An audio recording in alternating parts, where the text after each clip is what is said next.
After brief opening remarks, members will receive testimony from our witness today, and then the hearing will open to questions. So once again, good morning, everyone. I'd like to welcome you all to today's hearing and extend a special thanks to the Honorable Brooke Rollins for joining us for her first appearance before this committee as our 33rd Secretary of Agriculture. I'm proud to call her a friend and deeply appreciative of the leadership she has shown in just a few short months on the job. Madam Secretary, we're truly grateful to have you with us today. This committee is dedicated to the prosperity and long-term sustainability of rural America. Our nation's farmers, ranchers, and foresters are the fundamental piece of America's #1 industry, which clothes and feeds millions of American families and billions around the world. And that is why Congress came together at the end of last year to provide a meaningful relief with $21 billion to address weather-related losses in 2023 and 2024, and another $10 billion to help offset sustained economic losses impacting producers. I'm grateful to Secretary Rollins for the work she has done and will continue to do to get those dollars out the door, ensure that help reaches the producers who need it most. Largely thanks to these investments and a renewed emphasis on expanding global markets, recent USDA forecasts show net farm income stabilizing for 2025.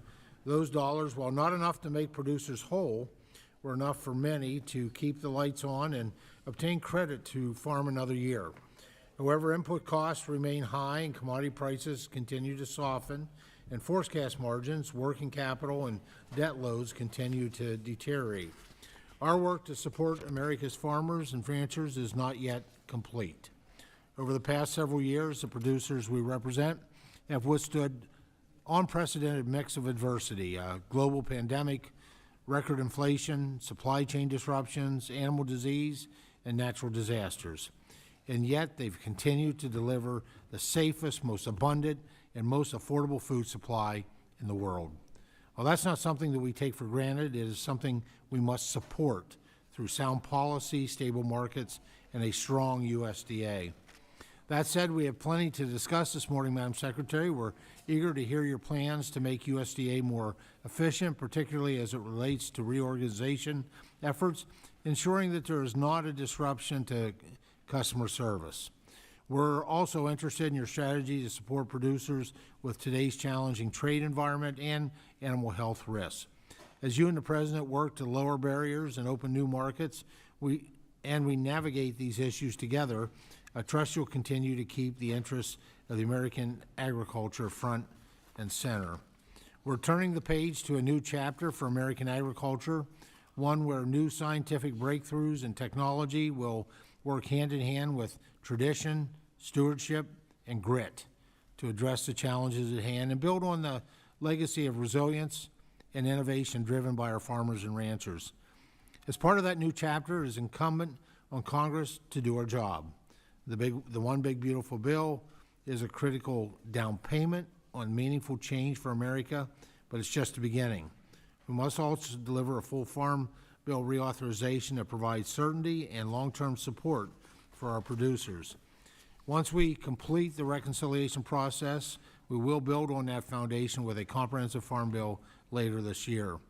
Secretary Rollins, I know that you bring to this role a deep belief in the power of rural America and the American farmer. We share that belief. I know that we are aligned in our commitment to the people in this country who produce as well as those who consume. As we begin this conversation today, I want to underscore my hope and expectation that the relationship between this committee and the Department of Agriculture will be strong, will be a strong, productive partnership.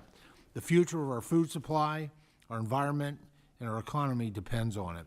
With that, I thank you again, Secretary Rollins, for your service and your testimony. I now yield to the ranking member, Craig, from the great state of Minnesota, for her opening remarks. Thank you, Mr. Chairman, and I want to welcome Secretary Rollins to our committee hearing today. She reminded me in the back room that she spent every summer in Minnesota, so has a deep connection to my home state as well. Doing right by our family farmers requires working across the aisle. That's been a trademark of this committee over time, and that's how successful farm bills usually function. Traditionally, USDA has reflected that commitment as well. By supporting our family farmers as they grow food that feeds our country and the world, ensuring our food is safe to eat, stopping the spread of animal disease, and innovating the future of food and agriculture. However, I am genuinely concerned that under this administration, agricultural policymaking has become more partisan and polarized. This reckless push to cut nearly $300 billion in funding to a title of the Farm Bill, instead of prioritizing getting a 12-title, 5-year farm bill across the finish line, is of particular concern to this committee. And it has put the bipartisan farm bill in jeopardy. In addition, DOGE has been given essentially a free pass to damage program integrity and undermine the USDA's ability to carry out its core functions and provide key services that America's farmers rely on. Madam Secretary, your agency has fired and then had to rehire agency employees because of uninformed and reckless decisions over the course of the past few months. Our trade deficit is increasing. Retaliatory tariffs are coming. Countries are already moving to buy commodities from other nations instead of America's farmers. Input costs are stubbornly high. The bird flu remains a concern. Food banks have been defunded. Billions of dollars in farm programs remain frozen. School cafeterias have been cut off from sourcing locally grown food. Food safety and animal health experts have been fired or forced out. Nutrition assistance programs are being decimated. The Farm Bill is in jeopardy. The USDA Inspector General, who rooted out fraud, waste, and abuse, was fired. And the MAHA Commission, which USDA signed off on, is issuing reports with made-up science and fake citations without talking to family farmers. I grew up in farm country. My grandfather was a farm foreman, and I now have the opportunity and honor of representing corn, soybean, pork, and turkey producers, among others, in Minnesota's 2nd District. They're tough people. They want markets, not farm income from more government handouts because their government's policies are hurting their farms. So yes, Madam Secretary, we are grateful that you've come to testify in front of us today, and we have a lot to talk to you about. Thank you for being here.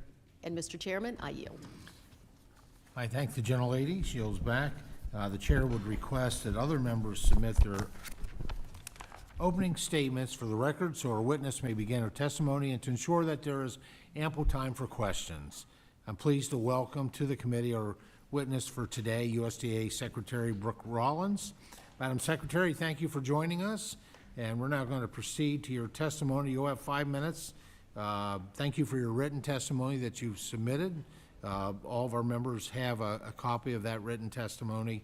The timer in front of you will count down to 0, at which point your time has expired. Secretary Rollins, please begin when you're ready.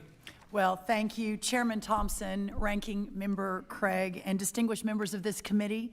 I appreciate the opportunity to be here today to highlight what the U.S. Department of Agriculture has accomplished since the start of our new administration just a short few months ago.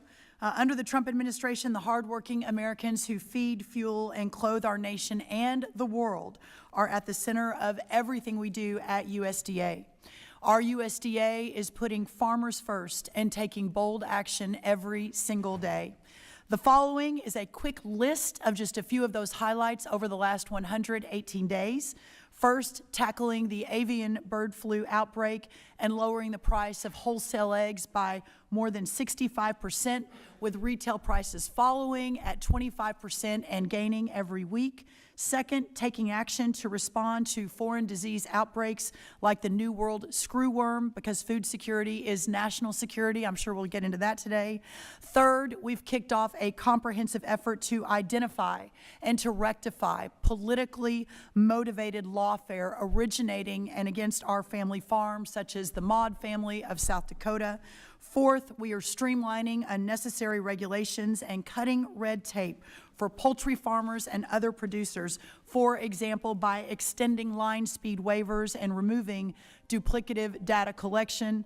Number 5, USDA moved out the Emergency Commodity Assistance Program in record time, and a lot of leadership in this committee to get that money there.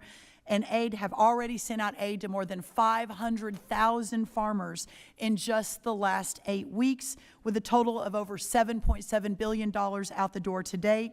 Additionally, we have issued $1 billion of the emergency livestock relief to date and are on track to meet our deadlines for the remaining congressionally authorized disaster programs, which are so important, especially since the Farm Bill was not done in the last few years.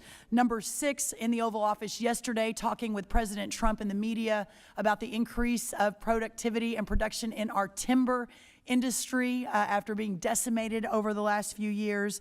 7th, opening up 5 markets around the world in certain parts of the world where new markets have been opened and our products have moved in, great American farm products.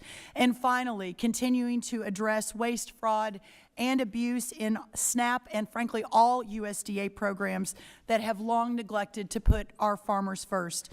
This includes a review of thousands, tens of thousands of contracts, grants, employee trainings, and DEI programs, resulting in over savings of $5.5 billion. Now let me expand on just a few of those in my remaining 2 minutes and 11 seconds. My team and I are regularly meeting, as I mentioned, with foreign partners, expanding markets around the world, promoting agricultural products, which are the best. I've already traveled to the UK and to Italy. I am soon to leave for Vietnam, Japan, and India, and after that, going to South America. We are working as hard as we possibly can, pushing these aggressive trade deals to put our American farmers and producers first. In this administration, it doesn't take more taxpayer dollars to boost timber production, to unleash American energy dominance, and to balance unfair trade commitments around the world. It just takes a president who can harness the strength and ingenuity of the American people. There is still much work to be done as we realign the American and world economy at the service of the American people and the American farmer. We are leaving no stone unturned as we evaluate the effectiveness of all of our programs, and I thank each one of you on both sides of the aisle for your collaboration in that effort. We are also at a pivotal moment where we can safeguard our country from fiscal ruin, and I applaud the steps this committee took, sir, on passing the One Big Beautiful Bill and all of the work that took. This bill leverages a once-in-a-generation opportunity, and specifically for our farmers, increasing $3.8 billion in income projected, protecting over 2 million of our family farms from the death tax, and cutting more than $10 billion in taxes, again, just in our agricultural community. As the 33rd Secretary of Agriculture, I have the profound privilege of seeing firsthand how our nation's farmers serve as the very heartbeat of this country. Their unwavering dedication and resilience are not merely testaments to hard work. They form the bedrock that upholds our national security, revitalizes our rural communities, and preserves our cherished traditions. Our farmers and ranchers do not rest, and neither do we at the USDA. I'm proud to be at the helm of Abraham Lincoln's People's Department. I'm proud to be at the table with President Donald Trump and fighting for the very foundation of our American way of life. Thank you, and I look forward to today's discussion. Thank you for your important testimony today, Secretary. At this time, members will be recognized for questions in order of seniority, alternating between majority and minority members, and in order of arrival for those who joined us after the hearing convened. You'll be recognized for 5 minutes each in order to allow us to get to as many questions as possible, and I recognize myself for 5 minutes of questions. Madam Secretary, I'd like to talk with you about an issue that poses an imminent threat to the pork industry and livestock production overall. State mandates like California's Proposition 12 are misguided, not based in sound science, and create arbitrary production standards for pork producers. In addition to being burdensome for producers, the final pork product is also more expensive for consumers. Pork prices in California have risen 20% on average since the implementation of Prop 12 and the cost of constructing Prop 12 compliant barns are estimated to be at least $3,400 to $4,000 per sow. With costs like these, neither the producer or the consumer are winning. As we all know, the Supreme Court has weighed in on this matter and asked Congress to act. If we attempted to do so in the Farm, Food, and National Security Act of 2024, language we included would ensure that livestock producers only have to abide by production standards in the state in which they reside, protecting both the rights of an individual producer and states' rights. I know you understand this issue well. Can you talk about the negative impact that state mandates like Prop 12 have had on the pork industry and the dangerous precedent that sets for all livestock production? And what is the risk for both producers and consumers if we do not act? Well, thank you, Mr. Chairman. That's a really important question. It's one that came up a lot in my confirmation process on the Senate side of the House. And one thing I will note is that no one is more of a believer in federalism and the 10th Amendment and our founders' vision of the states' rights to be able to be their own laboratories of innovation. So I'll say that first. But second, when those ideas and those rules and those laws begin to impact other states in such a negative way, that is not what our founders intended. That is not constitutional, and it is not okay. The extreme impact of Prop 12, especially on our pork producers, I believe this is a bipartisan question. We may not all agree in this room, but I think most agree, even on the Democrat side of the House, that it cannot stand. So I stand in full support of your effort. We're also looking at things we could potentially do at the department to mitigate for some of the consequences of this rule that, again, California has the right to do what California wants to do. But the minute that crosses the border and begins to, again, compromise in such a significant way our pork producers, we need to act. Well, thank you, Secretary. I'd like to turn to a topic that is of increasing concern for our producers, and that is the availability of agricultural labor. Last Congress, the committee convened the Agricultural Labor Working Group led by co-chairs Rick Crawford and Don Davis, and they're working on turning their bipartisan recommendations into legislation, but a legislative solution will not address the immediate needs of the industry. I was encouraged by President Trump's comments at the April 10th cabinet meeting, where he said he would work with the agriculture industry and alluded to a process by which there would be some sort of flexibility provided to farmers and a new process to allow undocumented workers in their jobs to come back in legally. However, recent enforcement actions have begun to impact and even target agricultural operations, and yet there's still a lack of clarity for producers. As I'm sure you know, these employers have a limited ability to question an employee's documentation and are unaware of any issues with their status until an I-9 audit is conducted.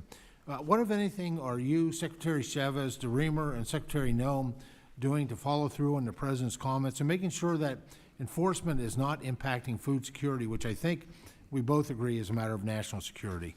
No, that's right, sir. And in fact, I was with the President yesterday in the Oval Office. I spoke with him again this morning. This was one of the issues that we spoke about. This President's commitment to ensuring that all laws are followed remains paramount, but also combining that with understanding the significant challenges to our ag producers in finding the labor that is necessary to produce not only for their farms to be able to basically stay in business, but also, to your point, this is much bigger than that. This is a national security issue. And the moment that America is not able to feed ourselves any longer, that is the moment that we are no longer the superpower, the preeminent superpower in the world. So that's how very seriously I take this. As you mentioned, on April 10th at our cabinet meeting, the President himself brought this issue up and specifically directed Secretary Chavez DeRemer, who herself is from a farming background, who is our labor secretary, along with myself and Secretary Noem, our DHS secretary, who also is from a farming and ranching background, to ensure that we are doing everything we can to make sure that these farmers and ranchers have the labor that they need. So the President is hyper-focused on that, understanding the challenges currently at hand, but please know that we are in constant daily communication about how to solve for that quickly, while also working in partnership with this committee. And Mr. Chairman, your leadership on this has been really, really important, as have so many sitting in the room today. Thank you, Secretary. My time has expired. Now recognize the gentlelady from Minnesota, ranking member, for 5 minutes. Thank you so much. Over the past several months, I've met dozens of family farmers and producers across this country. They've represented operations of all different types and sizes. Despite their many differences, there was a common theme between all these meetings: the lack of certainty. Every farmer, grower, rancher, and producer has said that they need more certainty. And despite this administration's promise to put farmers first, we've seen that many of the actions are actually harming them. We've seen trade wars increase instability in farm country and surrender market access to our competitors like Brazil. We've seen USDA programs that farmers rely on for income frozen or eliminated with little to no explanation. And on the ground in districts like mine, local FSA, NRCS, and Forest Service staff are being let go. Wait lists are getting longer, and fewer USDA staff are available to help family farmers navigate the agency's incredibly popular and impactful programs. And the administration wants to gut a title of the Farm Bill in reconciliation. I've got 3 questions, so I may have to reclaim my time during some of your answers because I want to make sure to get to all of them. Let me start by asking about the agency, Madam Secretary. Before the department moved forward with its layoffs restructuring plan, did the department carefully analyze what these folks did and the impact these cuts would have on farm country? Well, thank you, ma'am, and certainly had a great visit to your state, a sugar beet farm recently. The bottom line is this, that no one has been fired. There were 15,000 USDA employees who took the resignation, the deferred resignation, but no one was fired. So I think that's really important. In a normal year, madam, we'll have 8,000 to 10,000 attrition rate. So while I think there's been a big narrative about how all these important people have been fired, that was not the case. What we have done, and yes, to answer your question, is a very careful review. Yesterday in the Oval Office, we talked about our wildland firefighters. They're at 96% full, meaning we are ahead of where the Joe Biden USDA was last year at this time to prepare for wildfire season. To your point on the FSA offices, what I have asked every member to do, and I know you have my cell phone, I welcome every member, Republican or Democrat, to call me directly with specific examples, and we can get on that right away, because that forward-facing part of USDA with our rural communities and with our farmers is of priority to me. Thank so you. if you could help us solve for that, Thank you. I'm going to go to my second question. Thank you so much. Look, just to be clear, if you had reviewed this, you would have made sure that folks who are trying to stop bird flu in our country weren't allowed to retire. In fact, I ran a big business for a lot of years before I came to Congress, and voluntary retirement's often exactly the wrong people retire. That's why you take a more thorough review of these things before you just say everybody who wants to retire, retire. But nonetheless, let's go on to trade. 40% of my district is covered in corn and soy every summer. Since we're losing market access in China, what markets are you targeting to help U.S. soy producers compensate for the market access that they have lost? Yeah, I appreciate that question, and I know in your comments you mentioned the farmers in trade and the uncertainty, and we certainly realize that. We are very aggressively, specifically on our row croppers, but to soy, for example, really working to expand the markets. Last week I was in Italy. Interestingly, Italy, of course, the government of Giorgia Meloni is very aligned with President Trump. They are very open, but Italy, again, as an example, imports about $75 billion in agriculture products.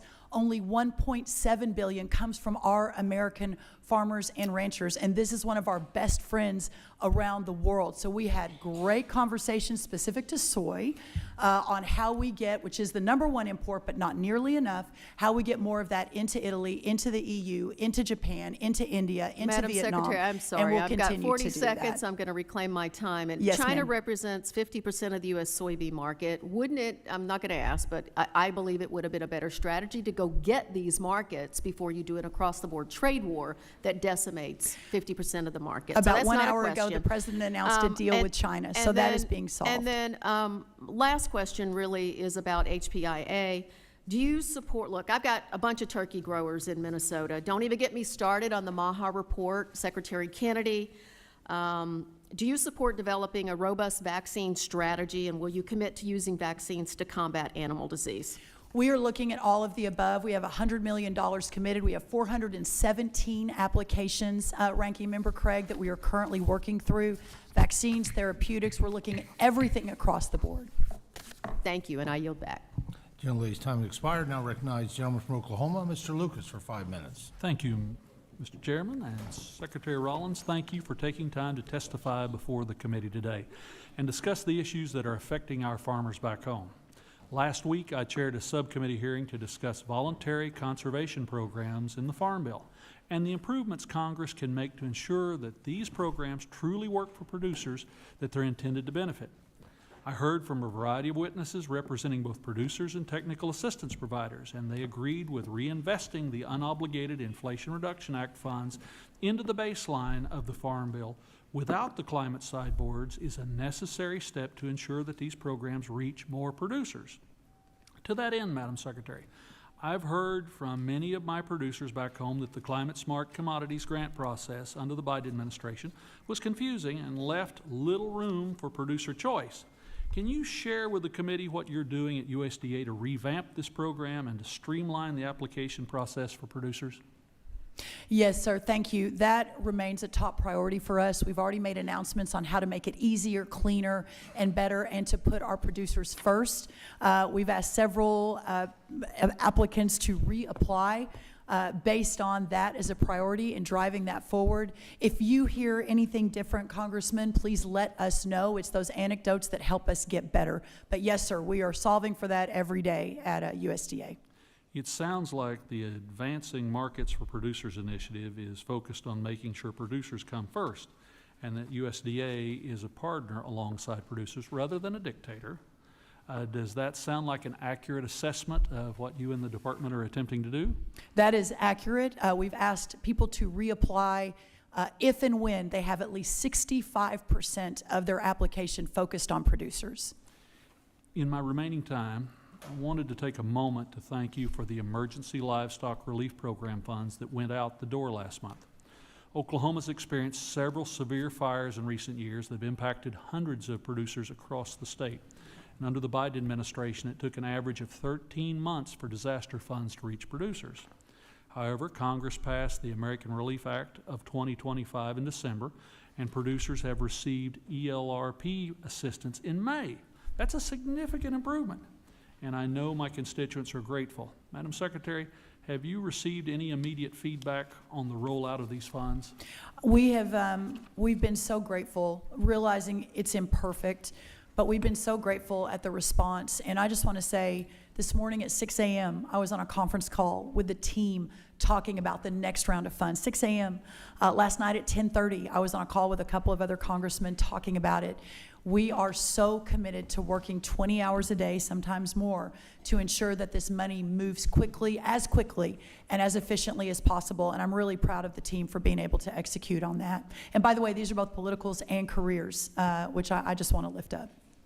And I want to thank you for increasing funding to reimburse states for food safety inspections. Oklahoma administers top-notch food safety inspections, and I know my constituents back home view it as a great example of the federal government working in tandem with the state. Madam Secretary, what additional steps do you think Congress needs to take to ensure that state food inspection programs run smoothly and that the funds USDA released are, and of course the funds are greatly appreciated, but there is a role here in Congress to ensure the longevity of cooperative partnerships and state programs? I think that it continues to be of paramount importance, especially as I mentioned in my opening remarks. I think as Ranking Member Craig mentioned, I think as Chairman Thompson mentioned, that food security is national security. And just last week, if you weren't tracking, we arrested someone that potentially had come in across the borders with some agro-terrorism products that could potentially have really disrupted our food supply. So the food safety inspection system specific to the states continues to be a priority. And again, anecdotally, if you see something different or have suggestions, please let me know. Top of the list for us. And my last thought is thank you for the very aggressive approach on the screworm flies. Yeah. Being a livestock producer in Oklahoma, not that far from your stomping grounds, we are really close to the problem right now. We're really close. I'll be making a major announcement next week on the very next step, which will be probably more aggressive than anyone in recent history on the New World screworm. And I think you and hopefully the entire committee will be very pleased. I and my constituents say thank you. Yield back, Mr. Chairman. Thank you, sir. Gentleman yields back. Now recognize Mr. David Scott from Georgia for 5 minutes. Thank you, Chairman. Madam Secretary, you have advocated stopping the funding going to the 1890s African American colleges and universities. Do you realize the damage, backwardness, and evil that you have done? Well, first of all, your premise is completely wrong. In the last administration, I was in President Trump's West Wing, and fully funding the HBCUs was my project. I stood in the Oval Office when that happened. I, to date, continue to be, alongside President Trump, one of the biggest advocates for our HBCUs and our 1890 projects. So I'm not sure what information you have, sir, but that is definitely not me. And you can look at my long history of supporting those efforts. I think they're very important. So, if I understand you correctly, you support this vital program? You have Yes. not frozen or advocated freezing No, the money? no. You are full steam ahead. Full steam ahead. Now, we are looking at every program at USDA. So as part of the larger effort to analyze and evaluate, yes, but no, our support is paramount for those projects. The president has been unequivocal in his support, and we will continue in that direction. So in February, you did not advocate suspending funding for the 1890s African American Student Scholarship Program. Not in total, sir. It was part of the larger review of every program, including the farming program, to ensure that we were using taxpayer dollars to their highest and best use. Okay. The reason that I'm very concerned about this is that this is the most significant bipartisan, Democrat and Republican program here. Not only do we support it, but this committee voted to increase the funding to $100 million from the $80 million that we got in the last Farm Bill. We need you to help us secure that. This is the most important product. Let me tell you why this is so important historically.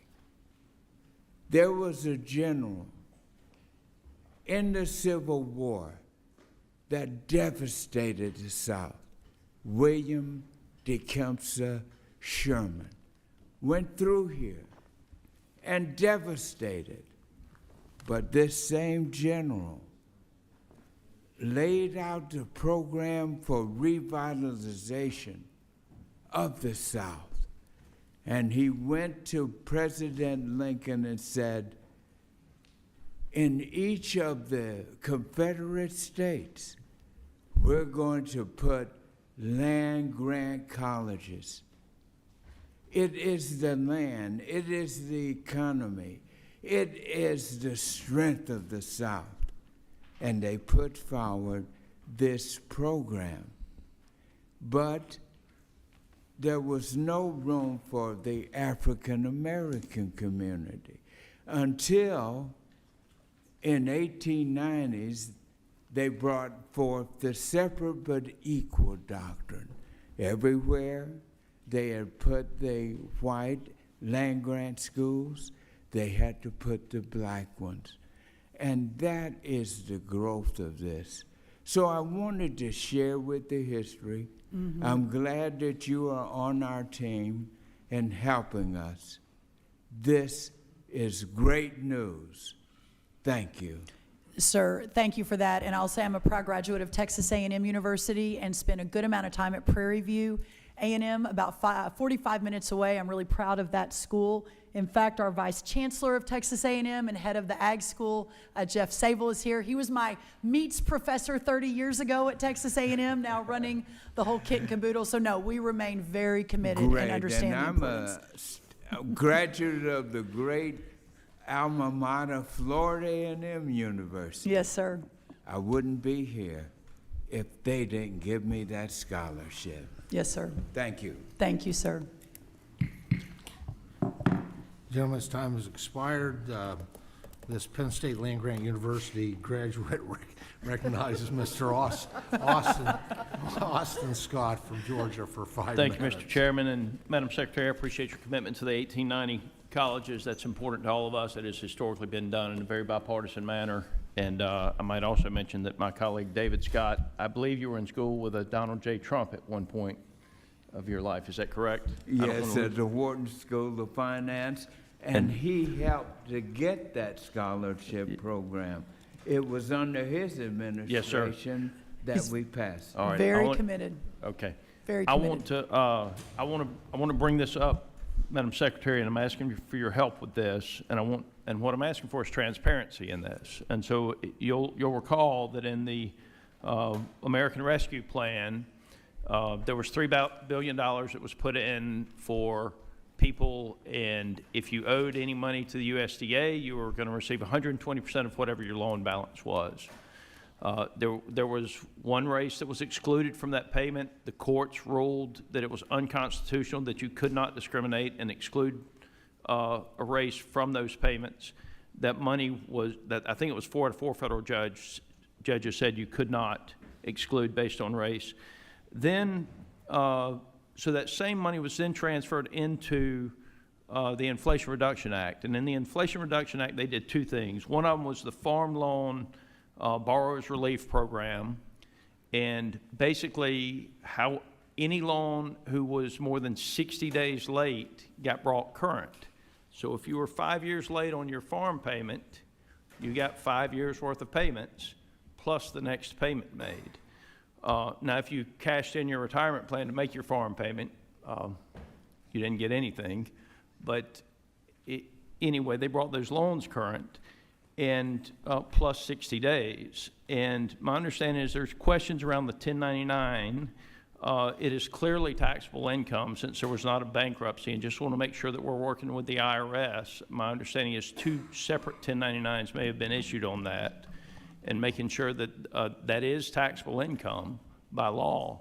But then there was about $2.2 billion that was paid out, and there were discrimination payments. Over 40% of those payments went to people who had never farmed, and they were ranged between $500,000 and $500,000 in the payments. And my understanding is a third-party vendor was used to make the determination of discrimination or not discriminated against, and that third-party vendor no longer exists, nor did they exist prior to the program being put in. 50% of the payments went to Alabama and Mississippi. Almost 50% of the payments went to people that never farmed, and I just want to make sure that we're looking into this and where those payments went to, who they went to, and that it's going to be public record who received those payments. And so I've met with your people. Just any comments on that would be appreciated. But just, again, looking for a commitment to continue to work to find out if there was fraud in those payments. Congressman, what I have seen in the last 118 days since I was sworn in mid-February has blown my mind. It is stunning the amount of money that was pushed out in the last USDA without accountability, without understanding of where it was going, that just the pure sums are absolutely mind-boggling. So we are working feverishly to try to get our arms around it, and we'll continue to do so. And I would so welcome your partnership in that as we're moving that forward. But yes, you have my 100% 100%. commitment. I want to know who was the vendor that got paid the 10% of that money. That's a lot of money that someone got paid. Next, can you just give us an update on the block grant applications process? I represent the state of Georgia. As you know, we were devastated by the storms. But if you could update us on the block grants, I would very much appreciate that. Yes, sir. The block grants are moving forward. Georgia has been at the front of the line. They have been extremely efficient. Their leadership has been great. Tyler Harper and the whole team there. We've met with your team from Georgia 4 different times. That money is likely to move in the next week or two. Thank you very much, and I look very much forward to you in making sure that there is no fraud or criminal activity in that other payment program. Great, Thank you. sir. We'll follow up with that. Thank you. The gentleman yields back. Now recognize the gentleman from California, Mr. Costa, for 5 minutes. Thank you very much, Mr. Chairman and the ranking member, for this important hearing. Thank you, Secretary Rollins, for being here. It's good to see you again since the swearing in, and I want to remind you that the offer I made then and still stands. Would like you to come out to California and show you some of the most productive agricultural land in the country. Last year, $59.5 billion at the farm gate, the largest agricultural state in the nation, has been for decades. I believe, and I think maybe there's a large consensus in this room, that food is a national security issue. It doesn't often get treated that way, but it is. I know from a lot of perspectives, not only the people that I represent, but I'm a 3rd-generation family farmer in California. And I think it's important to note that California has over 70,000 farms. Ranches are remarkably productive.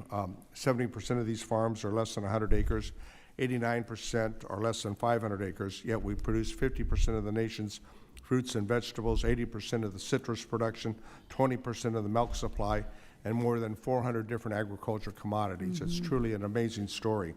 This food production goes towards supporting nearly 5 million Californians who rely on SNAP, who are food insecure, as a part of the 47 million Americans that also rely on SNAP as their food safety net. And I think we need to work together if we're going to get this farm bill done. That's the bottom line. That's what we've always done in years past. And our farmers and ranchers want to provide for our neighbors and communities and not cut them off from the dinner table. That being said, Madam Secretary, I have a couple questions. High-path avian flu hit the entire country. In California, the dairy industry and the poultry industry were hard hit. We know it's important that we follow science. You said that in your testimony. I think it's important for all of those impacted by the avian flu that we go forward with a production of a vaccine, being mindful of our trading partners. I have a bipartisan letter here, Mr. Chairman, I'd like to submit for the record on the high-path avian flu. Without objection. Thank you. I would like to know whether or not you're committed to continuing to work on a vaccination program for the dairy industry, Madam Secretary. I am. One quick clarification to my friend from Georgia, the crack team behind me, Mr. Scott. We will be finalizing the agreement for Georgia next week. The money will move in July. So I just wanted to make sure to clarify. But yes, sir, we remain wholly committed to looking down every single path, under every single hood, doing everything we can on this high path to try to contain it. It obviously has jumped to the dairy industry, could jump again to another industry. It's of paramount importance we do Well, that. and the possibility that it could affect humans is, I think, a great concern to all of us. Let me go on. That's exactly right. Next question involves market assistance for specialty program crops. I've had a number of farmers in my area that have applied for that. There's been confusion with the FSA offices. They're still reaching out to determine whether or not the payments from the market assistance specialty crop program are going to take place. Could you comment on this? I will. I want to make sure I get it right. So let me flip in my handy dandy little folder here. We have allocated $2.65 billion to this program, so it is a significant priority. That's what I wanted to check. For the purpose of my time, why don't we follow through with your office on these constituents who've been calling my office, and we can try to resolve this problem? That would be great. We would welcome that. Food for Peace has been an important bipartisan effort since its inception in 1954. I'm very disappointed on what happened with USAID, and I don't know how you folks are going to be able to implement the responsibility as the President has outlined. Do you agree the program should continue for USDA? It's not only helps people who are food insecure throughout the world, it helps America's view and it helps American agriculture. What's your position on that? Yeah, well, we are reevaluating all of it. I will tell you that we have 14 of the Food for Progress projects remain active in 17 countries and funded. So the ones that align with the America First agenda, the ones that make sense to put America first and for our community, we are continuing those. And that is the the reorganization and the refocus the president asked us to do, and to the American people. More discussion to carry on here. Also, research. Research, I think, has been an important component with our land-grant universities. I will talk to you later and send you a letter, but there are important programs at USDA stations working together with California Agriculture, and I'm very concerned about the reduction of these research programs. They've done so much for so many. The research programs continue to be a priority. What we're looking at, that the ones that don't aren't as effective, the facilities are behind, they don't make sense, it's a waste of taxpayer dollars. But overall, the USDA remains extremely committed to the important research that our land grants do and partake. You'll see an extension and expansion in the some of that, gentleman's time but has ensuring that it expired. makes sense. To be continued. Thank you, Madam Secretary. Thank you so much, and look forward to connecting with your office specifically on the specialty crops. Now please recognize the gentleman from Tennessee, Dr. Desjardins, for 5 minutes. Thank you, Chairman, and thank you, Secretary Rollins, for being here today. Farmers across Tennessee and the nation want America to be healthy and are a critical part of the solution, but are also very concerned about the Make America Healthy Again Commission's report's potential implications on the agriculture industry, specifically relating to pesticides and herbicides. Unfortunately, the report sows seeds of doubt about our food system and the hardworking farmers who feed the planet. On top of that, outside USDA's participation on the commission, our boots-on-the-ground farmers weren't included in the development of the report. Do you have plans to remedy this and make certain farmers are not only included but are at the center of the discussion and decisions moving forward? My commitment is just that, and I have worked and have been unequivocal on the record how important these crop protection programs are, pesticides specifically, glyphosate and others more specifically, and the president has as well. So we will continue that. There's no doubt that we could do better on the next report, and my commitment is to do everything I can to ensure that our ag community is better represented. Well, I know that'll make Tennessee Farm Bureau very happy, as well as many other farm bureaus and farmers, so thank you for that. There's probably no industry with more uncertainty than agriculture, but there is one certainty in this committee: there will always be vigorous and lively debate over the SNAP program.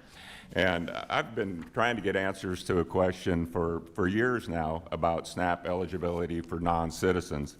And your USDA manual has a list of 15 criteria for non-citizen groups, such as refugees, individuals granted asylum, Cuban, Haitian entrants, all children under 18. So we're often told that it's very difficult to be a recipient of SNAP if you're not a legal citizen, but according to USDA's own policy, that would appear that that's not necessarily the case. A number that we hear, and I'm sure it's a moving target, is about 42 million Americans are on SNAP. Is that still a good number? That's the correct number. Okay, and can you tell me roughly what percentage of non-American citizens are on the SNAP program? Well, it should be zero. If it's not, we're moving that direction. About a month ago, we put out a very significant statement on this. This is news to me. We are running it down right now, and we'll circle back. Okay, well, I'm sure that you can see the copy of the eligibility, and it's immediate eligibility with no waiting period for the group, and there's 15. I didn't read them all, but I guess I just want to know where that money comes from, because we have to create a farm bill. I'm an advocate of the SNAP program. When I bring this up, people think I'm anti-SNAP. That's not true. Don't want anyone to go hungry. I want everybody who needs to be fed to be fed. You know, I think one issue we've argued over during reconciliation was able-bodied people who can work with many exceptions, and I think it was misrepresented of who those people were, because we make it pretty clear that if you're disabled, if you're pregnant mother, if you have young children, if you're elderly, you know, this doesn't apply to you. But it's an issue that is pretty well received across all political spectrums, whether you're Democrat, Independent, or Republican. Roughly about 80% of all those groups think that able-bodied people who can work should work, and I hope that that's something we can get in the Farm Bill. But I would actually like to see a number, if all children under 18 that are in this country illegally, and we had 20 million people cross the border in the past 4 years, I don't know what, maybe 25% were under 18. According to these guidelines, they are eligible without a waiting period on SNAP. So I would really like to get some clarity as we write a Farm Bill and try to budget for the nutrition program, just what part of the pie that consumes. Sir, I'm told that that language you're reading is congressional language out of the congressional statute. So that is something that would need to be fixed by this body. But we are obviously looking at it, and certainly within our own USDA, ensuring that American taxpayer dollars support Americans. And I would like to think that most people would like to see their American tax dollars go to American citizens, and then if there is some other solution to deal with the immigration problem we now face, then we need to know what that is, but we need to know what those numbers are as we plan our Farm Bill. So One other thing I think is important, just because this is such an important conversation, is that we did ask for the first time of any Republican or Democrat USDA for the exact data that you are asking for from the states, because the states are implementing this. So hopefully we will for the first time be able to answer that question. Thank you, Madam Secretary. Gentleman's time has expired. Now I recognize the gentleman from Massachusetts, Mr. McGovern, for 5 minutes. Thank you. Madam Secretary, I have to be honest, I'm deeply troubled by what this administration and this Congress are doing to so many programs that help vulnerable people and small farms. You know, we live in the richest country in the history of the world. We have 47 million Americans who are hungry or food insecure. That's a scandal, and hunger is getting worse under this administration. We actually spent a few years developing a roadmap for ending hunger in this country. The Biden-Harris administration hosted the second ever bipartisan White House Conference on Hunger, Nutrition, and Health, and out of it came a national strategy that called upon every sector of society to do their part to end hunger once and for all. And now congressional Republicans are cutting food programs indiscriminately with apparent support from the Trump administration. I mean, the administration has already taken $500 million away from food banks, and President Trump's budget goes after WIC, slashing the food budgets of pregnant women, breastfeeding moms, and young kids. Meanwhile, your department has cut farmer programs too, like the Local Food for Schools program, Local Food Purchase Assistance program, and the Leahy Farm to School program. Your department has frozen funds obligated to farmers, canceled signed contracts, and purged career staff who work directly with our farmers. And internationally, this administration is torching our global food security programs, like Food for Peace and the McGovern-Dole Food for Education and Child Nutrition Program. They're both eliminated in the White House budget. You said that food security is national security. It's mind-boggling that the administration would cut those programs. And China is filling the void. The bottom line is that these cuts are hurting people, they're hurting consumers, hungry people, our local economy, and hurting our farmers. And so, Madam Secretary, I'd urge you to read the national strategy that came out of the White House Conference on Hunger, Nutrition, and Health, and I hope I can persuade you to make meaningfully combating hunger a priority, because things are going in the wrong direction. But today I need to talk about what small farmers in my state of Massachusetts are up against. We've been losing family farms in America over the last 50 years, and there are a lot of reasons for it, and it's complicated. But what should not be complicated is whether USDA has a responsibility to do something to try to stop it. Over the years, we've heard from secretaries of agriculture like Earl Butz, who said to farmers, get big or get out, or your predecessor, Sonny Perdue, who said, quote, in America, in America, the big get bigger and the small go out. I couldn't believe he said that. I guess a simple yes or no question. Do you agree with that characterization? No, sir, Okay. I do not agree with that. And in fact, we rolled out a significant small family farm program 3 weeks ago Well- across the board, ensuring that these farmers can survive and thrive like never before. Well, let me just I'm relieved to hear you say that you don't share that philosophy, because right now small farmers in New England are counting on you, right? Appropriations Ranking Member Rosa DeLauro and I teamed up at the end of last year to craft a disaster supplemental package specifically targeted to help small specialty crop farmers in our region, plus Alaska and Hawaii, who need to be made whole after catastrophic infrastructure and crop losses in the last few years. We've had unprecedented floods, freezes, and storms, and our farmers are at risk of losing everything. The modern farm safety net does not catch them. It was woven for farms that are much bigger or only grow a few crops. Traditional diversified operations, meaning local fruit and veggie farms that feed their communities, do not have any safety net because the federal government has never adequately created one for them. When disaster strikes, they're on their own. That's why we created this Farm Recovery and Support Block Grant to finally change that. I'm terribly concerned right now with how your department has been making decisions about the rollout of the program so far, and I hope that you'd agree that farmers and not bureaucrats or politicians in Washington should be deciding on which disaster relief programs best meet their needs. I know there's ongoing conversations between state agriculture commissioners and the department, but I'd urge you to listen to the ag commissioners. And I would just ask you to, that, you know, this is not a trick question. I hope, I wish you, will you commit to working with us and our state agriculture commissioners to make sure that we don't leave our small farmers behind, because this is a really big concern in Massachusetts and throughout New England.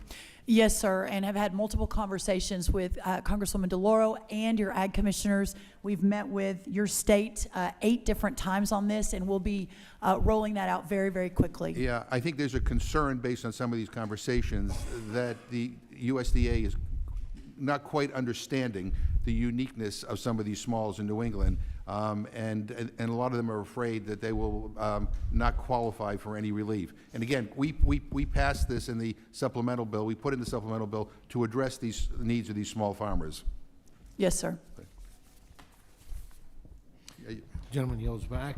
Now recognize the gentleman from California, Mr. LaMalfa, for 5 minutes. Thanks for joining us, Madam Secretary. Appreciate you being here, and we've got a lot to do. Yes. As you know, we have very large and destructive wildfires all over the West, especially in my districts in California. The Paradise Fire, the Dixie Fire, 1 million acres, it's on and on. So we know the overgrowth of fuel and declining forest health due to the overcrowding of the tree population is a big part of that. So where's the overgrowth of fuel come from? Lack of management.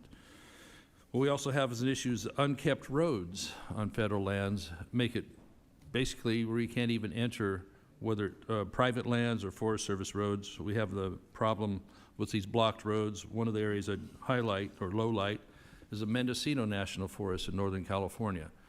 In last couple decades, 97% of that unit has burned. Think about that moment. 97% of a given forest has burned in a not that long period of time. So what the issue is they're not maintaining their roads. So therefore, private parties can't get on their land. Forest Service, if they decide they're going to do any work, can't get on the land. And they'll tell us that, well, we don't have enough money in the pot to maintain the roads. But they have the money in the rest of the pots to do other things that they can't do. So maybe they need to move the money from the other pot to getting the roads fixed first so we could even enter the lands. So that's some of the frustration there. Yes, sir. Last Congress, we were told in a field hearing that by the Forest Service, we have more money than we've ever had, I think, after some of the spending programs under the Biden administration. Yet in the same sense, say we need more money in order to process a particular sale that is being talked about. So do we have any idea where the money is going to be spent and overall to do catastrophic fire prevention in Forest Service? Do you see much happening there? Well, 100%. And I was in the Oval Office yesterday with the president talking about this very issue. You'll see something else coming out tomorrow from the White House on this very issue. We are 96% full on our hiring for the fire season, which again is ahead of where Biden was a year ago. So if there's a narrative that, you know, we're not fully funding, it couldn't be more wrong. We already have an 8% plus timber increase in production with a goal of getting to 4 billion acre feet over the next few years, which will solve for so much of this. So this president is am very encouraged by his interest in this, and I think we're going to be able to really make some real progress for the first time in 30 years. Thanks so much. We really, really need it because we're way behind on 193 million acres that Forest Service has under their purview, and that some of these units are proud of a few loads of firewood, not the amount of boards we need to be moving. Let me talk about specialty crops real quick here too. California, we have lots of almonds, walnuts, prunes, peaches, many things that are grown in California aren't grown anywhere else in the U.S. Or in any significant number. So I'm really pleased that the market assistant for specialty crops, that you're boosting that significantly, which means a lot for helping move these products, since if we don't grow them in California, we're probably gonna have to import them from somewhere. That's right. So how's the timeline going for the continued rollout of the MASC program? We are moving very, very quickly. Of course, everything is under review in partnership with the White House, and so we're currently in review phase, but hopefully very soon that second tranche will begin to move, understanding how important this is, especially for the smaller farms, which really reflect the specialty crop industry. Well, I'm excited for that tranche. Thank you. Yes, you're welcome. One final question, thought here. On the north coast, just above the Bay Area, there's this Point Reyes Seashore National Park. I'm pretty sure you're aware of what's going Yes, on sir. there. We've had long-time, 5 or 6 generation farmers and ranchers there that were approached in about 1960 because the government wanted their land to form a park. They finally struck a deal that hey, we'll sell, after a lot of browbeating and threat of eminent domain. They said, okay, we'll sell you the land, but we would like to lease it back and farm it and ranch it for dairies, beef, and like that. And these are organic growers. These are very responsible growers that are taking care of that land. They've been, over the decades, worn down and finally are being kicked off the land unless folks in the administration can help prevent this from happening. And so I beg you, and working with Secretary Burgum on that, to help preserve these dairies and beef operations, because they actually maintain the land. I've seen talk where that the Park Service, as soon as they've accomplished kicking them off, they're going to have to hire somebody to graze the land like their own manager to graze it anyway. Makes no sense. So we have them drifting out by lawsuit after lawsuit. Yes, sir. Because they have to get NEPAs and things. They used to get 20-year leases from the Park Service. The Park Service has got giant issues there. Not completely your bailiwick, but I know you want to support. Thank you for helping with that and for helping make sure agriculture can thrive as these responsible folks are doing. Yes, sir. I'm sorry, Mr. Chairman, just let me say, I have just become very aware of this issue in the last month and am very focused on it. I had a briefing on it yesterday. I would love to talk to you maybe tomorrow and get a full download, as I'd like to get out to California very soon and go meet with them. Thanks so much. We'd love to have you out. Yes, sir. Thank you. Gentleman's time has expired. Now recognize Dr. Adams from North Carolina for 5 minutes. Thank you, Mr. Chairman, and thank you, Madam Secretary, for being here. And let me just say how delighted I was to hear about your support for HBCUs. I am HBCU strong. I'm a proud graduate twice of North Carolina A&T State University in 1890. Yes, and the ma'am. largest public HBCU in the nation. But let me just move on. So I'm happy to hear what you said about that, and we'll look forward to your support.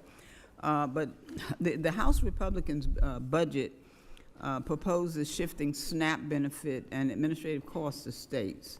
I served in the State House in North Carolina for 20 years, so I know the challenges that they have. And so the CBO anticipate that these cuts could lead to states to cut all or some food assistance for 1.3 million Americans due to the cost shift. Is that right? Yes or no? I'm sorry, ma'am. Well, You're that's a talking yes about or no. That the shifting might cause states to cut all or some food assistance. Currently under consideration. Well, the partnership and the idea of the states, we spend $400 million a day well, what I at wanna- USDA, and that partnership, I think, is really important, and that's what the leadership of this committee led. let me do this. I've got a series of questions, and they're pretty much yes or no. So are you in support of these unfunded mandates? I am in support of the most fiscally responsible effort to ensure that we're delivering the right amount of aid to the people who need it. Okay, so let me just say that the CBO has confirmed that this is an unfunded mandate. And the states have confirmed it, as well as our counties. And Mr. Chairman, I'd like to enter into the record a letter from the North Carolina Association of County Commissioners that speak to that issue. Madam Secretary. Without objection. Thank you. Madam Secretary, are you aware of reports from USDA that show that food insecurity has risen 3 years in a row? Yes or no? Ma'am, we have $42 million on the SNAP program. At this point of employment and unemployment, the last time we had 17 million. Okay. So that program has exponentially Can you grown. give me a yes or no? Okay, well, my time is, let me just move on then. Okay, so are you aware that recent USDA reports show that grocery prices are expected to increase by 3.3% this year? Inflation has gone down for the first time since the last Trump administration was Okay. here, so that will want a directly yes or reflect no, on but groceries. I don't suppose I'm going to get one. But anyway, listen, we should not be taking food assistance from families, revenue from our farmers and rural economies and at any time, but especially not as costs are so high and expected to rise further. SNAP is an effective economic stabilizer during downturns, with every dollar generating as high as a $1.80 economic impact during these downturns. So shifting costs to the states removes that economic stabilizing impact, because states will see their tax base decrease substantially at exactly the moment when more spending is most needed. So my next question, it is a yes or no if you can do that. Are you in favor of removing this economic benefit, especially for rural and small town cities and the farmers who benefit from the sale of their produce in these towns? No one in America should go hungry, so of course I'm in support of programs that are effectively run that fill that gap. All right, I'm not sure if you're saying yes or no, but anyway, let me just say this. States already, and I've heard so many people talk about the skin in the game, and states do have skin in the game already through the 50-50 administrative cost share and the current monetary penalty that they face for a too high payment error rate. In fact, Pennsylvania was sanctioned $40 million last year for having a high error rate. So let me ask one last question. So with fewer staff, what we have suggested, for example, that we know that there have been cuts, right? So with fewer staff and reduced resources, will the USDA be able to endure timely and effective support for state agencies as they handle complex policy changes, waivers, and investigations into instances of scheming, theft, and technical assistance requests? To Yes this, or I no? can say yes. Okay, thank you. You're welcome. So, giving ongoing unfunded and understaffing in states causing delays in SNAP application processing, is the USDA taking action to help states process applications more quickly? Can you say yes or no, ma'am? I would need to look into that, but my assumption is yes, that we are doing everything we can to help move that quickly. Okay, thank you very much. The Ma'am. USDA's 1890 scholars. I'm sorry, ma'am, your Am I out time of expired. time? Why Yes, why ma'am. is the clock still ticking here? Okay. Yes, ma'am. All right, thank you, It's- Mr. Chair. all right. I yield back, and thank you, Madam Secretary. Thank you, ma'am. It's all good, Ms. Adams. Mr. Crawford, you're now recognized for 5 minutes. Thank you, Mr. Chairman. Secretary, thank you for being here. I appreciate you joining us today. A lot of important issues, not the least of which is national security for our nation's food supply and our producers. Before the recent news of 2 Chinese nationals smuggling what many believe to be a weapon of agro-terrorism, I had a conversation with DNI Gabbard about getting USDA office opened and staffed with IC personnel to begin working with you and others to address matters like this when they come up, and hopefully before they ever make it to our borders. I know you'll work closely with DNI Gabbard as a matter of national importance. This is a new authority that we tried to get in place under the previous administration. It's actually taken us years to get to this point, so I hope that we'll be aggressive, and these incidents really underscore the need for it. Agreed. I'll do everything I can. Please feel free to call me if you think there's more I can do. Absolutely, I appreciate that. Recently, the National Security Commission on Emerging Biotechnology issued a salient report on a multitude of issues facing our ag and biotech sector. And when you think about areas that need the most attention in our country, like our supply chains, specialized subject matter expertise, biosurveillance and bioweapons, and the gaps that exist at USDA, how do you prioritize those personally, and how can we here in Congress help you fill those gaps? I think it is of utmost importance. You'll hear from USDA in the coming week, in fact, in a coming couple of days, a renewed, elevated, and amplified focus on just that, how we work across this government under Donald Trump to ensure we're addressing all of this at warp speed, aggressively to solve for it. It really is a national security issue, and making sure that people understand what's at stake, I think, is really important.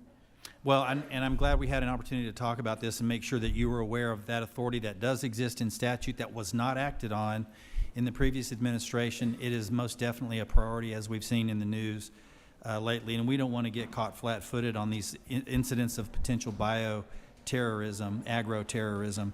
Let me shift gears on you just for in the remaining 3 minutes that I have. I'm from Arkansas. You may already know this. I represent the largest rice-growing district in the country. In addition to lots of, soy, corn, wheat, et cetera, rice farmers and rice mills in my district directly benefit from the bulk shipments that are part of the Food for Progress program, PL 480. It ships rice, wheat, other commodities in bulk in international aid. I know the Trump administration has taken a hard look at all foreign aid programs to ensure they are functioning as originally intended, which includes serving as a market for producers. I was pleased to see the McGovern-Dole applications open up a few weeks ago for the 2025 funding. Do you have any timeline when we might see Food for Progress, when that might be announced? I know we have 14 current active Food for Progress projects going on right now in 17 countries.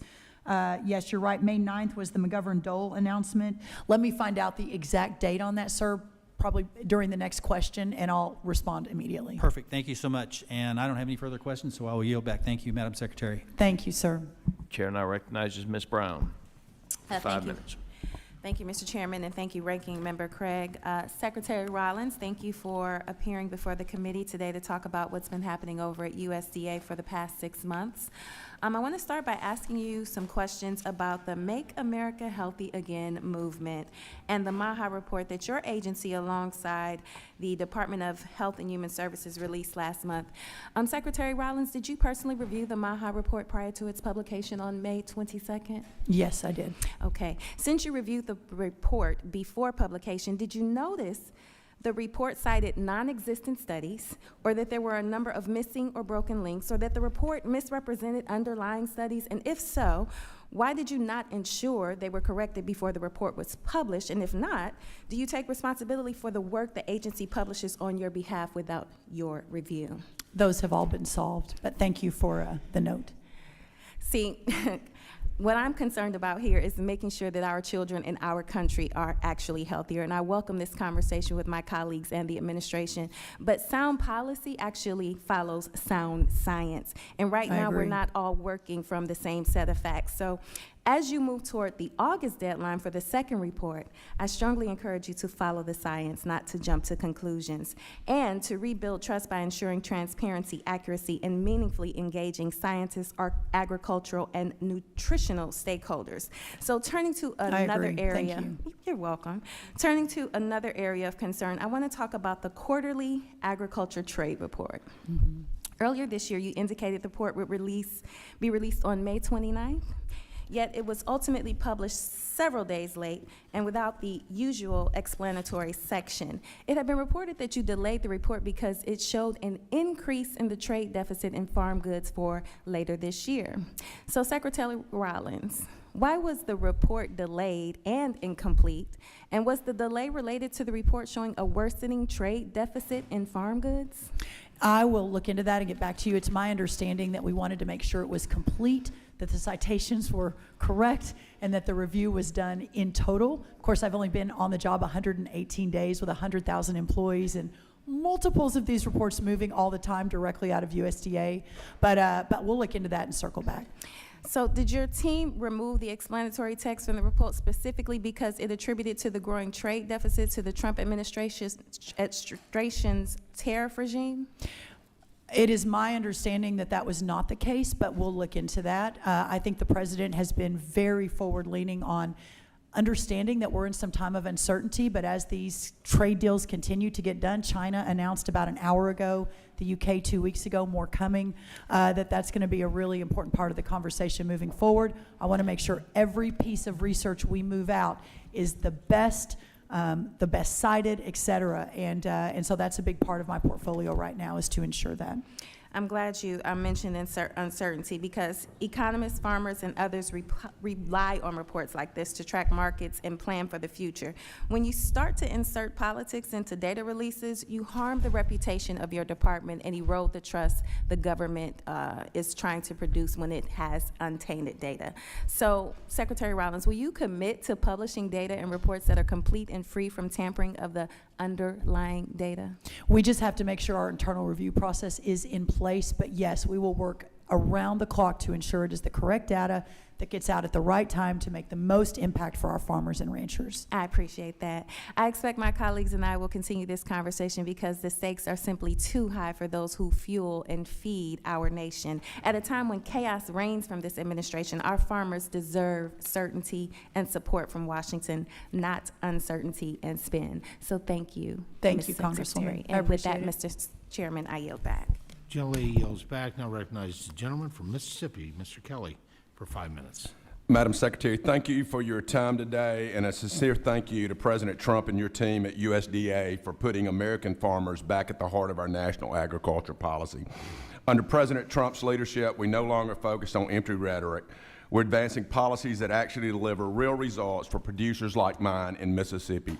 And I hope that when you visit Mississippi in the very near future, you will make a chance to go to Mississippi State University, which is our great land-grant university, which also has a great veterinary program and a lot of ag research there. So I hope we're trying to make sure we get you up there. So I met with your president yesterday. I know. Okay, so he told me yes, I we'll be better there. put that in, Yeah. or he would not support me anymore. I have a cowbell to prove it for the record. I A very really loud one. appreciate, last year we fought real hard on this committee to get $10 billion to get it to our farmers to keep many of them from going under this year.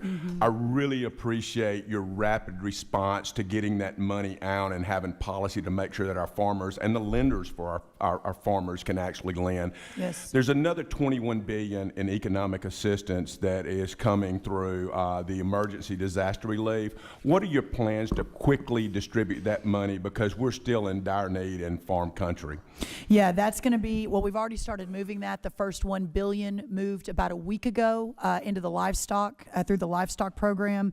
The block grants are moving right now. Florida, Georgia, North Carolina, South Carolina, Tennessee, and Virginia will be in the next 8 or so weeks.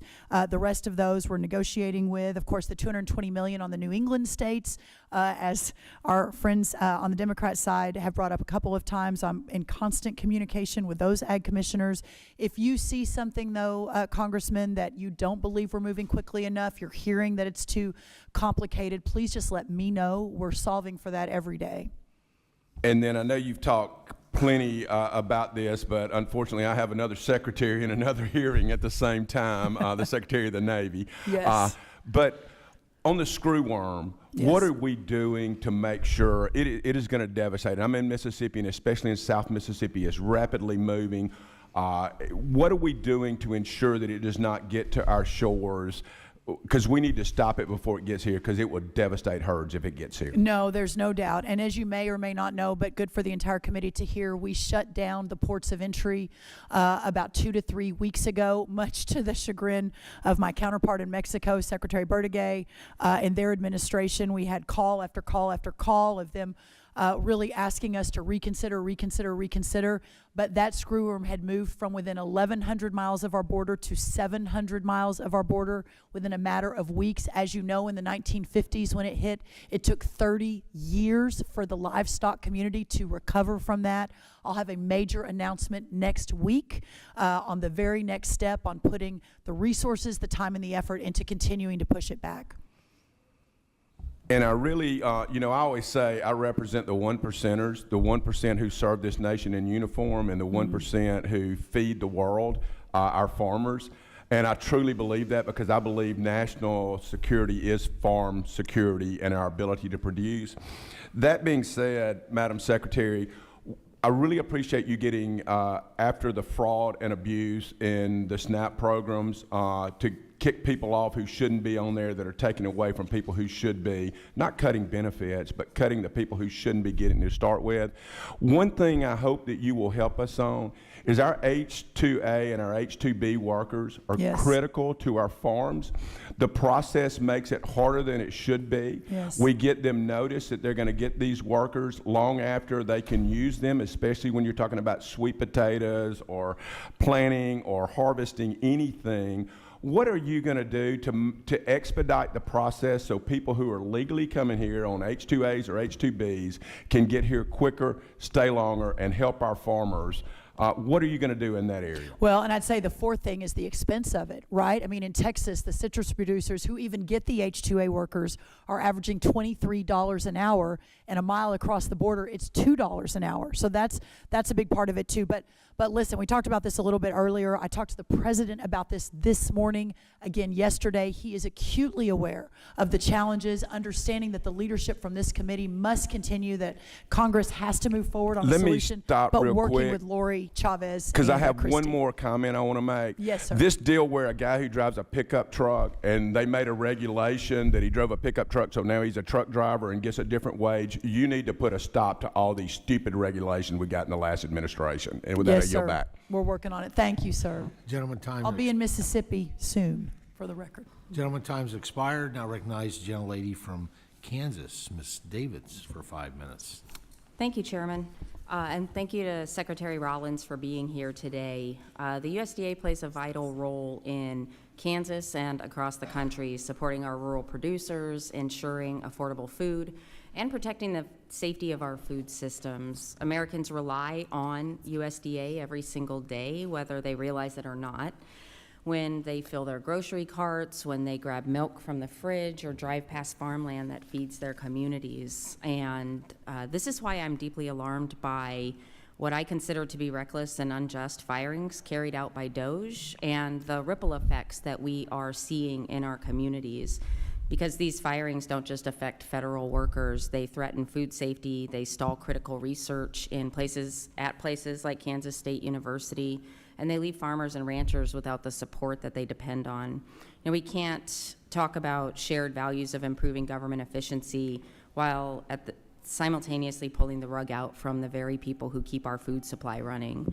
You can't eliminate good-paying, skilled jobs in Kansas City at the same time that our producers are already facing droughts, volatile markets from reckless tariffs, and rising costs.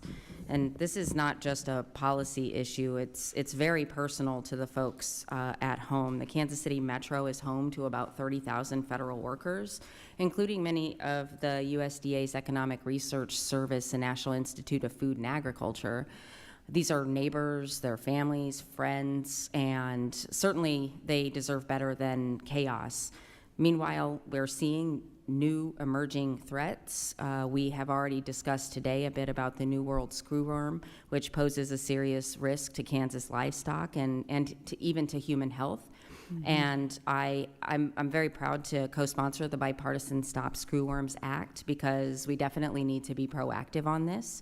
And at the same time, I am deeply concerned about the USDA staffing cuts at the National Bio and Agro Defense Facility in Manhattan, Kansas. It's the nation's first biosafety level 4 lab for livestock. It was built to protect us from the worst animal diseases. And I understand that 28 employees were fired on a single day. Then later, some of those firings were walked back. A similar situation unfolded at the Food Safety and Inspection Service. That kind of instability certainly shakes the foundation of the USDA's mission and puts our food supply, our economy, and the public trust at risk. So, Secretary Rollins, I'm curious, were the firings a clerical mistake, or did someone have second thoughts about the initial decision to fire these specific people at the National Bio-Agro Defense Facility? Well, there was a lot there, but let me answer that last question first. There were no firings. There was a probation period. They were all brought back. I worked with the senators from your state to ensure that was the case. So if you're hearing differently, will you please let our office know? But it is my understanding that all of that was unfrozen almost immediately and put back into place. So I guess the concern is that we've heard about the New World screworm already. Right. During that time, I think the bird flu was one of the bigger concerns that was being kind of mainstream talked about, spreading throughout the country. There are other potential animal diseases. How could the National Bio and Agro Defense Facility, or even like our Food Safety and Inspection Service, even be part of the chopping block in the first place? Was there not any discussion about how those decisions were going to be made? The fact that people were at the facility on one day, told to leave and then told to come back, is, especially at these specific facilities that are meant to protect us from some of the worst animal diseases that could spread to humans. I'm just curious how that even happened. It clearly was an imperfect process, but one that we moved to rectify within hours, if not days. One thing I want to make sure you understand, though, is when President Trump, when we left in the first administration, USDA had about 90,000 employees. When we came back 4 years later, we had 112,000 employees. So working again to realign and refocus and understanding what the priorities are, there is no question that the priority of whether New World screworm or HPAI, keeping our food supply safe and secure for the world, ensuring our farmers are put first, continues to be a priority, and my commitment is to ensure that is so. So if you are hearing anything differently, please reach out to me directly, and we will work to rectify it as we've been doing. Thank you. And Mr. Chairman, I yield back. Thank you. Thank the gentlelady. She yields back. Now recognize Dr. Baird for 5 minutes. I think check your microphone there, Jim. There we go. Thank you, Mr. Chairman and Ranking Member. Secretary Rollins, we really appreciate you being here. It's exciting. It's really exciting to see the things you're doing for agriculture. Thank you. And I want to tell you, too, it was great to see you yesterday, and thank you for allowing me to be with Secretary Kennedy, you, and Governor Braun from Indiana, and Governor Huckabee Sanders from Arkansas. So I really feel the work that you're doing, and I appreciate the hard work you're doing to make America healthy again. But in order to get to the questions that I'm interested in, one of the areas that I'm going to start with, and it was mentioned yesterday, later this month, your department will publish the fiscal year 24 SNAP payment error rates. Mm-hmm. And I know for 23, $13 billion in SNAP payments went out the door erroneously. In fact, 1 in every $10 in SNAP that year was in an overpayment. So it's unacceptable to this body and to the taxpayers, and this behavior should not continue. So I would like to have what you are doing and what you can do to help alleviate this kind of behavior. Yeah, it was great to have you in my office at USDA as well. I would like to invite anyone, Republican and Democrat, to come visit anytime. I think that the error rate, you say 1 in $10, that's what we know of. We think it's probably much higher than that. That is why these efforts are so important. We just have had, I think, 3 stings in just the last couple of weeks, counting for tens of millions of dollars, working in concert with the Secret Service and other key investigative agencies, including our team at USDA. We will not stop until this is rooted out. But I think it goes to the bigger question, and that is when, again, the last time we had 42 million people, or the last time we had this unemployment number in America, which is low, the last time we had 17 million people on SNAP. Today, with the same unemployment number, we have 42 million people on SNAP. So the exponential growth of this program, especially over the last 4 years, a 40% increase in the last 4 years, is going to bring with it the fraud and the waste and the abuse that we have got to counter. So look forward to working with you, continuing to work across the U.S. government to root that out. Well, thank you for that effort. And then my other area goes to another area that is of interest to me in agriculture, and that's agricultural biotechnology. And in that, I include this artificial intelligence as well as quantum computing. But nonetheless, that's really the forefront of innovation. It enables farmers and ranchers to produce more using less resources. The USDA, through the Animal and Plant Health Inspection Service, Biotechnology Regulatory Service, plays a key role in enabling the innovation to come to market. So how do we see USDA, how do you feel about helping get this kind of innovation quickly to our farmers and producers? There is no group of people that have been more innovative than our farmers and ranchers over 249 years. None. And as we have gone and seen this firsthand, from basically feeding ourselves to now feeding the world, we should be so proud and continue to work so hard to lift up and to elevate these incredible men and women. There is no doubt, and what I've seen firsthand in terms of the innovation in agriculture is absolutely mind-blowing. So we will continue to work and find partners in that across the country, and to ensure that our farmers and ranchers have everything they need to continue to be the leaders in agriculture around the world. Thank you very much for that perspective and that answer. And you know, I share the view that you have. Agriculture is the foundation of this country, and it has been from its very beginning, the 249 years you mentioned. So I really appreciate your perspective and your work in the agricultural arena. Thank you, sir. Gentleman yields back. Please recognize the gentlelady from Oregon, Congresswoman Salinas, for 5 minutes. Thank you, Chair Thompson, and thank you, Ranking Member Craig, and thank you, Secretary Rollins, for being here today. Madam Secretary, food banks across the country are responding to consistently increasing demand, and Oregon is no exception. Right now, 1 in 8 Oregonians, and even more troubling, 1 in 6 children, are experiencing food insecurity. Last year alone, visits to Oregon food bank sites surged to a record 2.5 million. This was a 31% increase over the previous year. Despite this overwhelming need, USDA recently canceled $500 million in funding to the Emergency Food Assistance Program, or TFAP. That decision led to the cancellation of about 30 full truckloads of food meant to be distributed across our state. I recently introduced a piece of legislation, the Farmers Feeding America Act, to provide a significant increase to TFAP. And as the title implies, it's critical to remember that federal nutrition programs also benefit our agricultural sector by providing additional revenue streams that they may not otherwise be able to attain from producers. So this is, or was, true of the local food purchase assistance program and the local food for schools and childcare programs as well, just as it is for SNAP. These are very simple questions, just require a yes or no answer. First, do you acknowledge that the demand at food banks is increasing year over year, or at least it did over last year? I haven't seen the numbers, but I will take you at your word. Okay, thank you. And then do you agree that federal nutrition programs provide an important stream of revenue for America's farmers? When executed correctly, yes.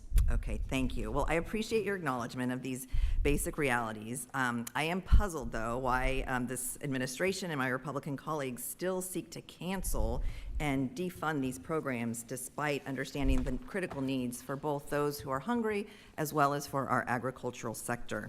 But again, I do thank you.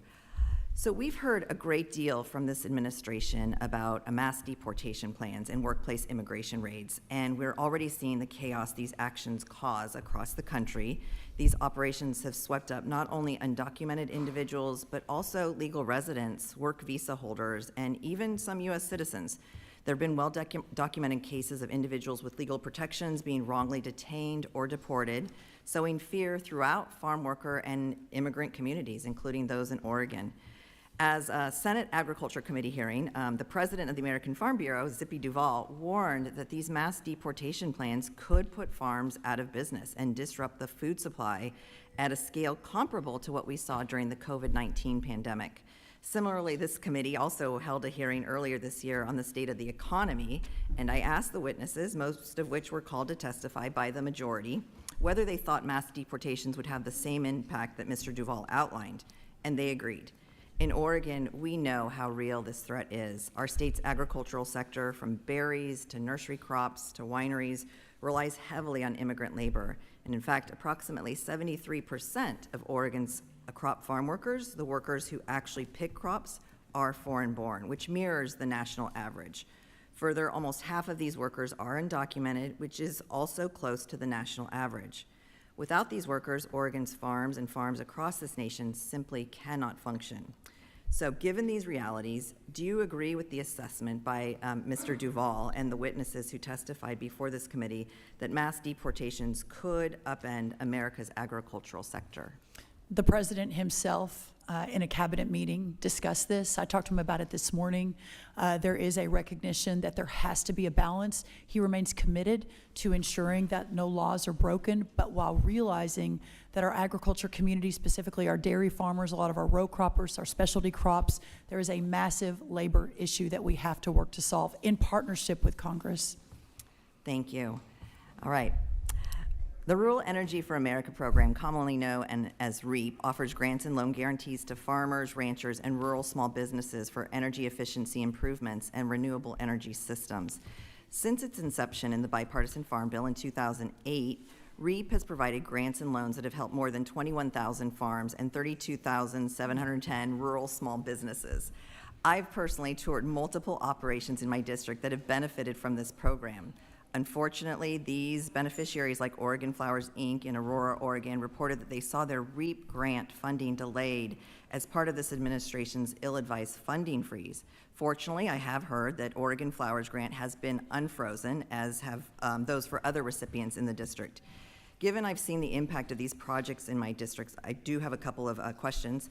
I know Ranking Member Craig and her Senate counterpart sent you a letter asking for an update on REAP funds at the end of April, but you have yet to respond. Are any REAP grants still unfrozen, or frozen, excuse me? I am proud to say I think we're completely caught up in all the letters, which is sort of unprecedented. So that should be solved for. There should be a letter on their desks, at least as of last night. All right. So it may be late. But yes, we have fully unfrozen all of those programs. Again, in a commitment to the American taxpayer to understand the efficiency, the efficacy of all of these programs. We undertook, a lot of review, but it is important, and those are important to local communities, and worked with some of the leaders in your state specifically. I remember some phone calls, and found them to be very valid. Thank you. I yield back. Thank you, Congresswoman. Gentlelady's time has expired. Now recognize the gentleman from Nebraska. Mr. Thank you, Bacon, Chairman. for 5 minutes. I'm an equal opportunity critic of Secretary Rollins, as people maybe share, but I want to commend you. You've done a great job today. I think you're doing a great job as Secretary. I think the administration made a great choice in you for Secretary of Agriculture. The first question I want to ask you is, it's not your doing, the problem, but you could have a hand in helping us here. Canada is Nebraska's largest trading partner. It's a cornerstone of our agriculture economy. And we have this agreement, USMCA, that the president negotiated in his first term. They were in compliance. And then we talk about tariffs with dairy, but that was written into the USMCA deal. And then they gave us tariffs on wood. It was meant to be equal. But the tariffs are hurting us with Canada. Also, the talk of the 51st state from the administration has angered so many Canadians. And I hear from our business leaders in Omaha that they're losing business from Canada. They're saying, hey, we don't want to do business with you right now. So we're paying for this, at least in Nebraska. I'm sure other states as well. I hope you can help. Hope you got a timeline that maybe we can get an agreement so we get trade back going, and we need to repair this relationship that's important to not just Nebraska, all of the United States. I yield. Well, sir, I appreciate that. Clearly, as I mentioned a little bit earlier, it is an uncertain time. Our farmers and producers are the most affected by the uncertainty. Remarkably, they have remained very committed. In fact, the latest poll shows that the community is actually higher in support today than they were even before what we call Liberation Day, when the president enacted the reciprocal tariffs. Having said that, I hear you. If you would send specific examples, I think that would really help me fully understand as these conversations are ongoing, and I am at the table. So, really, I talked to business leaders in Omaha. We have Fortune 500 companies. Canadians are calling them saying, we don't want to do business with you right now. But I don't really understand the reason for tariffs on Canada to begin with when they've been in compliance with an agreement that was negotiated by this president. It just, for many of us, it doesn't make sense. But I want to go to question number 2. You and I spoke on the phone, and I really appreciate you taking my call, talking about regarding staffing and funding cuts with the U.S. Meat Animal Research Center in Nebraska. Do you have any update on efforts to restore these critical resource positions and sustainable funding? I don't right in front of me, but I will before we conclude today. So Okay. we'll get right back to you. I'm grateful. It's important to us, and we got some great universities trying to work with you. Yes, thank you. You've already addressed my third question, but I just want to say thanks for your candor on the Make America Healthy Again and the impacts on farmers. I appreciate your feedback and your candor. My final question is this. On the March 20th, the USDA's Agriculture Research Service distributed a directive restricting the use of more than 100 terms in evaluation agreements. Among these prohibited were ethanol, sustainable aviation fuel, water conservation, and groundwater pollution. All these things are important in Nebraska. Why do we do that? Because a lot of these research areas are important to the Midwest. And can you provide an update or a rationale? Yeah, of course. That was fixed almost immediately. Okay, good. So unless you hear differently, we have not heard any other issues with that. We solved for that right away. Okay, thank you so much. Those are my 4 questions. I'll give Thank you you, back a minute Congressman. 40. Gentleman yields back. Now recognize the gentlelady from Hawaii, Representative Takuda, for 5 minutes. Thank you, Mr. Chair. I wanted to follow up on your response to Ranking Member Craig. The USDA did in fact fire nearly 6,000 probationary employees as part of a government-wide reduction in force. This was in addition to the deferred resignations that were received. The courts did in fact force you to reinstate these employees. Do you agree with the court's decision then and regret your initial decision to doge 6,000 of your employees? Just a simple yes or no, please.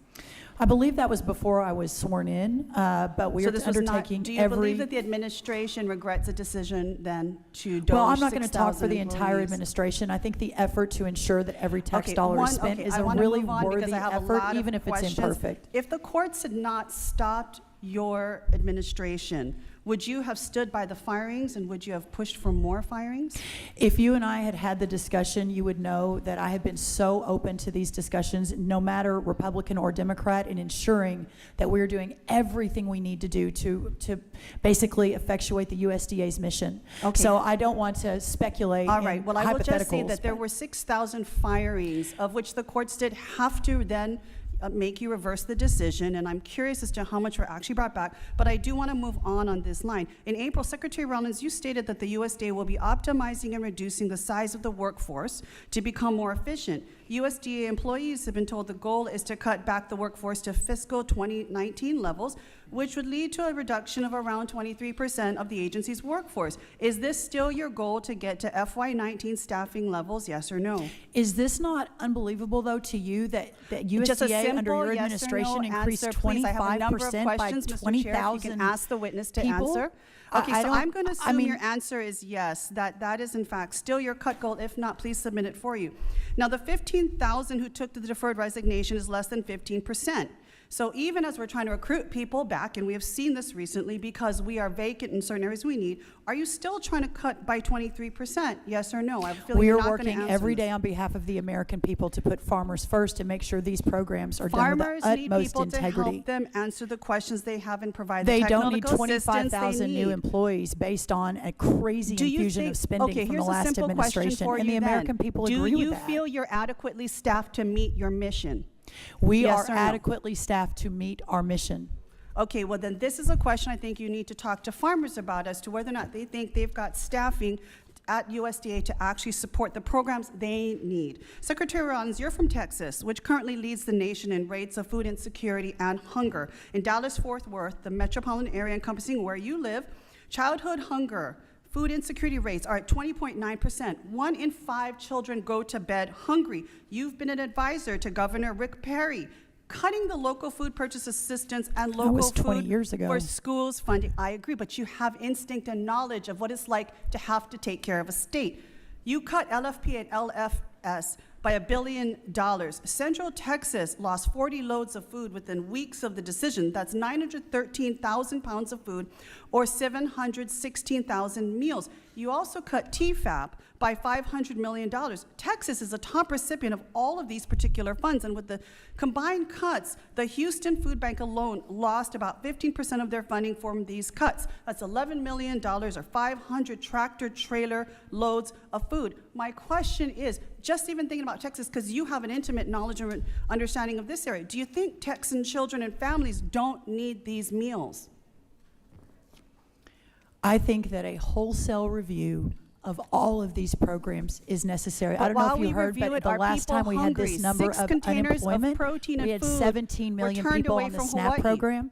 Today we have 42 million. We spend Are you $400 then- million a day. Secretary, are you $400 then million saying that the a food day you on cut was nutrition not programs. needed by the people who were going to eat them? It's a simple question. Texas has half the poverty of California by having lower taxes and less government programs. We are moving people into real jobs and real prosperity You are then at a implying rate that that the states people who are that don't receiving move those forward food, with freedom again, have. these are redundant. So I will not let you denigrate my state that has become the model in the country for the American dream, for Your prosperity, for state good is jobs, leading for the good health country care, in hunger etc. and food Thank you. insecurity right now. And we are talking about the fact that your state alone has lost tens of millions, if not more, dollars worth of funding under your lead of this particular department. $400 million And it's a day question should be plenty you must to ask support yourself, these for every programs. dollar you cut, who goes hungry throughout this country? Thank you, Mr. In Chair. I yield America, back. there will not be a hungry child. Gentlelady yields back. Now recognize the gentlelady from Illinois, Ms. Miller, for 5 minutes. Hello. Hello, Secretary Rollins. It's a pleasure to have you join us today, and I'm looking forward to working with you and President Trump in making American farmers great again. As you are well aware, we are seeing taxpayer-subsidized Chinese solar covering some of the best farm ground in the world, Class A and Class B farm ground. I was proud to reintroduce the No Solar Panels on Fertile Farmland Act of 2025, this Congress, which bans taxpayer funding for solar panels, especially those made in China, from being installed on America's fertile farm ground. I want to publicly applaud your leadership in taking action to stop Chinese Communist Party from buying up American farmland. Hostile foreign powers should never be allowed to control critical American assets like our food production. Recently, organizations like the Bezos Earth Fund have spent millions of dollars to paint the livestock and agriculture industries as drivers of climate change.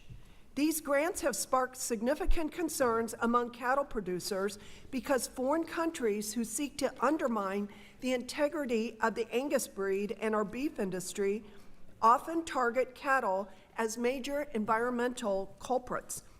But I know we are in good hands with you as our Secretary.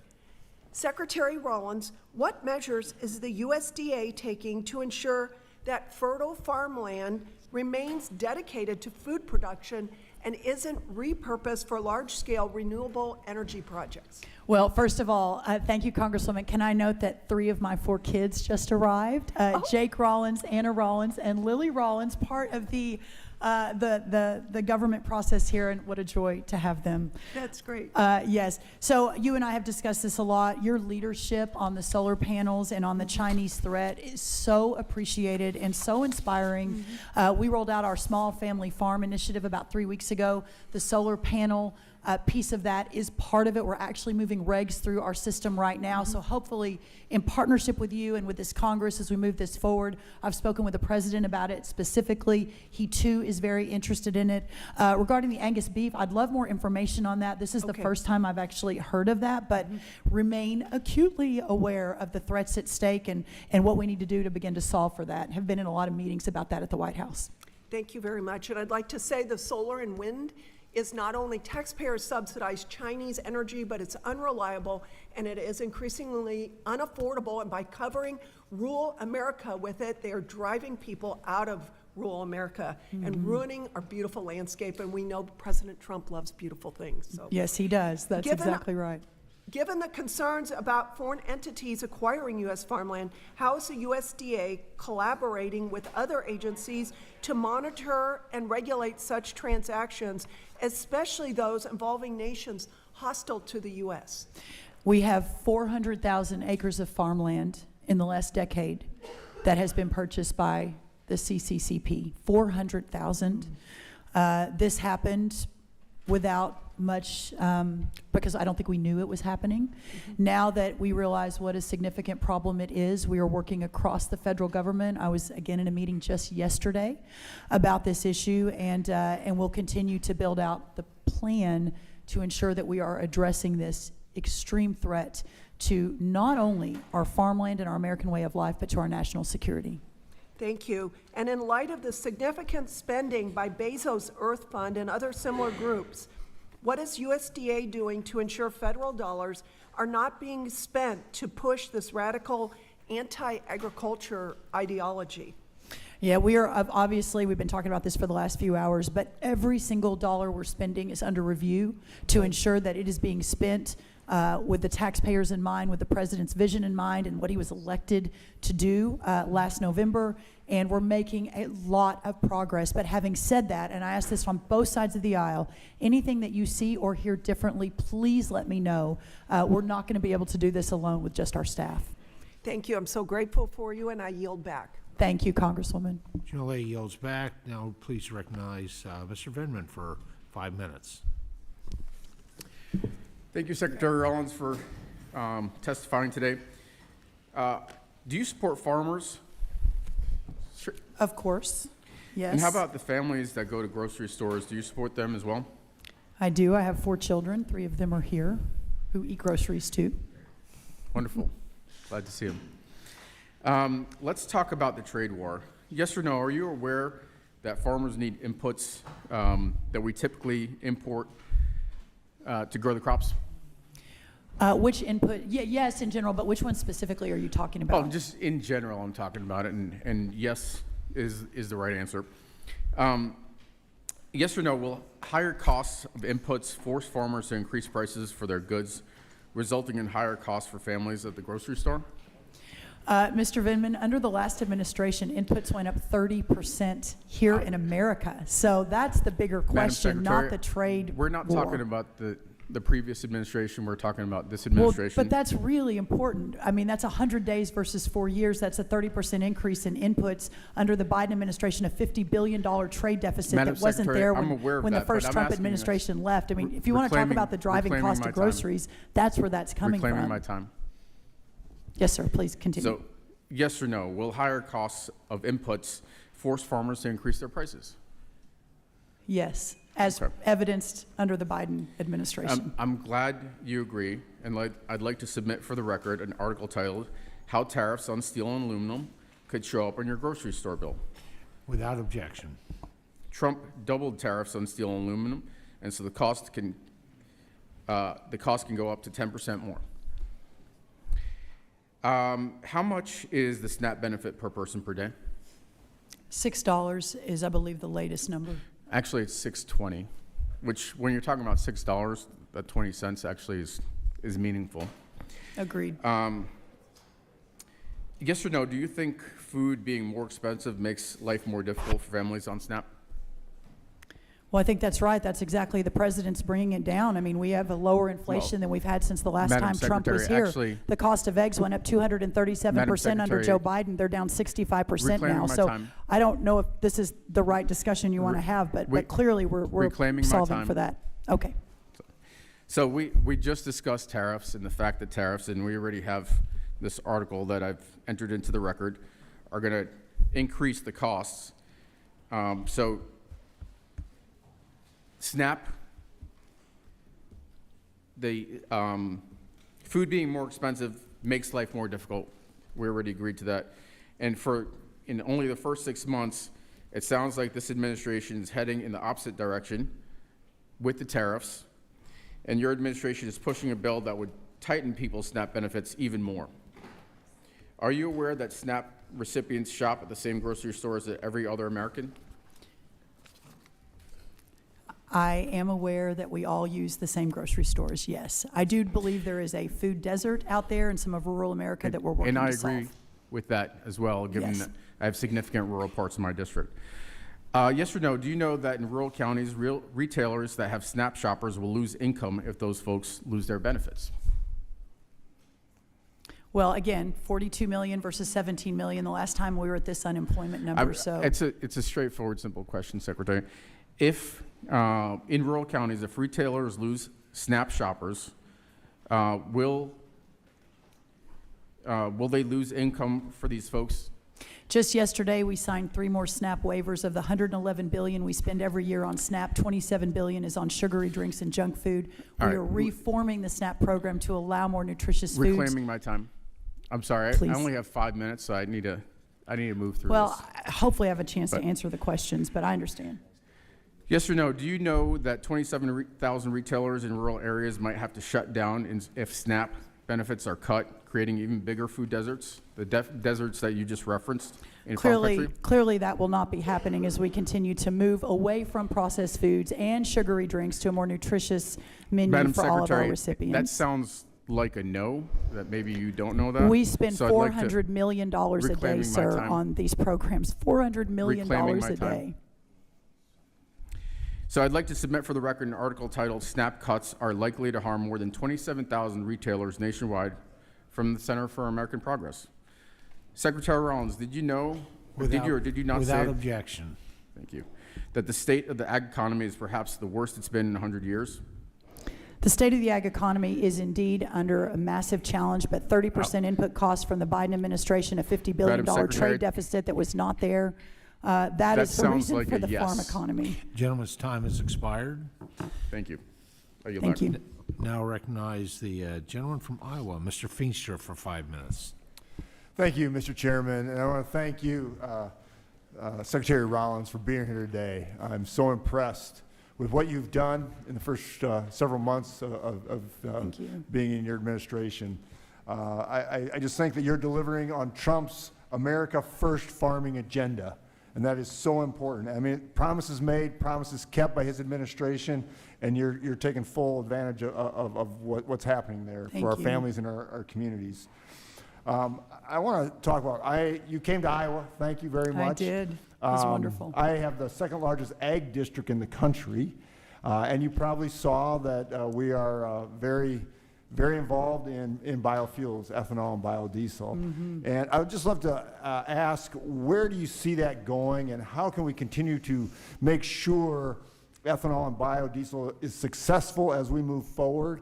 And what can USDA do in those arenas to make sure that we protect our farming community and create those markets for our farmers? Yeah, I had such a great day in Iowa, and I mean, that part of the country is just so special. I had a little comment coming from behind.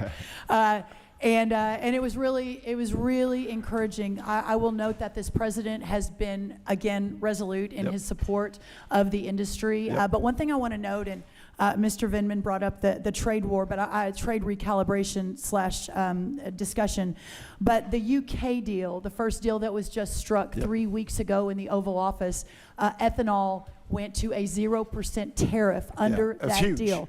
3 days later, I was in the UK talking to the leaders there. They were so surprised, first of all, to have the Secretary of Ag there because they hadn't seen one in a long time.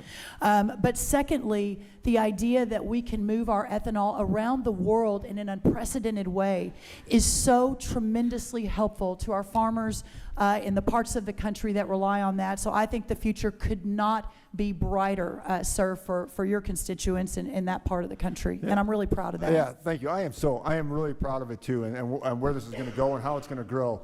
I do want to talk a little bit about SNAP benefits, because I want you to answer the question, which is wonderful. I mean, what we're trying to do is simply reduce fraud, waste, and abuse, and error rates. And some of these states that have massive error rates, they don't care, literally don't care.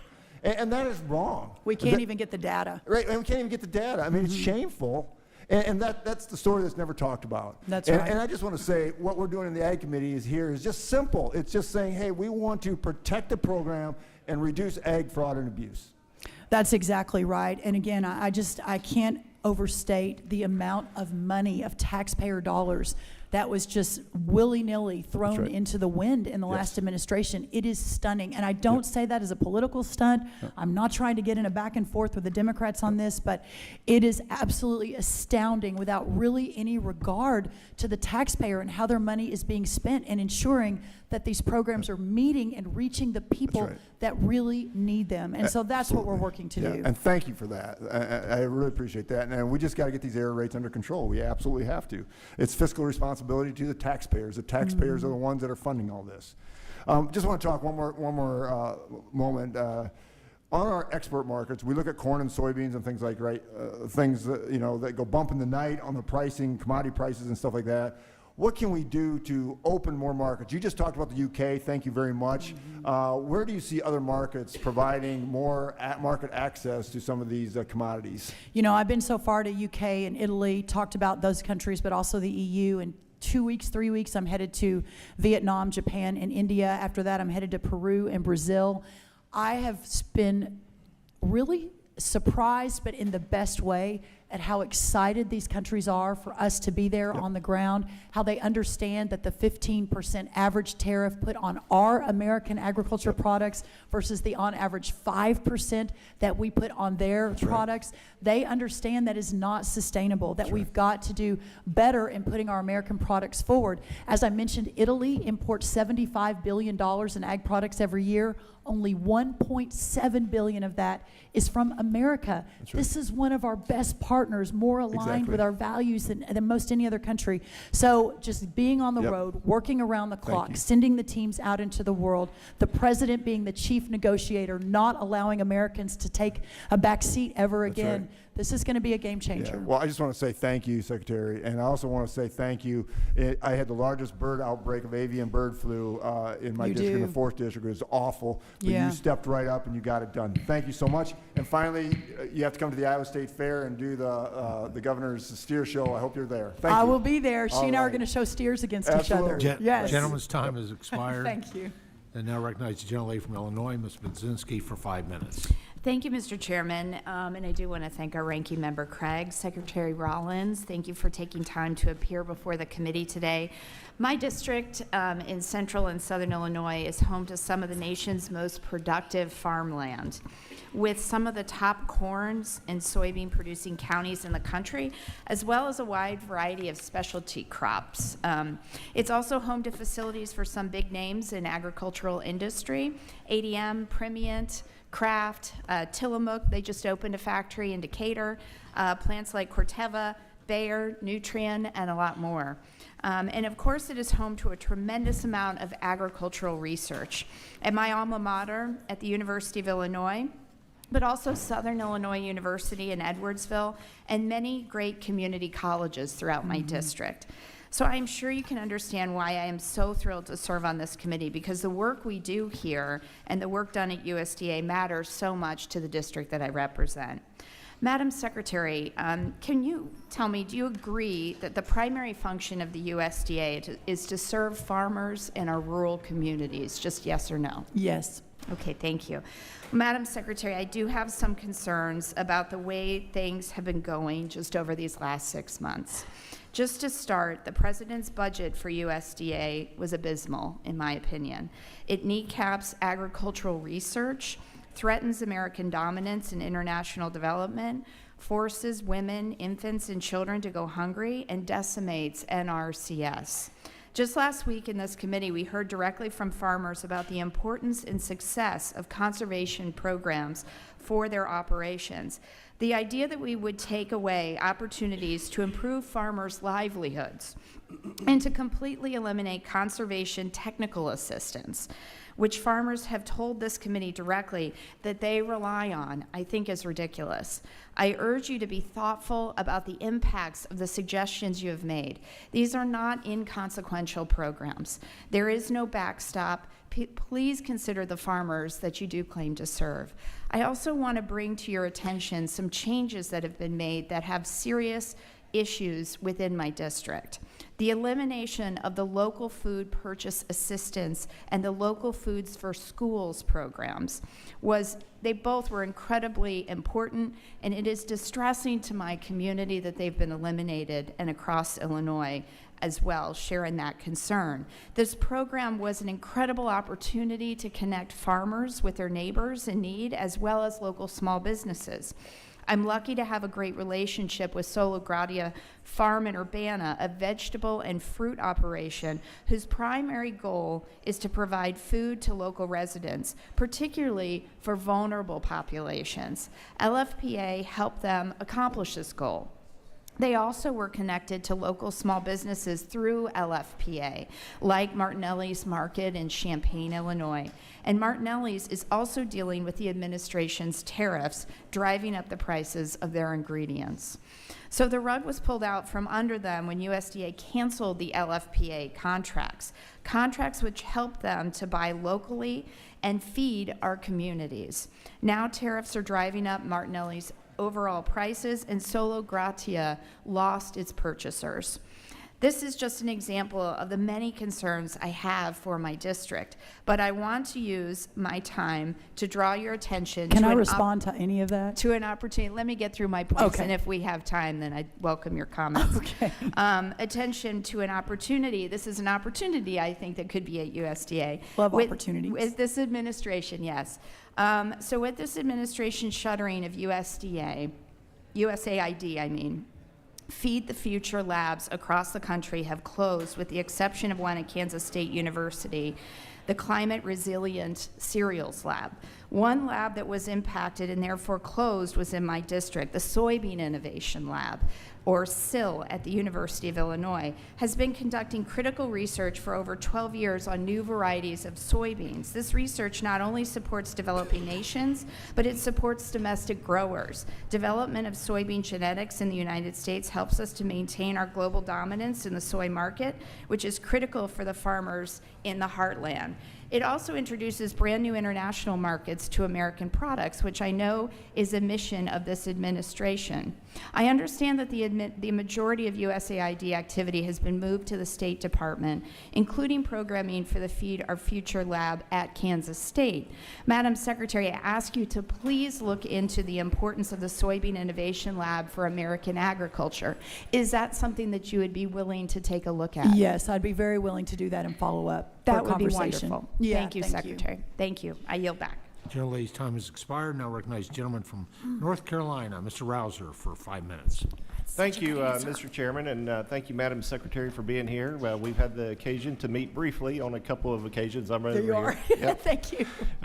And I appreciate your work. USDA is near and dear to me. During Bush 43, I was a SES political appointee over at USDA Rural Development. Yeah. I have great appreciation for the variety of missions of the department, and appreciate your service. First, I want to begin by thanking you for your work with the North Carolina Department of Agriculture and Consumer Services on their state block grant application for losses from Hurricane Helene. Obviously a very, very devastating storm. And as you know, this devastation was far beyond just crop loss, affecting a broad range of our more than $111 billion agriculture economy, including timber, infrastructure, agritourism, and aquaculture losses. And now it's in my understanding that our staffs have been communicating, and I know you're working really, really closely with the state to address these issues, and just really appreciate your work in that regard. If you want to provide a little update on that.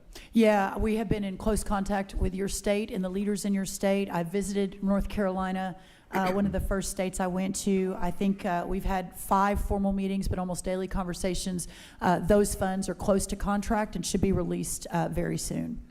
And you may have mentioned this while I was out at another committee meeting, and so my apologies if it's redundant. North Carolina is the 3rd most agriculturally diverse state in the country, and so we have a lot of specialty crops. If you can touch base or just bring us up to date real quickly on the marketing assistance specialty crop rollout for economic assistance for specialty crops, I'd be most interested in Yeah, that. that's as you may remember, that's a significant investment on our end at USDA, about $2.65 billion.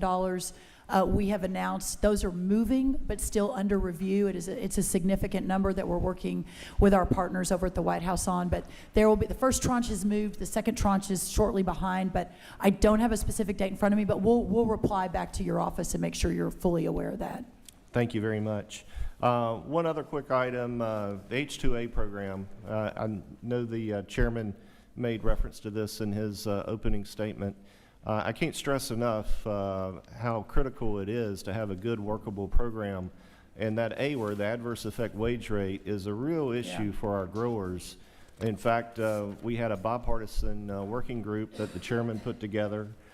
We had a whole list of areas of unanimity between Republicans and Democrats, and one of them was the need to freeze that AWR. We've got a great Secretary of Labor in place, and I remember during the first Trump administration, there were a variety of departments that were working together to make some good reforms administratively to the H-2A program. So I just want to underscore just how important that is and give you an opportunity to talk about that just a minute if you can. Yeah, I am fully aware. In fact, in Texas, I went and visited some citrus growers in South Texas, and we could look across the border where the average hourly rate was $2 in Mexico to produce the same, or to basically move the same produce through in Texas at $23 an hour. This is unsustainable. I've talked to Lori Chavez-Durema, our Secretary of Labor, about it. I've also spoken to the President about it. We remain fully committed to working with, obviously, you all are going to be the main movers and shakers for real change, but whatever we can do through the government, the executive branch, please, please, please let us know, because we realize what a huge problem this is. Well, we look forward to working with you very closely on that, because it is, it's probably one of the greatest needs American agriculture has. That's right. You know, you can't harvest a crop in many cases, particularly specialty crops, if you don't have labor. That's exactly And, right. in my remaining time, I want to put in a plug for our food assistance programs. You know, a lot of them are administered at USAID, but they really belong under the U.S. Department of Agriculture, in my opinion. One in particular, the Dole McGovern Food Aid Program. I used to work for U.S. Senator Elizabeth Dole in a previous life. I grew very close to Senator Dole from Kansas.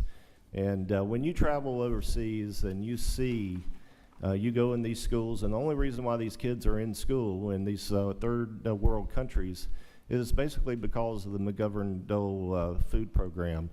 It's the only nutrition they get during the day, and it provides not only a humanitarian aspect, but there's also a diplomatic long-term America First aspect as well. So Very quickly, 30 of those programs are still moving, and we opened up funding for the next round on May 9th, just a few weeks ago.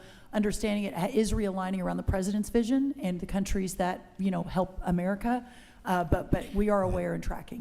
Gentleman's time has expired. Now recognize at the minority's request, I recognize Mr. Jackson from Illinois for 5 minutes. Chairman, I yield to Congresswoman Hayes. They wanted us to switch orders. Then I don't recognize the gentleman from Illinois, Mr. Jackson. Okay. Recognize the gentlelady from Connecticut, Ms. Hayes, for 5 minutes. I'm not sure what's going on. Don't I get my own 5 minutes?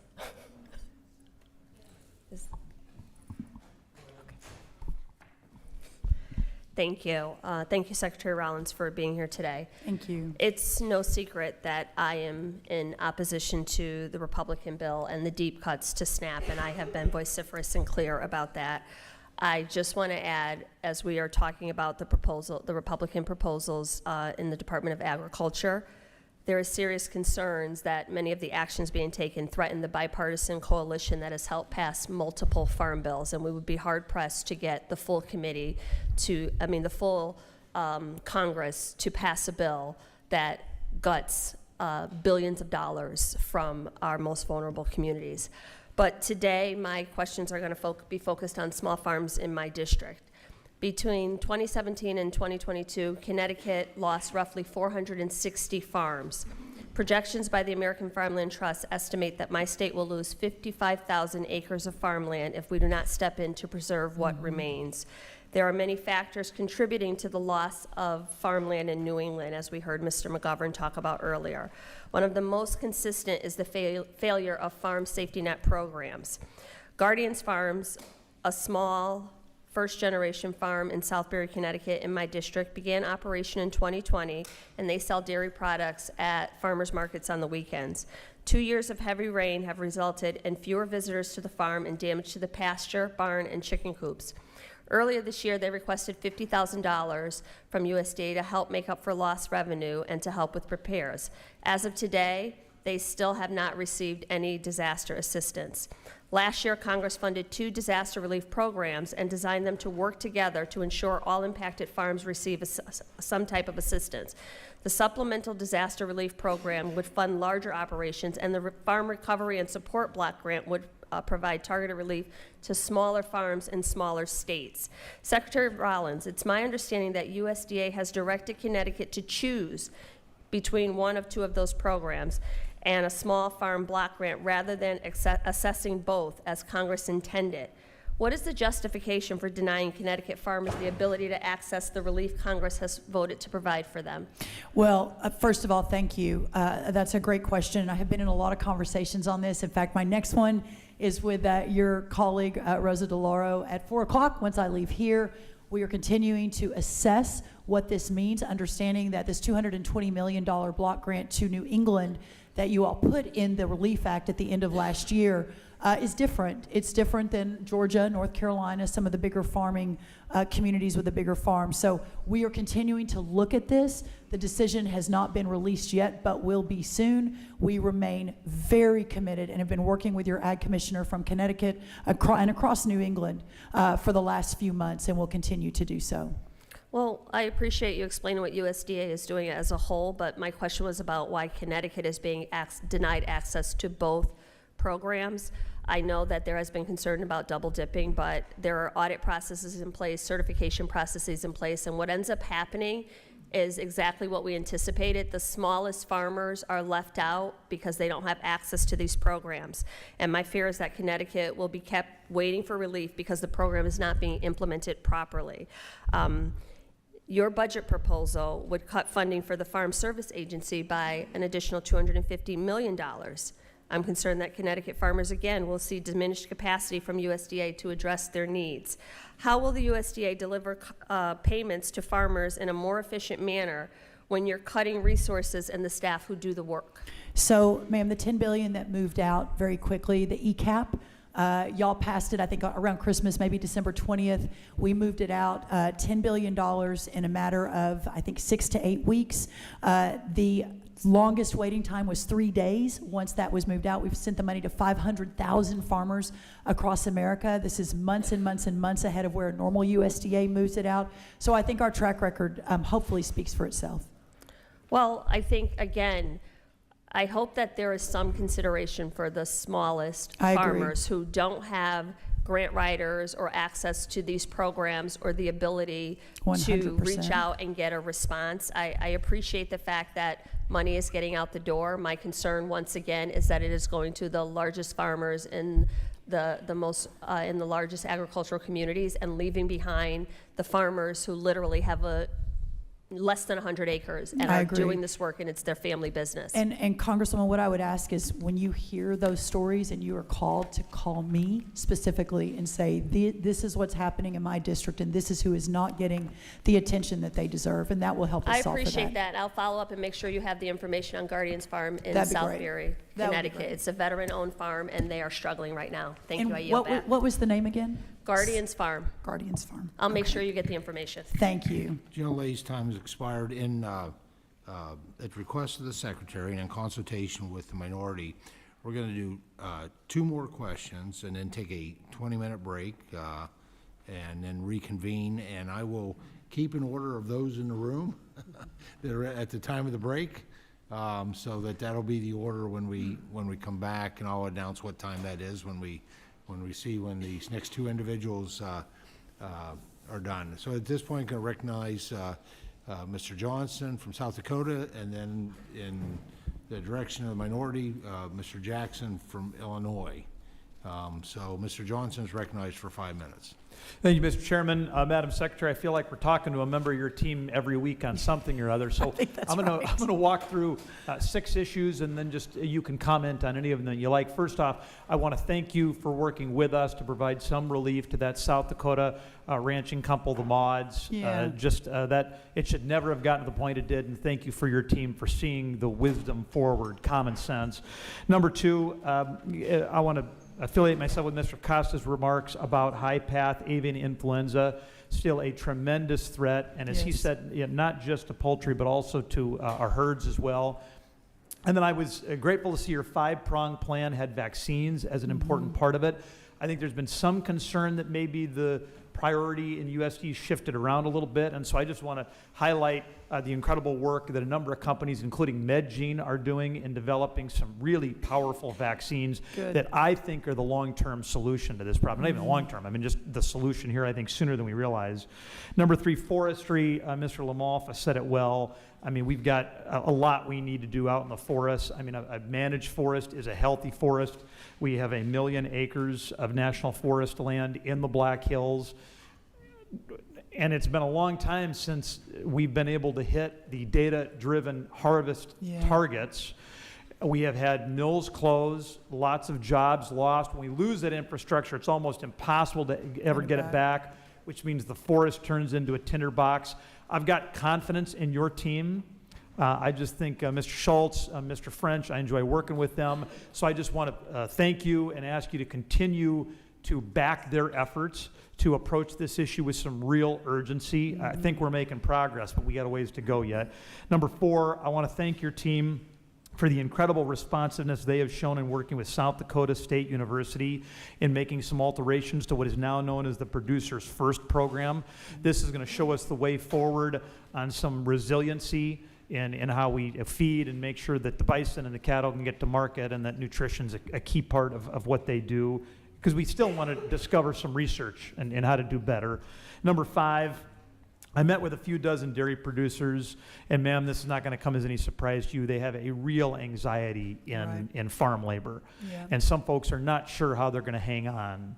And they view you as a huge leader. They view you as a critical, I mean, this problem will not get solved without Brooke Rollins, and they believe in you, ma'am. And if there's anything I can do to help in developing solutions, so we can, not just in dairy, of course, this is a bigger problem, but we've got to find a solution. And finally, number 6, and then I'll shut up. Trade, just little old South Dakota, we export almost $6 billion a year overseas in ag. That's $6,000 a year for every single South Dakotan every single year. Clearly, this committee, strong believers in MAP, FMD, and I know you're a strong believer, and I would just ask you to continue to be a strong voice for more trade, which will make America stronger, and I know that's where the administration's headed. What am I missing, ma'am? Well, I think you covered it very well. I just want to start with the last one first on the trade.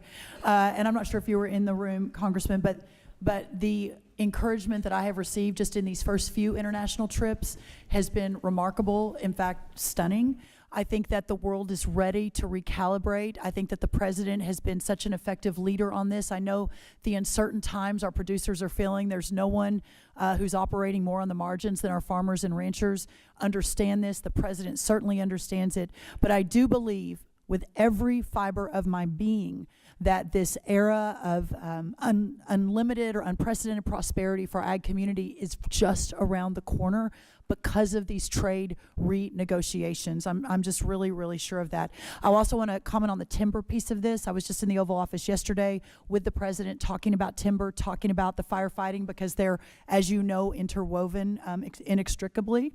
And I think that we're going to have another meeting tomorrow in the Oval Office on the issue. The president has been resolute in the increase of 25% in timber production, which, by the way, that will be the same number we had 30 years ago in 1994. Since then, our entire timber industry, as you know from your state and others, has been decimated. So the focus, the investment, the putting our timber industry back at the front of the line to ensure they're able to do and thrive, but also on the back end to mitigate against more and unnecessary fires, it continues to be a priority of this administration, and I'm really, really proud of that.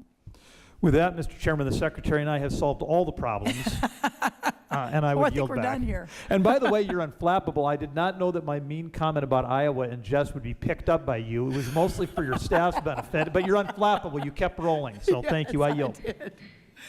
Thank you, sir. Thank the gentleman. This gentleman's time has expired. Now I recognize the gentleman from Illinois, Mr. Jackson. Thank you, Honorable Chairman Thompson. Thank you, Ranking Member Craig, and distinguished members of this committee. Thank you, Secretary Rollins. I look forward to working with you in the months and years to come. You're head of a department with a budget of hundreds of billions of dollars, over 100,000 employees, 4,500 offices, 29 different agencies, and so the job is enormous, and I come here not to fix blame, but to seek solutions. Madam Secretary, your department proudly announced in a May 1st press release that it has terminated over 3,500 contracts and grants totaling over $5.5 billion and canceled nearly 1,000 trainings to eliminate quote-unquote woke DEI initiatives. For the record, does the United States Department of Agriculture, under your leadership, have an official written definition of DEI? I'm a bit confused. One that would stand legal scrutiny under the Administrative Procedures Act that you used as a specific uniform standard to justify these cancellations? I believe that we do, sir, but let me check on that, and I will circle back to your office, and we can talk directly. Okay, thank you. I've not been able to find one. I reached out to the office starting in February. So I would simply just assume at this point, for the record, that the answer would be written no. Under the Administrative Procedures Act codified at Section 5, U.S. Code 551, agencies' actions cannot be arbitrary and capricious, yet we see some of the terminations of these programs without a single written guiding principle. So we have to make sure that this is codified into law. Under the previous Secretary of Agriculture, we had a blueprint and outline of where the department was going.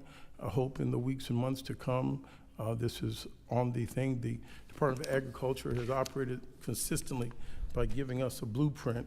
The second question I would have for you, your department has canceled outreach and recruitment in the name of eliminating DEI. So I don't know what it is that's being eliminated, that's being cut, because this DEI is very vague. It means many things to many people.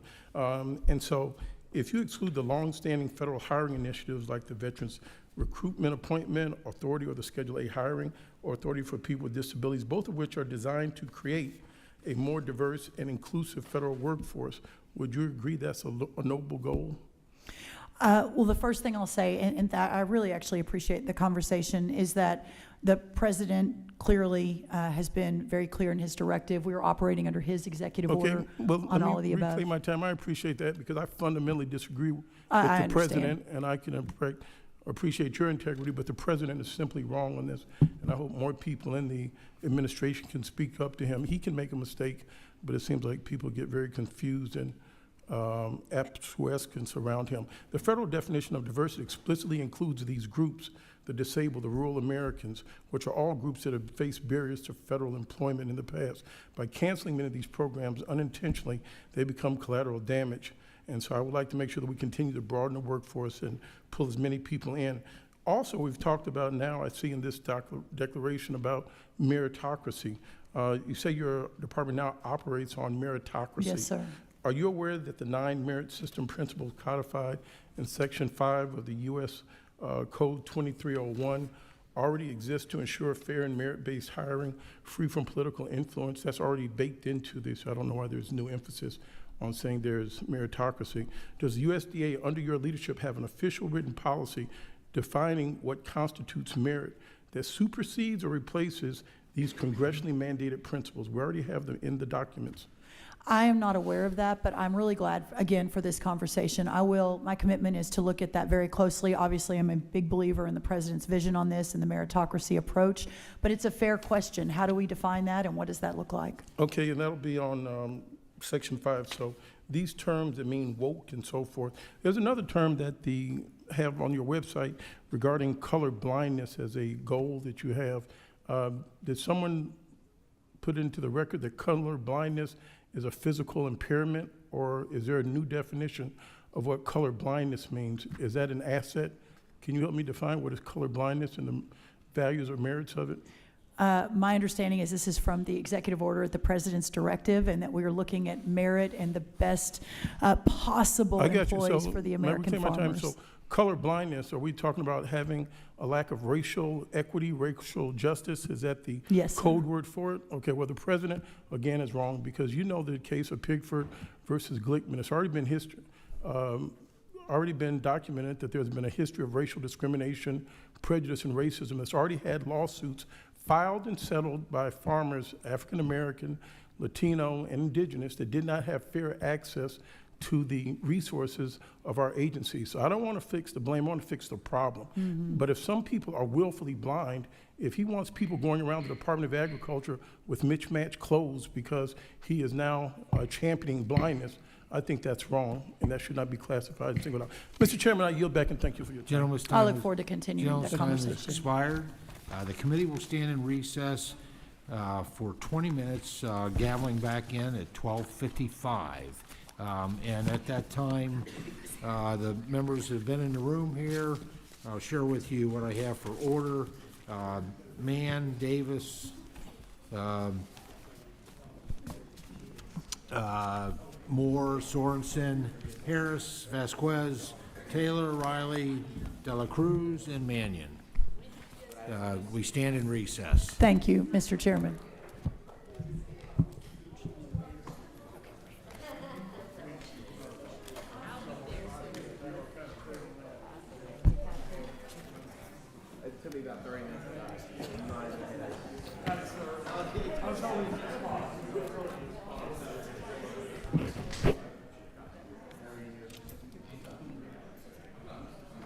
We have to talk to her about the majority didn't want to meet. Yep.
subcommittee hearing when we had the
Committee shall come to order. I note that there is a quorum present for the purposes of taking testimony and receiving evidence. I now recognize the gentleman from Kansas, Mr. Mann, for 5 minutes. Welcome back, Madam Secretary. Thank you for being here today, and thank you for your leadership in supporting farmers, ranchers, and ag producers across the country. It was an honor to have you visit the big First District of Kansas during your first week on the job back in February, right after you were confirmed, and we had a chance, as you recall, to participate in a roundtable discussion with ag producers, stakeholders. We toured Finney County Feed Yard, the Ponderosa Dairy. We even met with some local FFAers, which was a huge highlight of mine. I know something that's near and dear to your heart as well. One of my first meetings with President Trump, I distinctly remember him telling me of his love for the American farmer. And I very much appreciate that you also share that passion. Over the past few months, you and the President have led the way in supporting rural America, and I look forward to continuing to work with you for the next 4 years so that we make agriculture great again and everything that it possibly can be. Amen. A couple questions. First one, Madam Secretary, the One Big Beautiful Bill Act is a major step forward in the future of American agriculture. We are able to strengthen crop insurance, raise reference prices, really help our producers. We also are able to include historic landmark investments in funding for trade promotion programs in the House version. After the last administration's failure to act on expanding international markets, I've been really encouraged at your efforts to rebalance trade to support the American farmer and rancher. In particular, I appreciate that you'll be traveling on a trade mission to India here in the next few weeks, where greater market access for crops like sorghum would be a game changer for our Kansas producers and a clear win for the U.S. and India. With the significant upgrade in trade promotion resources, can you share what you and Ambassador Greer will be pursuing to unlock opportunities for U.S. exports, commodities like sorghum as part of our discussion specifically with India? Yeah, specific to India, and I will absolutely, Congressman, circle back to you with a little more detail. I've got about 3 countries ahead of India. Yeah. So I haven't focused on India just yet, even though we're headed there very soon. But I think that India is reflective, to your point on sorghum and a lot of our row crops. There's just so much opportunity there. And I think we've talked a lot this morning about national security. Agriculture security is national security. A lot of that is opening up markets with our friends like India and moving away from other markets that clearly are not aligned with us on a value by value basis. What I have found with Ambassador Greer, with Secretary Lutnick, with Secretary Bessent, and the ultimate sort of deal maker, President Donald Trump, is we are relentless. And again, I think I mentioned this a couple of times, but it's worth repeating. The few countries I've already visited, the countries that have already visited me, everyone is so anxious to support this vision of opening up more American products and decreasing the tariffs while working on the non-tariff trade barriers. So there's a lot more to come. Would love to work with you, though, as we're prepping for India and other countries specific to sorghum and other row crops. Would love to. I think India is a huge opportunity for sorghum, other commodities as well. Yeah. Thank you for that. Second question, earlier this year I introduced legislation to move back to USDA, a program that's not only dear to the people of Kansas, but also vital to our ag producers in the country. Food for Peace was a program that I've long supported, and it supported American agriculture and helping feed millions of people around the world. It was originally housed with the USDA when it was created over 70 years ago. McKanson came up with the idea years ago. My bill would return it back to its roots, return it home to the USDA, ensuring its long-term sustainability. I'm optimistic that Congress will soon act to codify this move, realigning Food for Peace with USDA where it began. If and when that transition takes place, can you commit that the department will continue to fund and operate Food for Peace as robustly as it currently has been administered, and welcome any thoughts about Food for Peace? Sure, and understanding that's moving through the system, not wanting to get ahead of President Trump specifically, but we stand ready. If that is the congressional direction, we will work with you and your partners to ensure the continued sustainability and success and changes if necessary. And great program, right? I mean, we're shipping commodities grown here in bags that say a free gift to the American people. It's good for our farmers, good for our shippers, good for the mouths that receive it. I think someone asked you about Food for Progress earlier. Might loop back in with your office on that as well. But just really appreciate you being here. Thank you for all that you're doing for agriculture. Thank you so much. Good to see you, Congressman. Gentleman yields back. Now recognize the gentleman from North Carolina, Mr. Davis, for 5 minutes. Thank you so much, Mr. Chair. To our Secretary Rollins, thank you so much for being with us today. Good to see you. I was looking forward to the committee, I'm sure, as we've been excited about you coming. I want to share a picture the best that I can reflect from so many conversations, what's taking place in Eastern North Carolina back home. Farmers are absolutely getting pounded. These are, without any doubt, tough times, and they're facing many challenges between increased labor costs, low reference prices, increased input costs, so much uncertainty, double duty drawback for tobacco growers, trade, just uncertainty, and in the midst of it all, we still, regardless of how we got here, have no farm bill. And let's be clear, reconciliation is no substitute for a farm bill. I agree. In North Carolina, we have out west, which I traveled a little over a week ago to the western part of the state, and it's a dire situation that's still on the ground there as people are trying to pick up the pieces in the aftermath of Hurricane Helene. But then out east, in which I'm honored to represent, we've had our fair share of challenges as we've been crushed with drought. There's so much going on, and by the way, I would like to personally welcome you to Eastern North Carolina. I would love that. But what we're leaving farmers now, we're leaving farmers these options. Option A, more debt, take on more debt. Or option B, I'm gonna throw my hands up in the air and call it quits. Here's the reality. I grew up cropping tobacco and doing a lot of hard work that we enjoyed doing as kids, and this is part of our heritage.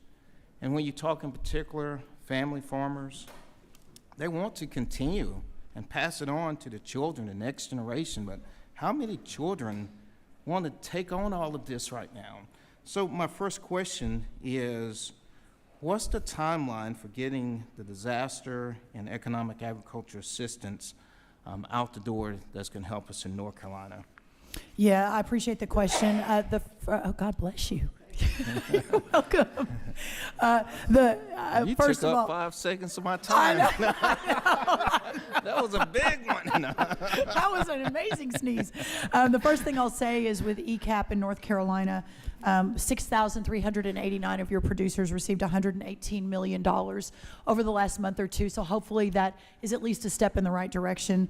On the emergency livestock relief, which we just released in the last week or two, there's significant numbers going that way. 599 producers for 23, another 423 producers for 24, a total of $1.4 billion, I believe, on that. And Madam Secretary, let me acknowledge the work that is taking place. I just want to really paint the picture. There's still a lot more work to be done. Yeah. And if I can shift, can you speak on whether you're working with our RMA, the Risk Management Agency Administrator Swanson, to defer interest charges on crop insurance premiums for the current year? I don't have that answer, but by the end of the next question, we'll have that for you. I am not 100% sure, so I don't want to answer wrongly, but we'll get that to you right away. Okay, super, thank you.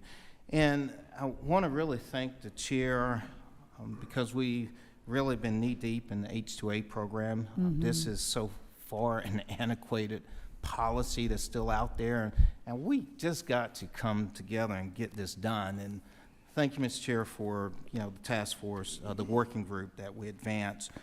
But I want to come in particular with AWR.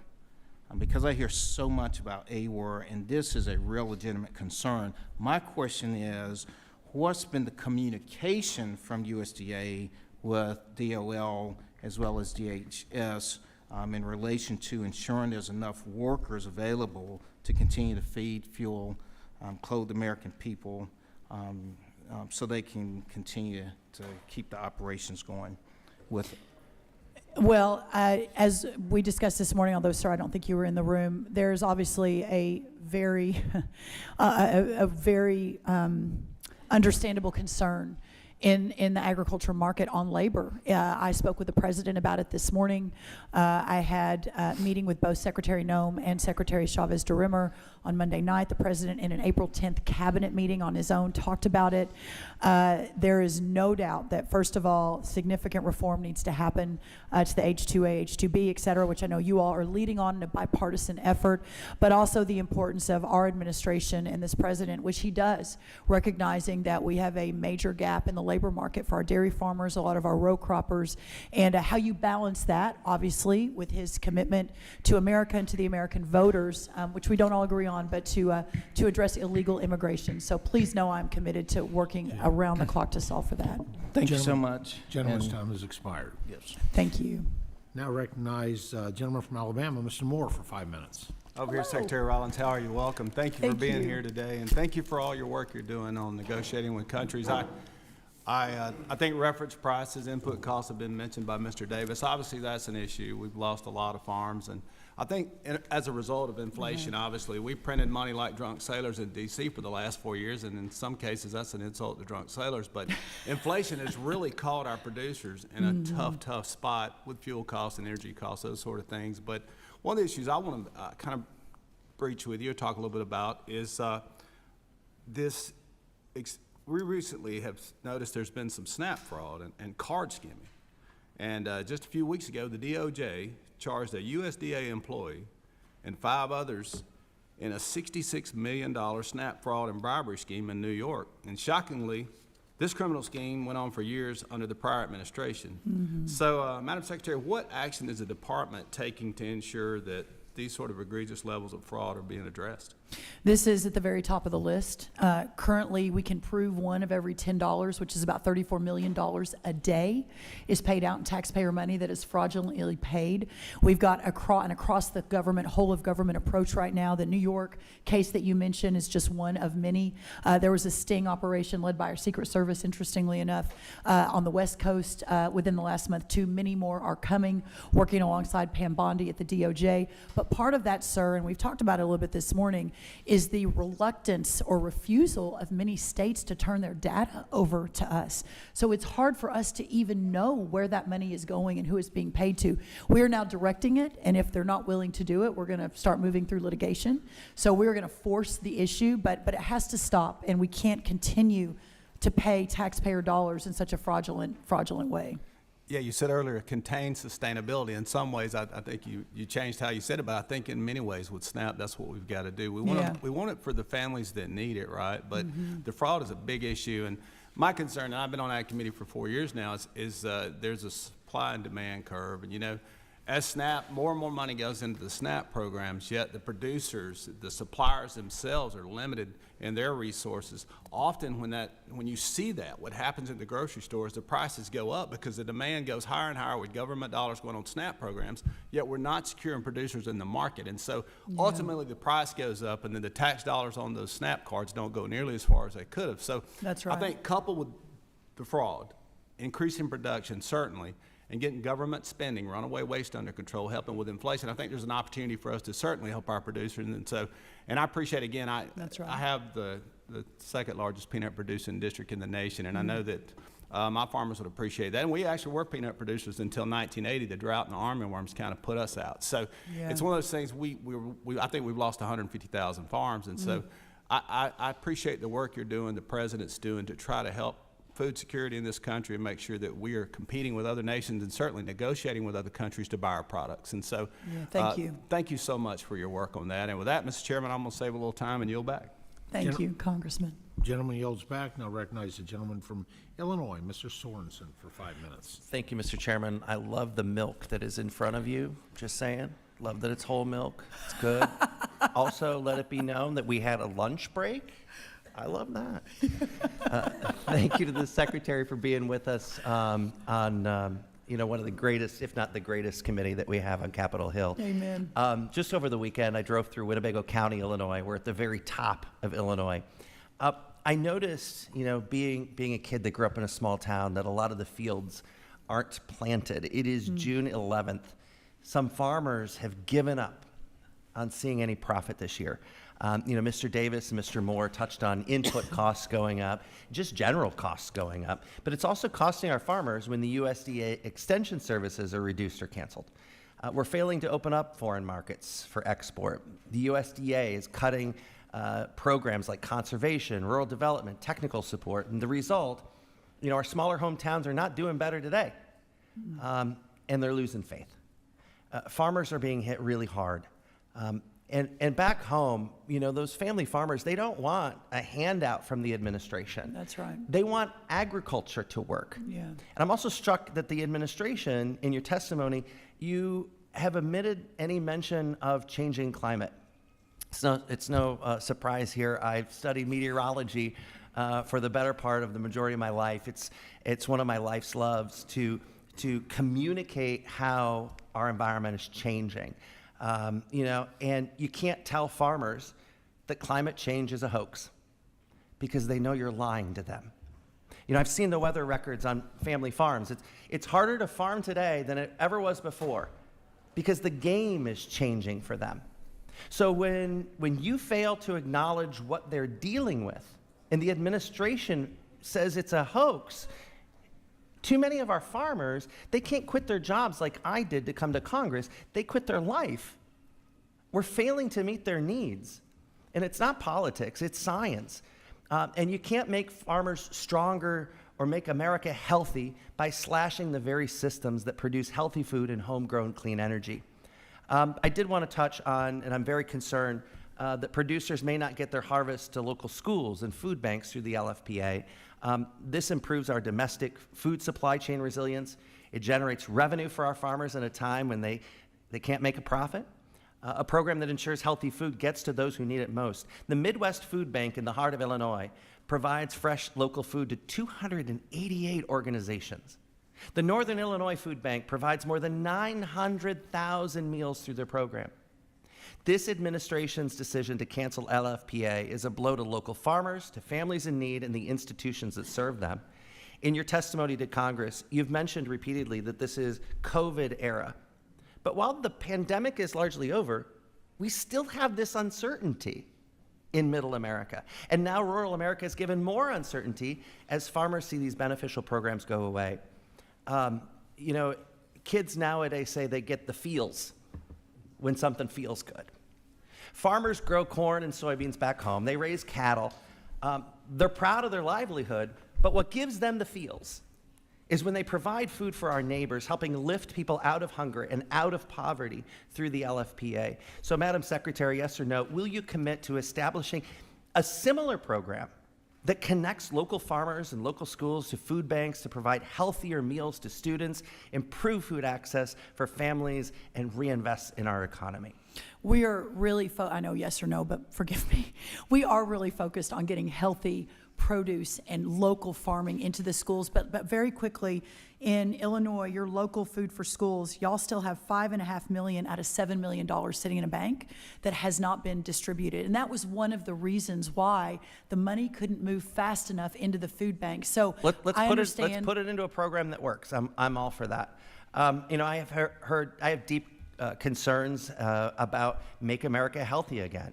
As you move the president's agenda forward, will you make sure that there is a seat at the table for farmers, for ranchers? The Agriculture Committee wants to be able to express their what they support, what they don't. We need to meet the need for food production, nutrition access, and rural economies. Can we get farmers at the table? Yes. Thank you. Also, I have very limited time left, but last question. How committed are you to making sure that our research, like the Peoria Ag Lab, our ag labs across the country are fulfilled and that the money's going to them? Yeah, of course, as we have refocused and realigned, but we have ensured, other than a handful, that they are continuing, they are strong, and that they're doing really good work. So the ones that we pulled back, we had major deferred maintenance issues and a significant cost. So if you're hearing differently, though, please call me and let us focus on that. Thank you, Madam Secretary. Thank I appreciate you. Thank you. Gentleman's time has expired. Now recognize Mr. Harris for 5 minutes.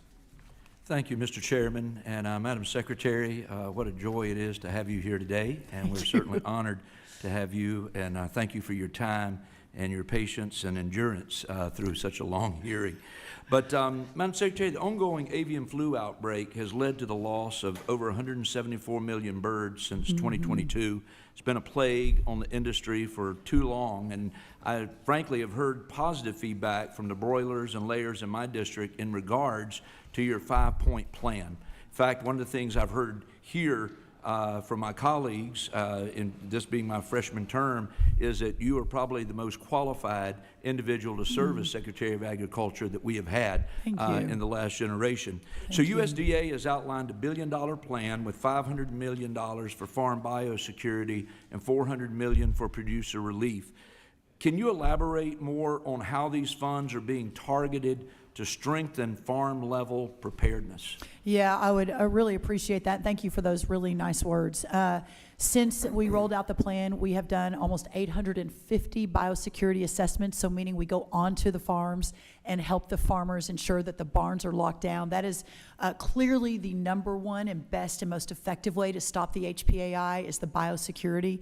So we've done about 830 of those. We've spent a lot of money on indemnity, about $70 million to repopulate the barns, to get the chickens back into laying form very, very quickly. We have been importing some eggs while we repopulate, which has allowed the prices to come down. And then, of course, the $100 million focused on a long-term solution, which hopefully we can get to in the short term. I'm not sure that there's been anything more heartbreaking to me in the 118 days since I was confirmed than visiting with some of these egg farmers who have lost their life. And I know there's some, there's this narrative that, oh, they just want the money and the depop. That's not it. These farmers who basically have generational egg laying farms have lost everything. And so I remain committed to them. I've visited with a lot of them around the country over the last 100+ days. And anything they're seeing that's not working, we'd love to know, but we're proud of the work so far. Great. Well, can you share more about how efforts to right-size the U.S. agriculture trade imbalance will actually aid the industry's recovery and stabilize the egg supply we've talked about? Yeah, I think that the trade, with specifics to trade, I was in the first Trump administration. I was in the West Wing with the president every day for the 2nd, 3rd, and 4th year. I ran the domestic policy agenda. I obviously have always believed in his vision of realigning the world and that America has been taken advantage of. What I didn't realize until this job is just how big the disparity is and how our country has been so taken advantage of year after year, decade after decade. And so the president's focus for us in the ag community, as again, uncertain as his time is and as hard as it is, especially on some of our row croppers, at the end of the day, just around the corner is a new day. And when we left the first Trump administration, there was a trade surplus for ag. After 4 years of Joe Biden, it's a $50 billion trade deficit, money directly out of our farmers' pockets. We are going to fix that. When we do, that will significantly help all of our ag producers, but certainly the ones in your district and the broiler and chicken industry hopefully will be just as helped as everybody else. Gotcha. And one final question. As you know, timely access to credit is essential for producers, especially during a downturn in the farm economy. I oftentimes hear from both lenders and producers about the length of time it takes to process loans. And given the President's strong commitment to reducing the size of government and reducing regulations, can you share any efforts that the department is making to kind of speed up this process? I talk about how the 118 days have been filled with a lot of surprises, right. Both good and bad. And on the second part of that, the bad side is just how stunningly bad this agency has been at reacting, at helping, at supporting, and moving out some of these programs. Some of those loan programs are at the very top of the list. We have brought in a team of formerly private, very successful industry bankers, et cetera, that can help us recalibrate the whole program. And I think that's really, really important. We can't do our job and we can't do right by these farmers under the current situation that we inherited. Well, thank you again, and again, from the 8th District of North Carolina, we hear great things and a lot of excitement about things moving forward. Thank you, you. sir. Mr. Chairman, I yield back my time. Thank you. Gentleman yields back. Now please recognize Mr. Riley for 5 minutes. Thank you, Mr. Chairman, and thank you, Secretary, for being here. I see your kids made an escape during the break. Is that right? They're so happy. I'm sure They're they like, are. I think it's time for us to go now, Mom. They looked very engaged. Yes. I have a. I will tell 18, 17, and 15. So mine are Yeah. 5 and 2, about to be 5 and 2, and my 5-year-old. Everybody here knows this already. My 5-year-old is my most senior chief advisor, and when I'm new here, and when I asked him what committees I should get on, I read him the list of all the committees in Congress, try explaining to a 5-year-old what Ways and Means does, and at the end of it, he said, "You have to get on the one with the tractors and the farm animals," and so here we are. So here you are. Congratulations. Thank you. When I came here a few months ago, I promised that I would work with anyone from any party who wants to do right by upstate New York, and I'm going to fight anybody who's hurting us. I think this committee, one of the things I do like about it, there's a lot of opportunities for bipartisanship. Earlier today, I was working with my friend Zach Nunn on the Plant Act to crack down on China. There was some conversation here about cracking down on China buying farmland. I think there's room for bipartisan agreement on that. One of the things I'd really like to work on with you is lowering grocery bills, and particularly egg prices, which I know has been a priority of yours. Back during the Obama administration, they enacted some regulations that are still on the books, and they're keeping hundreds of millions of perfectly good American eggs off the market. And when you're suppressing supply, that's part of what's driving up prices. So Dusty Johnson and I have a bipartisan bill. There's 10 Republicans, 6 Democrats on it. I think 8 of us on this committee, evenly divided, are doing that bill. We were very creative in naming it the Lowering Egg Prices Act. And I was just hoping to get your commitment that you'll work with us to get that bill done, get it to the president's desk, and do some bipartisan relief on grocery bills. I would love to do that. In fact, if we could maybe next week jump on the phone and you Sure. can walk me through it, that would be great. Great. I will take you up on that. What is the bill number? That I don't know, but we Okay, can no find. worries. Yeah, We'll find yeah, it. We'll- yeah. Thank you. I have a question, a follow-up on some questions I've asked you in writing previously. I sent you a letter on May 20th in which I asked you if you could get me a list of the farmers in my district in New York 19 and upstate New York whose contracts had been suspended. Because I want to be able to reach out to each of them individually to make sure they're getting what they need. I followed up with you on Monday because I still had not received the list, and then about 20 minutes before today's hearing, I got a response from your office. It didn't answer my question. It actually raised even more questions for me, and so just what do I need to do to get, what I'm asking for is just a list of the farmers in my district whose contracts have been suspended, so that I can reach out to them and make sure they're getting everything they need. It's, they're confirming. It's our understanding there is no list because everything is moving at this point. Okay. So if you're hearing differently or you've got someone saying, we're not moving here, would you let us know? Well, But there should be no one that's frozen. No, but this is the problem, is you're putting the burden on farmers who are working 20 hours a But we day. don't think Let me there's- finish. but we don't think there's anyone that's been to come to frozen. me, and say, I have a problem. There's no Whereas our list. job should be, so you haven't kept track, you've No, suspended. we have. There's no one that's frozen in your district. That's what I'm trying to get at. Yes. And confirm. You're telling me today every contract that had been suspended with a farmer in my district has since been unfrozen. That's our understanding. Okay, that's what I'm trying to get at. And then the last thing I wanted to talk with you about, I would love for you to come visit Chobani with me. They're in New Berlin in Shenango County, doing incredible work. It's an all-natural food company. I took a tour a week or two ago. They're hiring thousands of upstate New Yorkers, buying millions of gallons of upstate New York milk from upstate New York farmers. They have this incredibly exciting expansion that's happening across upstate New York. It's really, whether you're a Democrat or Republican, regardless of political party, it's the thing that everybody should be excited about, and I'd love to have you come with me, see it for yourself. It's incredible. I haven't been there, but I've been in contact with the CEO a couple of different times now, so I am very aware, and I actually committed to him to come visit. I didn't realize that was in your district, but that's great. I will be there. Terrific. Well, he's above my pay grade, so since you gave him the commitment, I'll just add mine on to it. We'll just and follow up. That would love sounds to host great. you. Yeah, All right. that sounds great. Thank you, Mr. Chairman. Thank you. I yield back. Gentleman yields back. Now recognize Mr. Taylor from Ohio for 5 minutes. Thank you very much, Chairman. Thank you for holding this hearing today, and thank you, Secretary Rollins, for being here. It's great to see you again. Appreciate all the hard work you're doing on behalf of the agriculture community. Across rural America, including in southern Ohio, solar panels are being put on some of the best farmland in the world.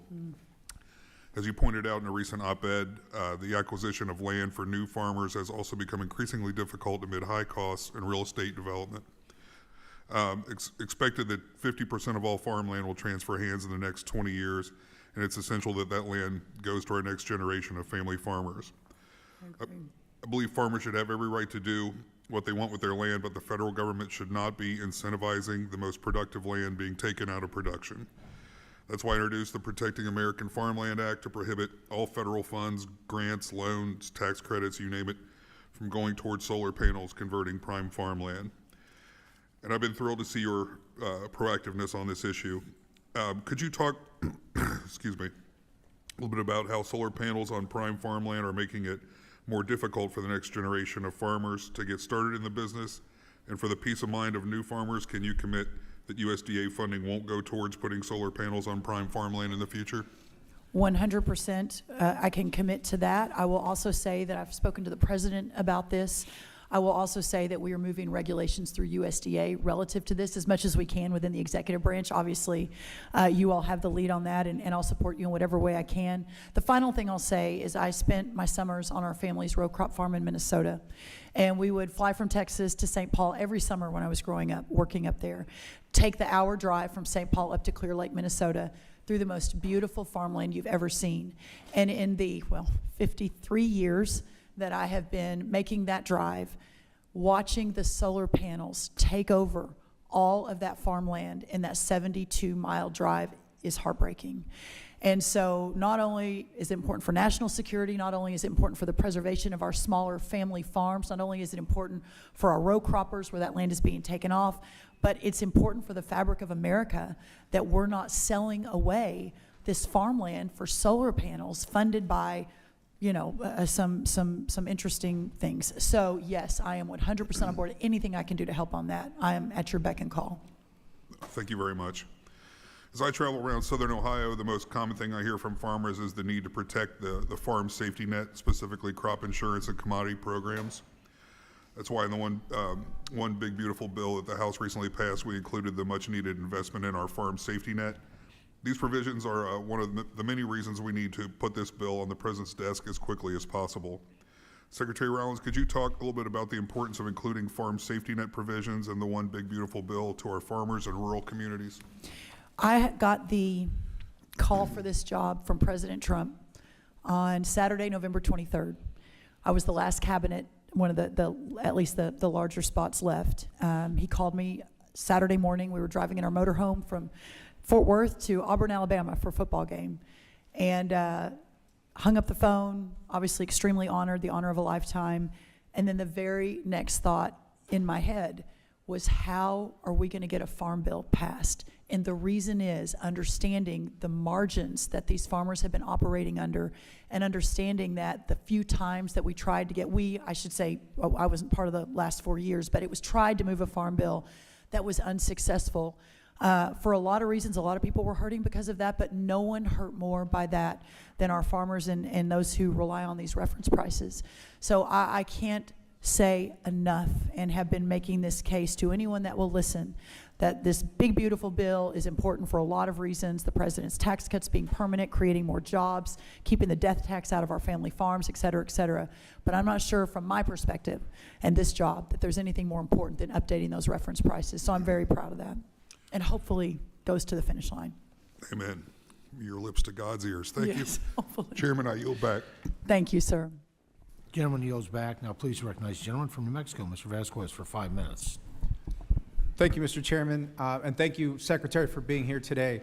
And I'm up here next to the chairman. Yes, okay, I see you. Bad eyes. Secretary, I'm glad that you've come before our committee today. I represent one of the largest and most rural districts in the country, a district that elected both me and President Trump.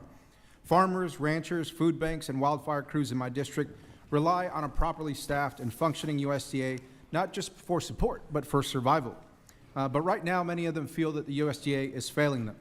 As an example, in Silver City, New Mexico, the Frontier Food Hub, which is the only food pantry for hundreds of miles, had its Community Food Project grant abruptly frozen halfway through its 4-year terms. Frontier Food Hub isn't just feeding families. It's an organization that's supporting small-scale rural producers in the region. Now, they spent those funds in good faith, built partnerships, and hired local workers. But when USDA turned off their contract with no warning and no explanation and no opportunity to appeal or correct course, it put their entire operation and the food security of the region in jeopardy. Secretary Rollins, as you can see, this is a critical program in a place like Silver City, New Mexico. Would you commit to upholding funding for rural communities in places like Silver City that provide these services? Are you talking about the local food, the LFPA, or the local food for schools, the local food purchases? There's so many. I've got a couple different thoughts, but depending on which one you're talking about. Yeah, it's the Community Food Project. The Community Food Project. Mhm. Okay, that's, okay, I understand. So our commitment and continues to be that we ensure that we're using taxpayer dollars, that the producers around those areas understanding some of the food insecurity continues to be priority. What I would really appreciate, and I've actually been talking to Senator Heinrich from New Mexico about a couple of other key issues, is that you let us know specifics in what that looks like and how it has compromised potentially the goals of that community in New Mexico. Thank you, Secretary. I appreciate that. We will follow up. Now, I also represent the Gila and the Lincoln National Forest, and we're heading into peak wildfire season. Yes. New Mexico experienced two of its largest wildfires in just 2 years ago. Yet dozens of our seasoned Forest Service firefighters and trail crews have been fired and sidelined. In fact, I met with a group of 7 members of a trail crew who actually are the ones who maintain the trails and cut fire lines in the wilderness areas of the forest, who are just 1 week away from being fired. These are the very people that we rely on to protect our communities, to clear our trails, and to manage our forests. And without them, this wildfire season could be more dangerous, deadly, and disastrous than the one we recently saw. We're now in fire season. Has the USDA done any analysis on how these cuts impact public safety in fire-prone rural communities? We have. We're 96% operational. We're way ahead, not way ahead, we are ahead of where the Biden administration was a year ago in preparation for fire season. We have more firefighters on the ground and ready to go.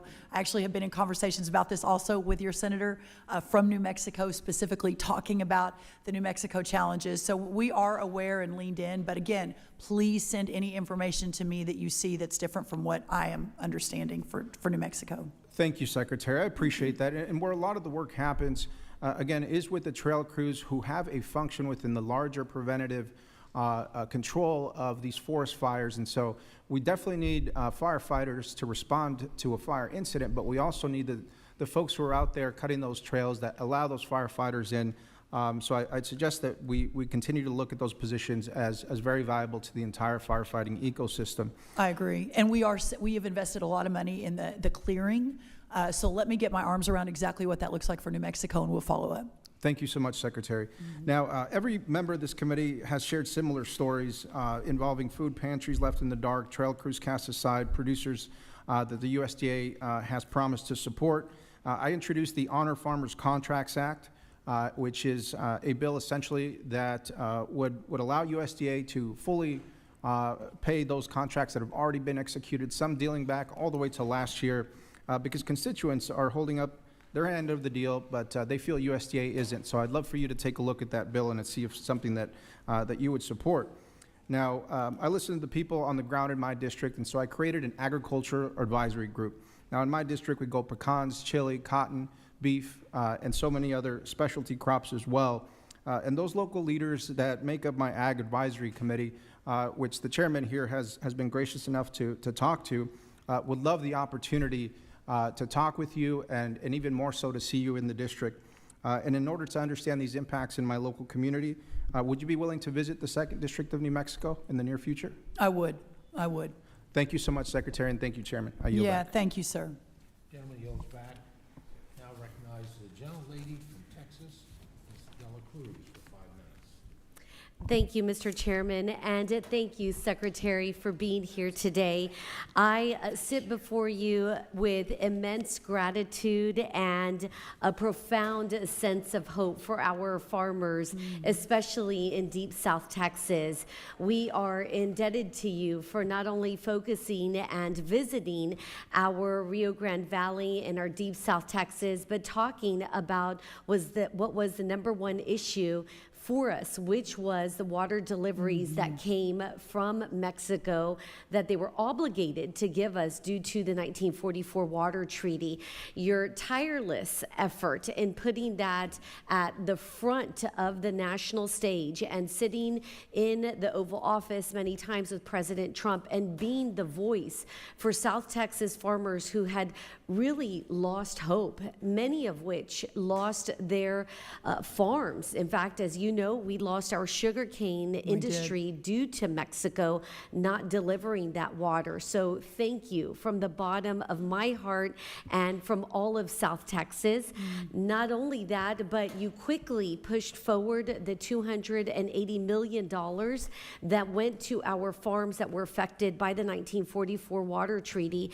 Yesterday, I had one of my farming constituents here that I took to dinner, and she said, Monica, we received our money from the $280 million that were allocated to us, and it saved our farm family. Had we waited even a moment longer, I would not be able to sit with you today as a farming family. So amazing. I know that it made a profound impact. Thank you, thank you, thank you.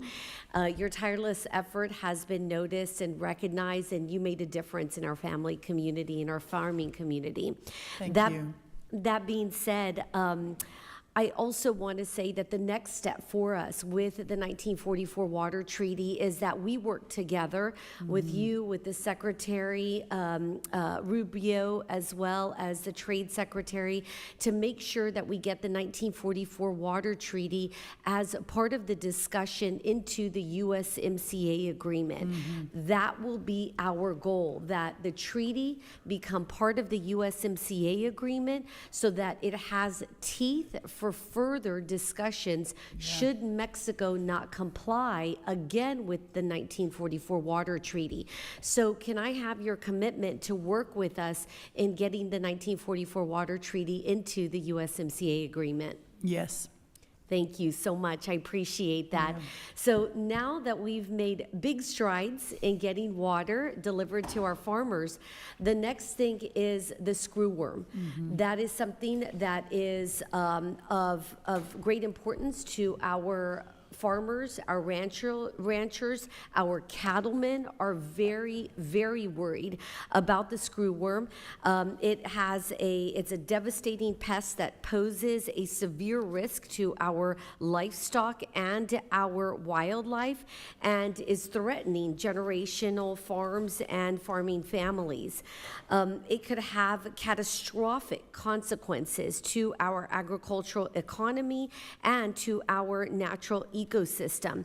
Recognizing the urgency of this threat, I was proud to introduce the New World Screworm Preparedness Act of 2025 and believe that this legislation will help bolster our defenses and enhance surveillance and ensure that we have the necessary resources and infrastructure to prevent and respond to potential outbreaks. With this in mind, I would like to encourage you to consider a new sterile fly facility is established here in the United States, but consider more air base in Hidalgo County as its potential sites. Would that be something that you would consider? Yes, and we will be in touch on that very soon. But you are 100% right, Congresswoman, and continues to be my great honor to partner with you. You are relentless and just such a great advocate, and I'm just really honored. First on the water, now working together on the screworm. I know you know this. I'm in constant communication with my counterpart in Mexico, Secretary Brooke, and the Mexican government. We have to move the screworm back, and if we don't, we'll have another 3 decades of trying to recover from it. So we'll have an announcement very, very soon, and you'll be hearing from our office on that. Excellent. Well, thank you. I hope that more air base will be considered since it does have the infrastructure available to combat this. Yes. Thank you. I yield back. Thank you. Ladies' time has expired. I'll be recognizing Mr. Mannion next, and then that'll finish up the kind of the special order of those who are here when we recess, and then we'll resume the regular order on the list here. So Mr. Mannion's They're recognized for 5 minutes. Thank you, Mr. Chair. Madam Secretary, thank you for appearing today and for your service to America's farmers. Earlier this year, I wrote a letter expressing deep concern about USDA's plan to close dozens of FSA and NRCS offices nationwide. In May, I also joined a delegation letter about the proposed lease termination of the Syracuse, New York field office that serves my district. I appreciate receiving USDA's response to that letter this morning, but I remain worried that shutting these front door offices will leave rural producers without the help and assistance they rely on. So just where are we, where are you as far in terms of USDA reorganization and potential office moves? And, sir, I'm sorry, I missed it. Which specific offices? It was Syracuse, New York. The Syracuse, New York FSA office or Rural Development? Do you know which It's one? a USDA office. Okay, Yeah. well, we are going through the reorganization. So, for example, in some buildings, we have 4 different leases. Our GSA is the one managing all of that. I am not aware of any office that is closing. We shouldn't in terms of our interfacing with the farmers. But again, if you could get more specifics, we can dig Sure. into that. Yeah. And in fact, the team maybe can look at that right now. I appreciate that. Mr. Riley is adjacent to my district. He mentioned our dairy community, and we have, you know, in my conversations with representatives from USDA and our farmers, how essential that these offices They are. And they appreciate having that easy access and can problem solve and assist those that need it. So I agree. I appreciate you looking into that and Yeah. certainly understand that there's a lot going on at these points, and I will give more details on the specific division that you had requested. We'll follow up with your team. Just finally, as far as dairy, New York's the 5th largest dairy state in the country.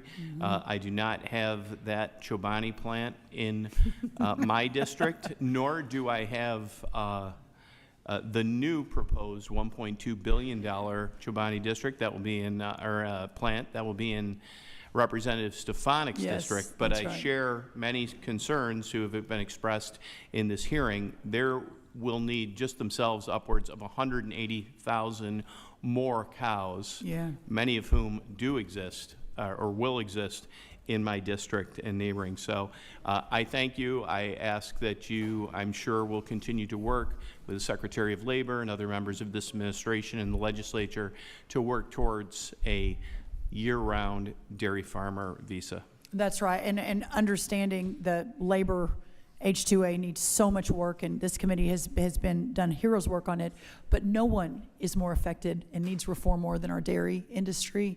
And so working very closely and in concert to try to get that done is of utmost priority for me. Thank you, Madam Thank you. Secretary. I yield back.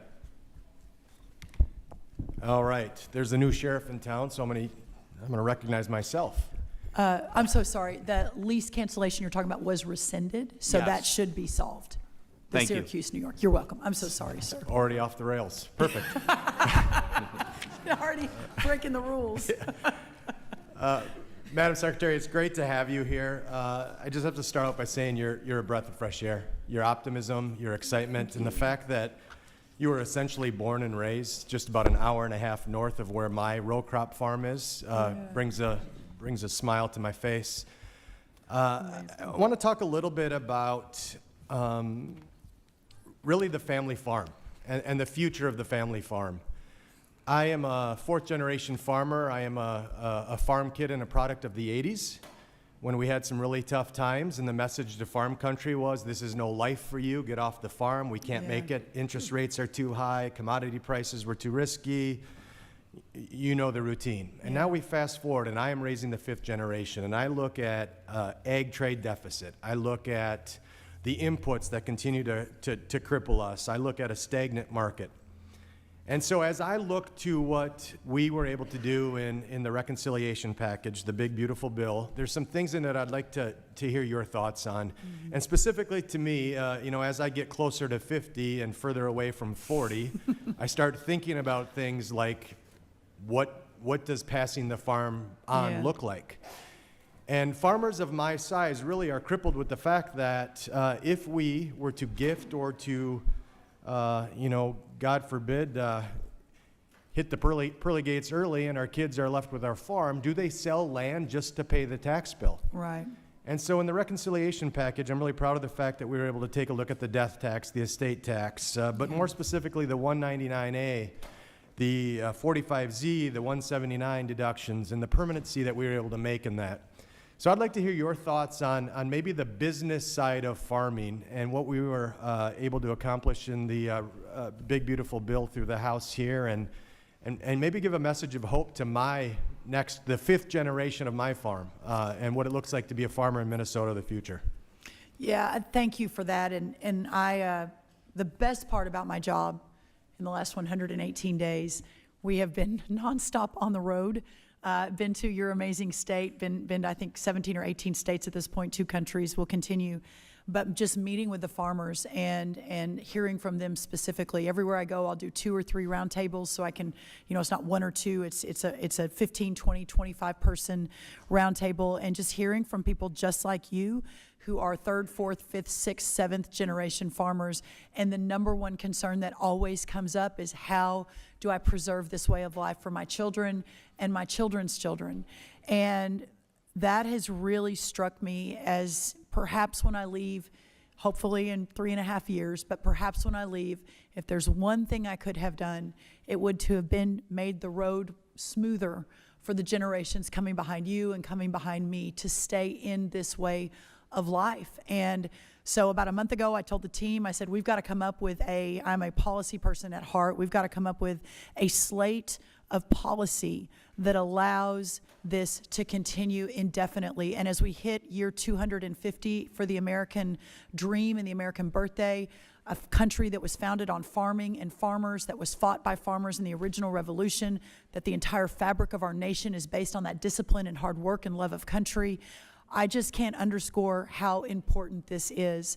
And so the work that you all did in the big, beautiful bill, whether it was the, protecting 2 million family farms from the death tax, whether it was making sure we've got $10 billion in tax cuts going to our family farmers, whether it was a $3.8 billion increase in income to our family farmers, whether, to your point, the 45Z and extending that to 2031. These are game changers, and I will do whatever I can all day, every day to ensure that it moves forward in a significant way. Having said all of that, if we don't open up these world markets, if we don't bring down the cost of inputs, if we don't ensure that our family farms have a prosperous future where they're not reliant or mostly reliant on the government payout, then we won't get to the next 250 years and be the America that we are today. That's how seriously I take this. So thank you for your work, and thank you for the opportunity to partner on that. I appreciate that. In a few seconds that I have left, I will just tell you that the farmers that I have the honor of representing in southern Minnesota tell me all the time that they want to farm for a market. They don't want to farm for the mailbox. That's right. They don't want the government to have to step in, because they want a market that produces, and they want to run their business as a business. So I really appreciate your thoughts and appreciate the passion that you bring to this role, and looking forward to your continued leadership. Oh, thank you, Congressman. You bet. All right. With that, we will go to Mr. Gray. Thank you, Mr. Chairman, Ranking Member Craig, Secretary Rollins. Thank you for appearing here today. It's nice to see you again. We met, I think, at your first day on the job. I came over with the chairman. You were nice enough to give me your cell phone number. Yes. And so we could keep in touch. Nice to see you again. Next time we'll make sure we invite, Don't take it personally. So my district lies in the heart of California's Central Valley, a region that feeds the nation and much of the world. We produce over 59 billion in agricultural output each year, accounting for 1 in every 4 bites of food consumed by Americans daily. We grow almonds, dairy, citrus, tomatoes, cotton, you name it. And we do it with less water, less margin for error, and more climate risk than just about anywhere else in the country. What keeps us competitive and what keeps us resilient is research and innovation. My district is home to both UC Merced and Merced College, both institutions that are leading the country in that respect. At Merced College, the Ag Tech Workforce Initiative is redefining how we train and upskill the next generation of agricultural professionals. Complementing this effort, we have a 22,000 square foot Ag Innovation Center.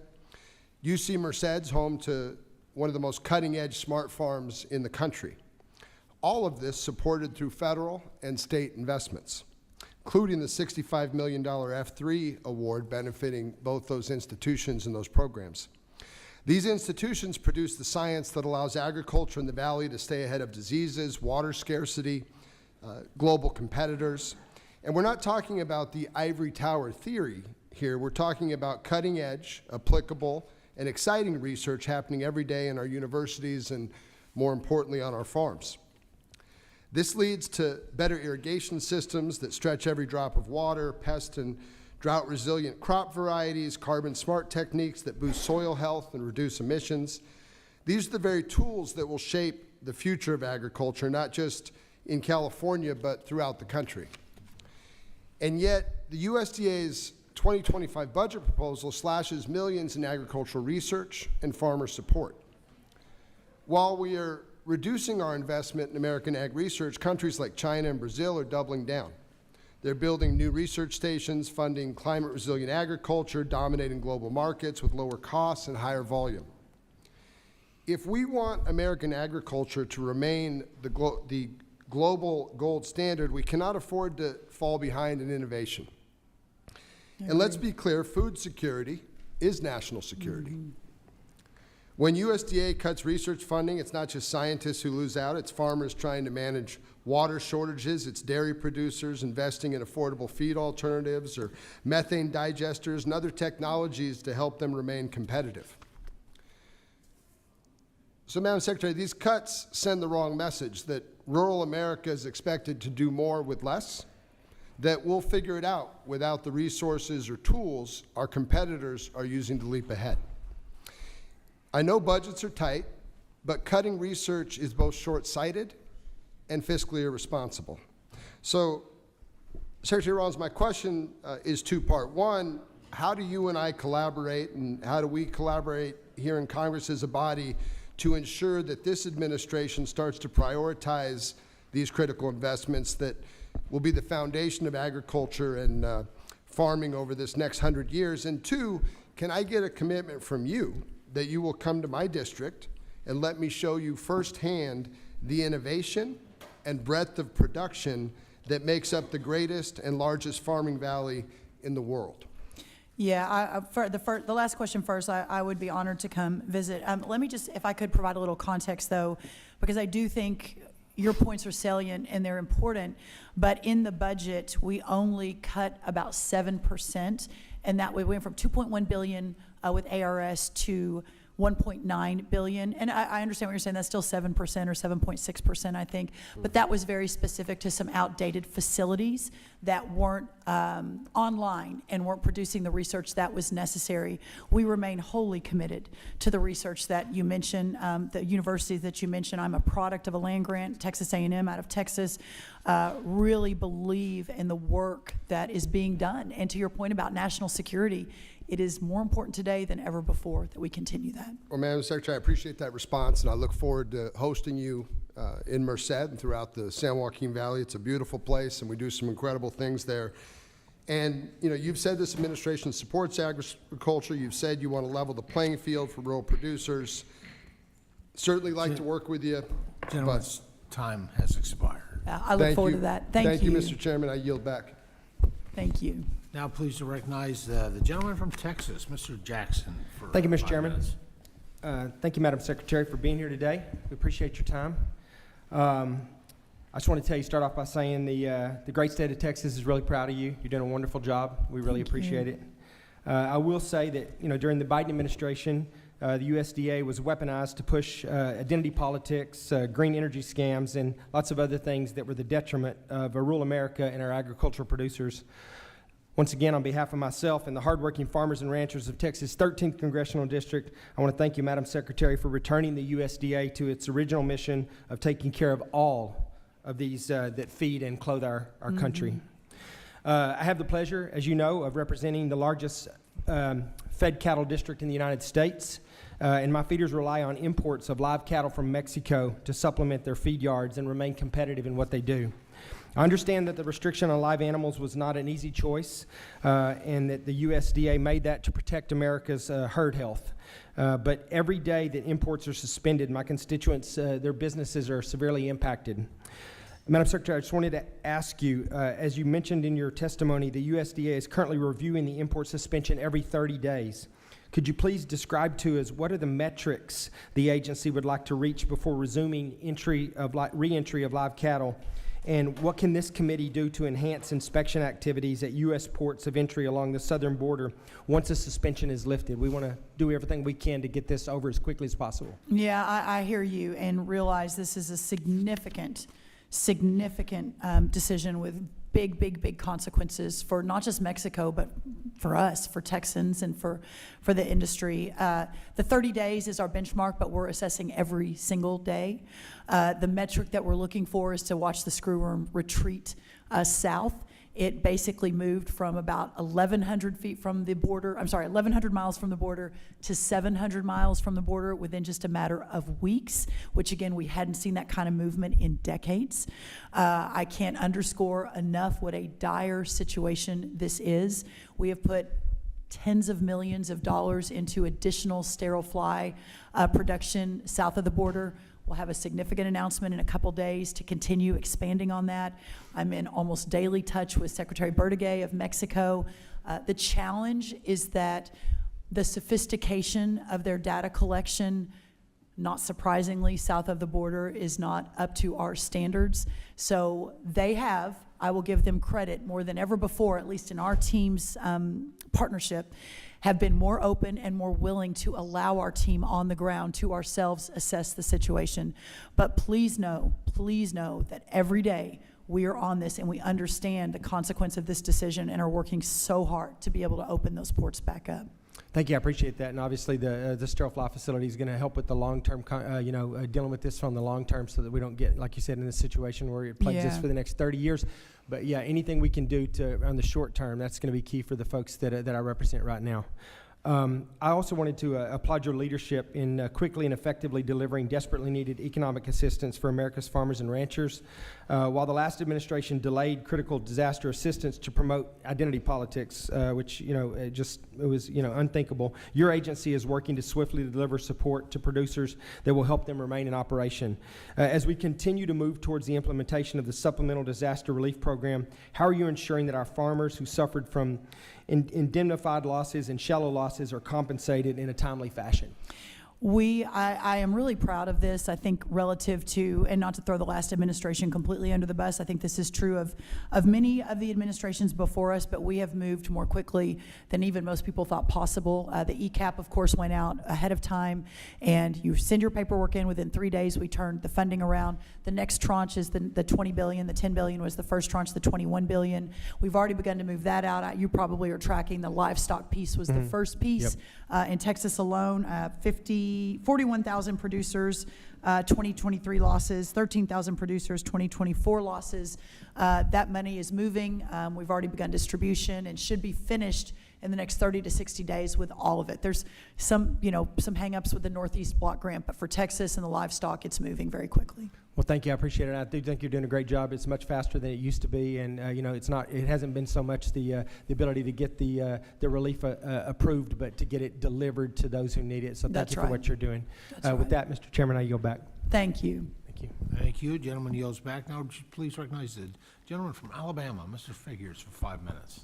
Thank you, Mr. Chair. Secretary Rollins, pleasure to meet you. My feelings are hurt that I was not one of the cool kids that got to come over in the early days of you coming on board.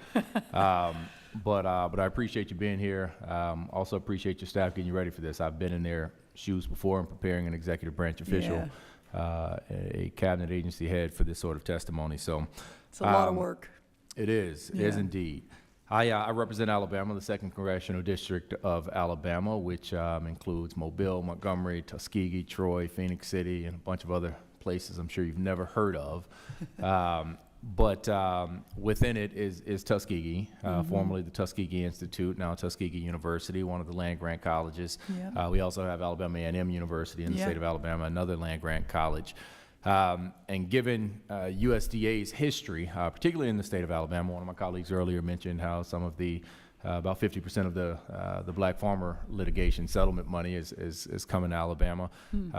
There's a sensitivity there, just given historical race relations with USDA, obviously that predated you, and how USDA treats minority communities, particularly in the state of Alabama. And so through that lens, the suspension of the land grant scholars program was something that resonated a little bit differently, I think, for us in Alabama. And just in looking at a timeline, look, trust me, I wanna grill you on the things that I think you're fully responsible for and praise you for things as well. But looking at the timeline, I kind of doubt it was you that made that full decision and pushed that full process, just given when you were confirmed, when the suspension was announced, when the suspension was reversed. And so I want to get to a little bit of the bottom of how we got there, because that really impacted a lot of students across the country, especially at Tuskegee University, and that university has done a lot in terms of ag. We know the history of George Washington Carver and what they've meant. So my question to you is, first, twofold. One, the 1862 schools also have the same land-grant scholar program. Is that correct? I believe that's correct, but I want to confirm that. All right, thank you. And it's also my understanding that when the 1890 land-grant scholar program was paused, that funding was paused, that it was not paused for the 1862 schools. Is that your understanding of it? I need to research that. I'm so sorry. I don't have that off the top of my head. Got it, no problem. Media reports and what was uploaded on the website indicates as much. And so given that history that I just alluded to, it feels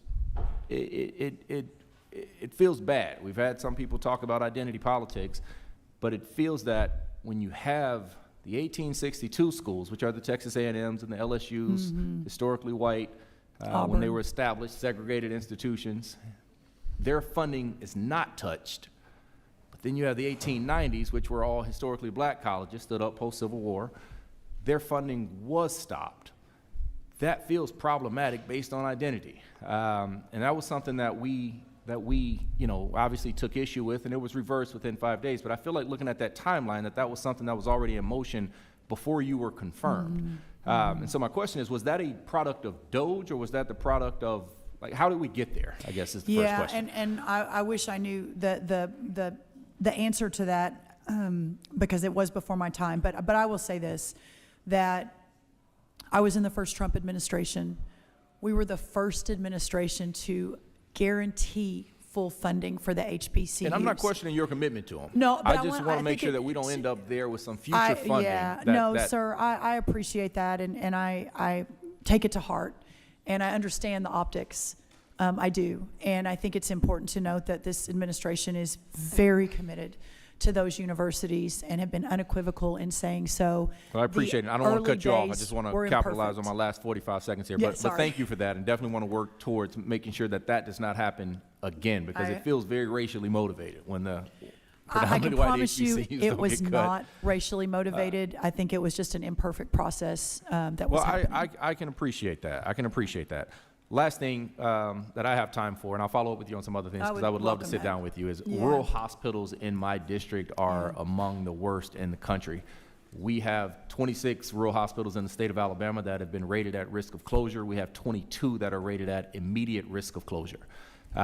We have several in my district that are month to month. They have to go borrow money or get money from the city council or county commission every single month just to be able to make payroll. Yeah. We need help with that to keep these communities open. They support our farmers. They support the industries that's left in our rural communities. And I really want to sit down with you and figure out ways we can leverage the programs that you guys have to support rural hospitals to keep them open in my district and across the state in this country. I can't tell you how important I think that is, and I think we talk a lot about farming and agriculture. That is the driver, but the rural piece of this and having thriving rural communities, you can't do that without the hospitals, the housing, the child care, et cetera. So I am very focused on this for the long term.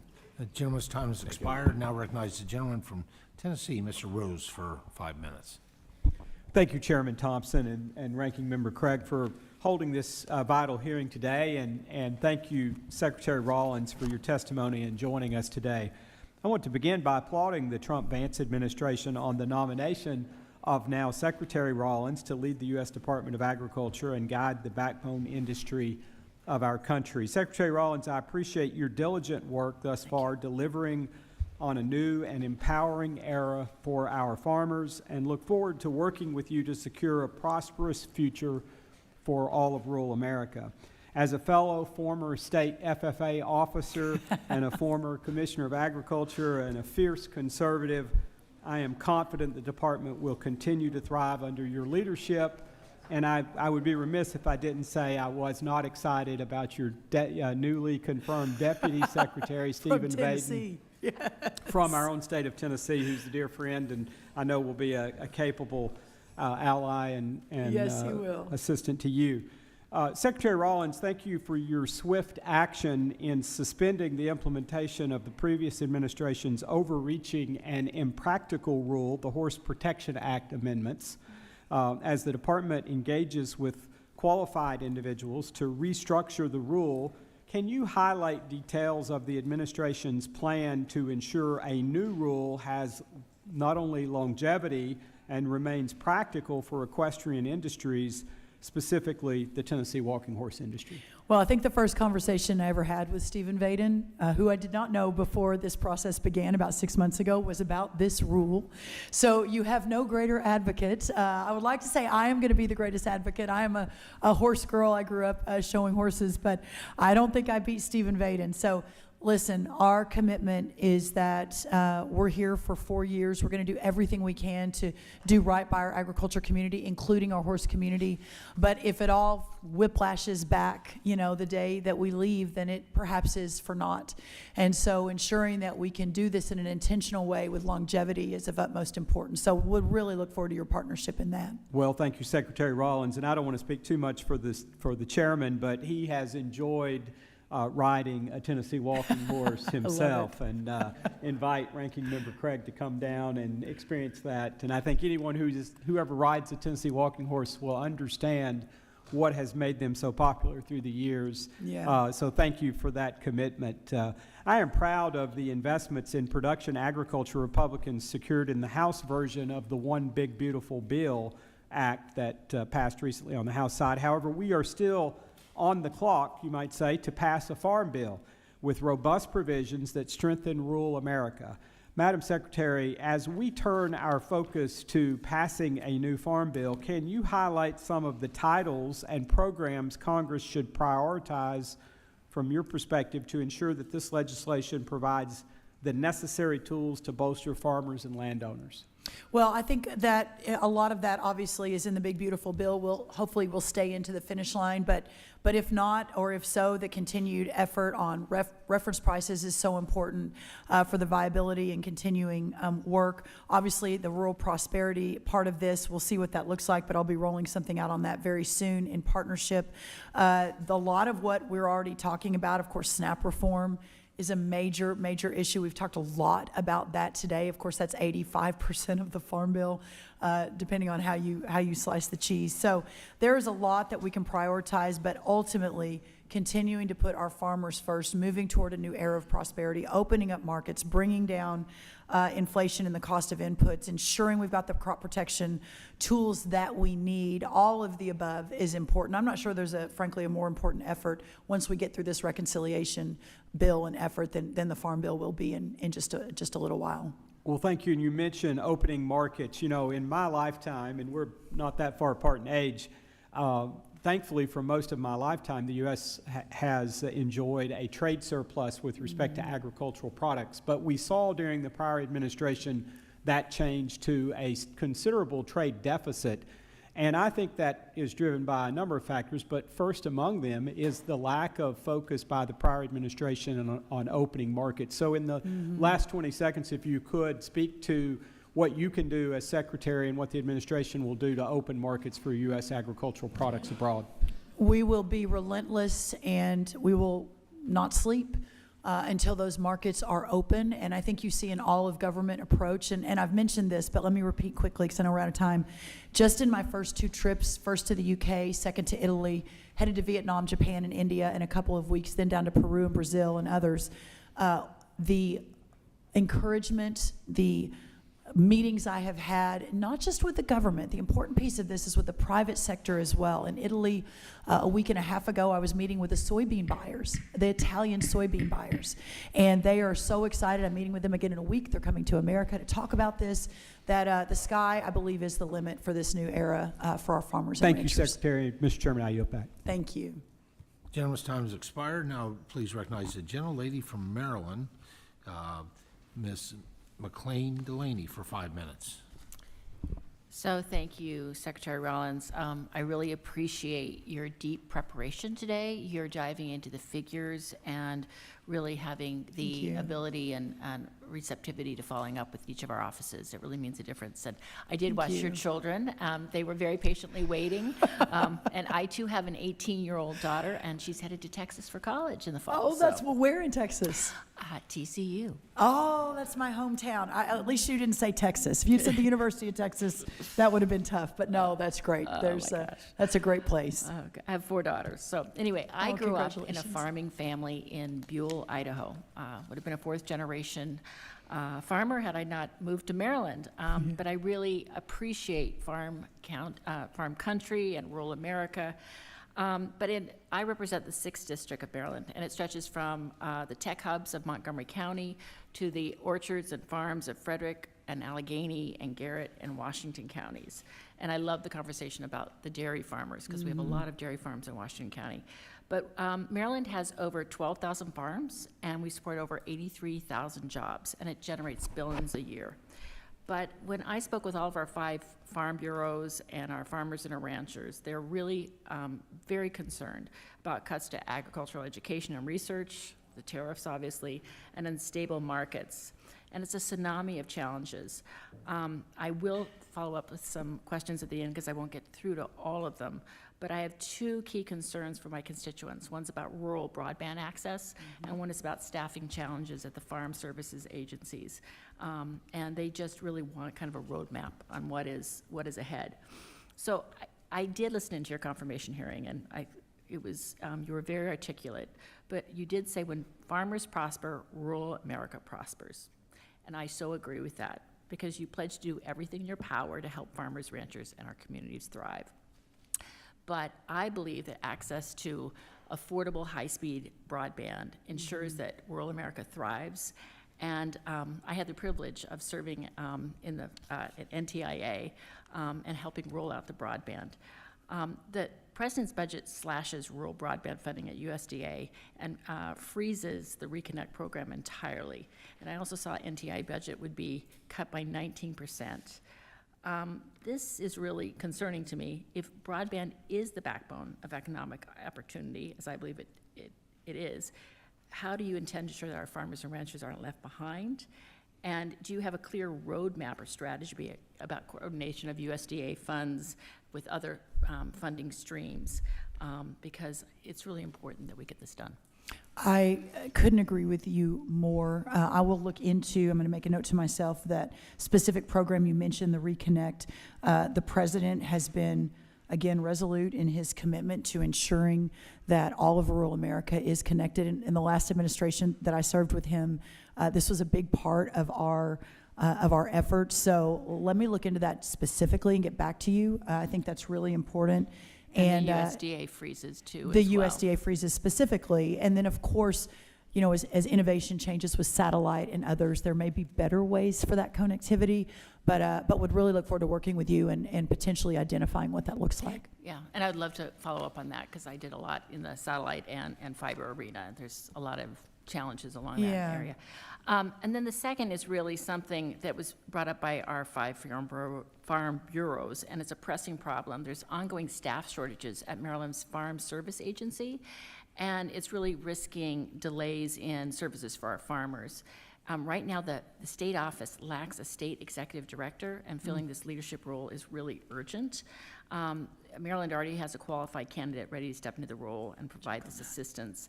And I think, obviously with 15% of USDA, having left, it's really important to have expertise within the states and fill these. Just wanted to know if we could follow up with you and if you had any insights into that. That would be great. I know we have moved out a lot of those state directors. Obviously, you would know, if you haven't heard we've done Maryland, then we probably haven't, but let me check on that and get back to you. I honestly am really looking forward in this next sort of month or two to lean into this FSA question. Really I want to important. understand where all the states are, where the offices are, the 4-hour wait times I keep hearing about from people calling in. They're only open Tuesday and Thursday I'm until hearing noon. about it too, so yeah, that'd be great. Yeah, that's unacceptable. And so whatever we need to do, we will solve for that. I haven't not had Great. the time yet to do it, but that's next. Okay, So and I'll just say in closing, I'll be submitting a couple of questions for the record, including about our Maryland University research and ag innovation research, nutrition assistance, and then your supplemental disaster relief program, because we had historic flooding in Allegheny County. So okay, thank I you. would welcome that. You got a good basketball coach from Texas A&M, by the way. I yield back. He's Thank very you. good. Gentlelady's time has expired. Now recognize Mr. Nunn from Iowa.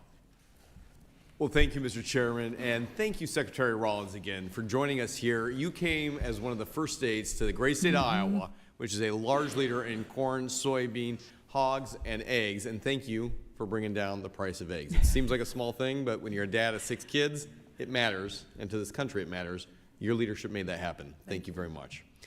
While you're there, I want to say, first, thanks and foremost for learning about biofuels in a really meaningful way, and what this committee and this team on both sides of the aisle have done to make this a priority. You came to the Mann family farm, and you saw what it means to be able to have a generational family farm. You're a daughter of the farmland, as it were, and you've helped make it a priority for other families to have the same success.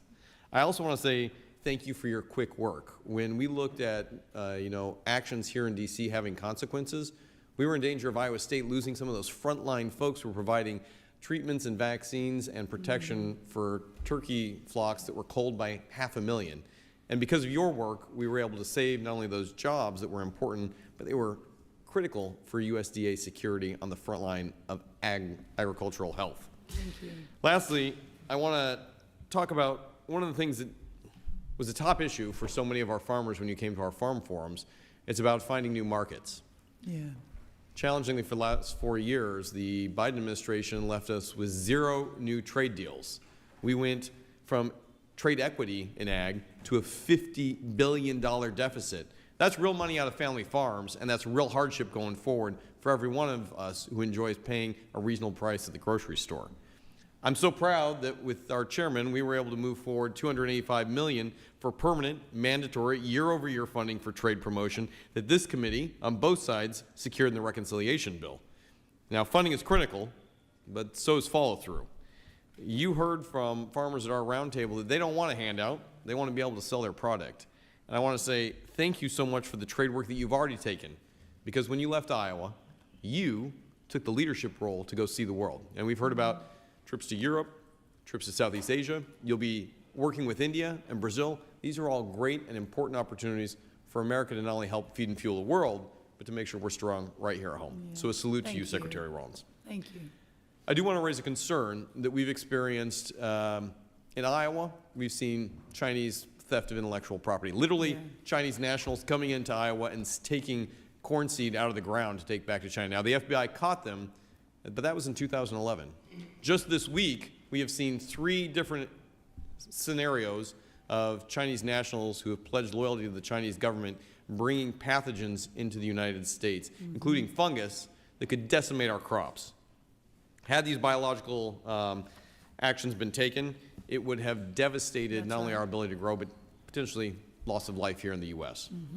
That's why I'm proud to be working with Mr. Riley here from New York on a bipartisan bill. It's called the PLAN Act, Prevent Lethal Agriculture and National Threats Act.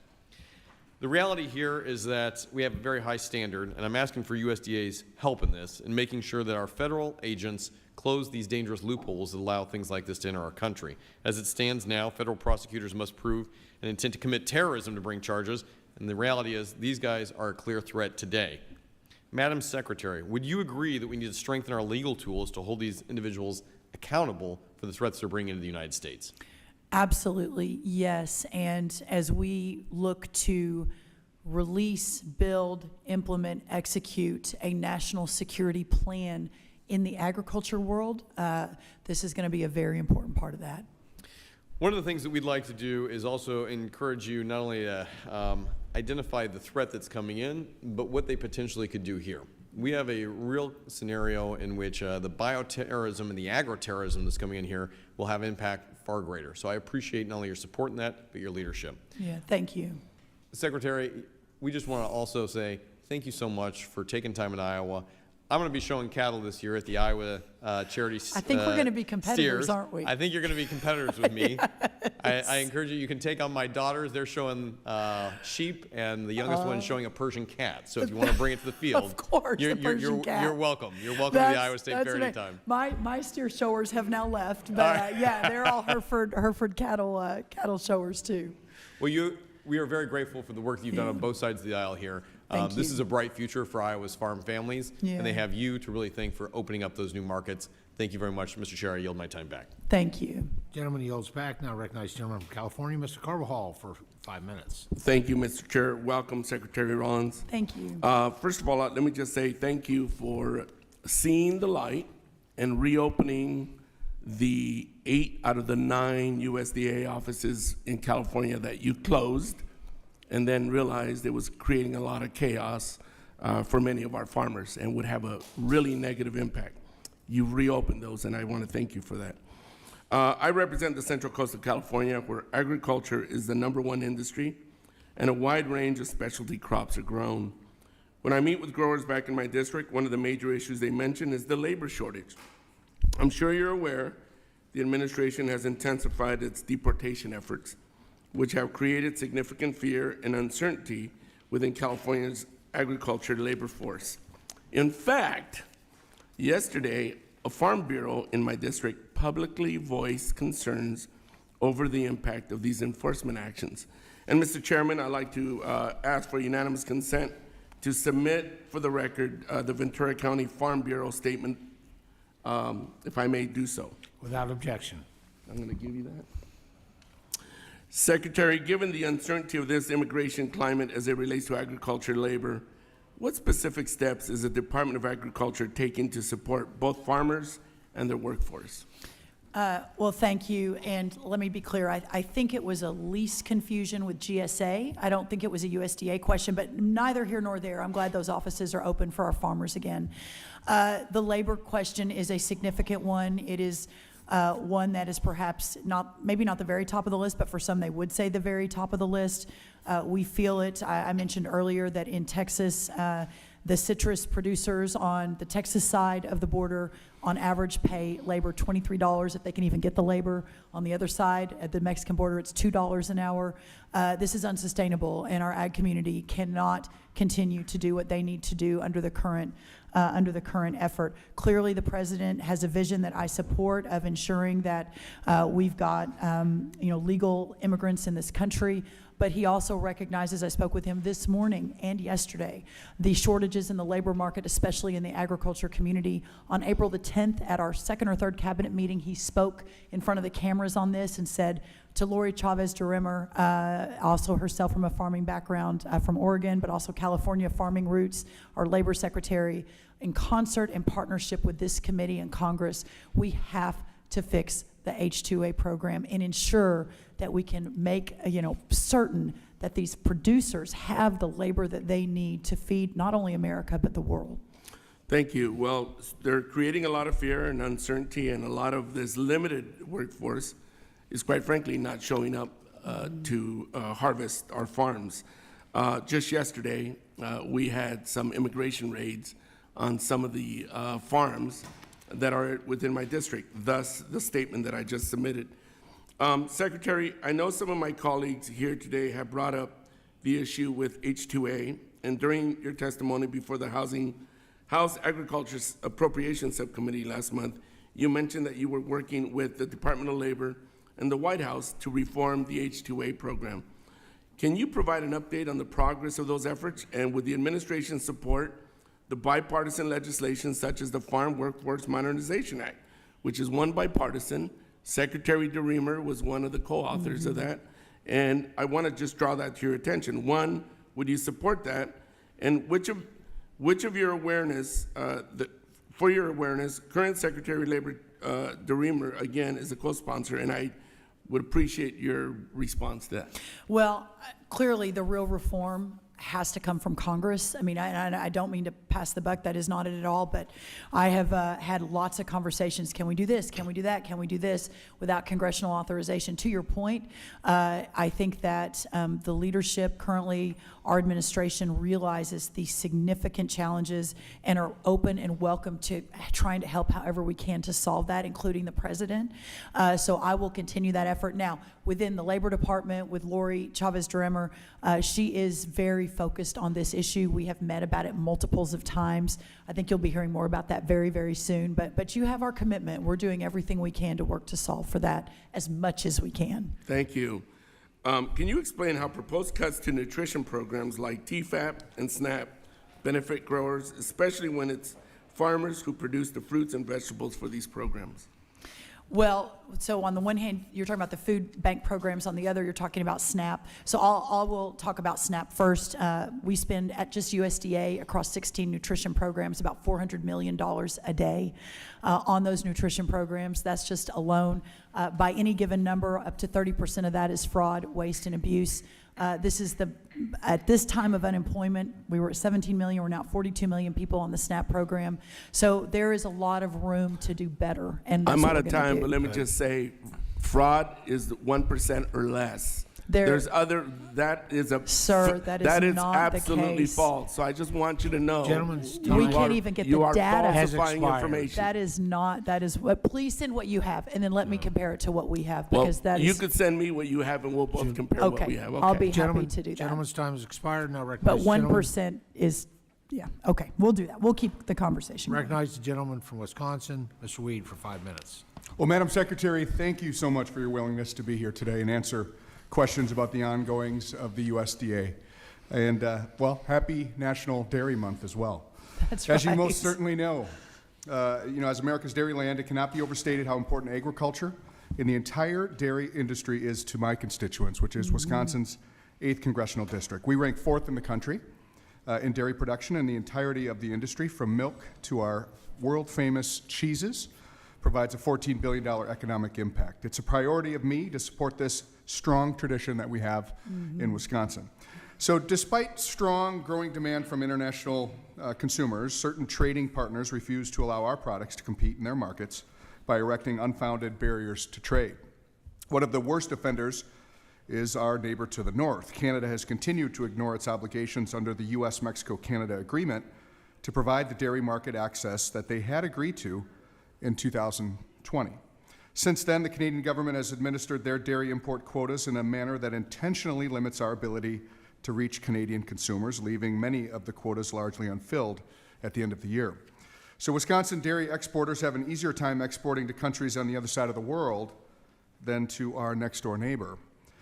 To add insult to injury, Canada continues to offload its non-fat milk solids at artificially low prices on the global market, undercutting our producers and circumventing its USMCA commitments on dairy protein exports, of course, in the process. So, Secretary Rollins, with the USMCA review coming up next year, will you commit to working with your interagency partners to ensure that Wisconsin dairy farmers receive the full benefits of the trade deal as the negotiators intended?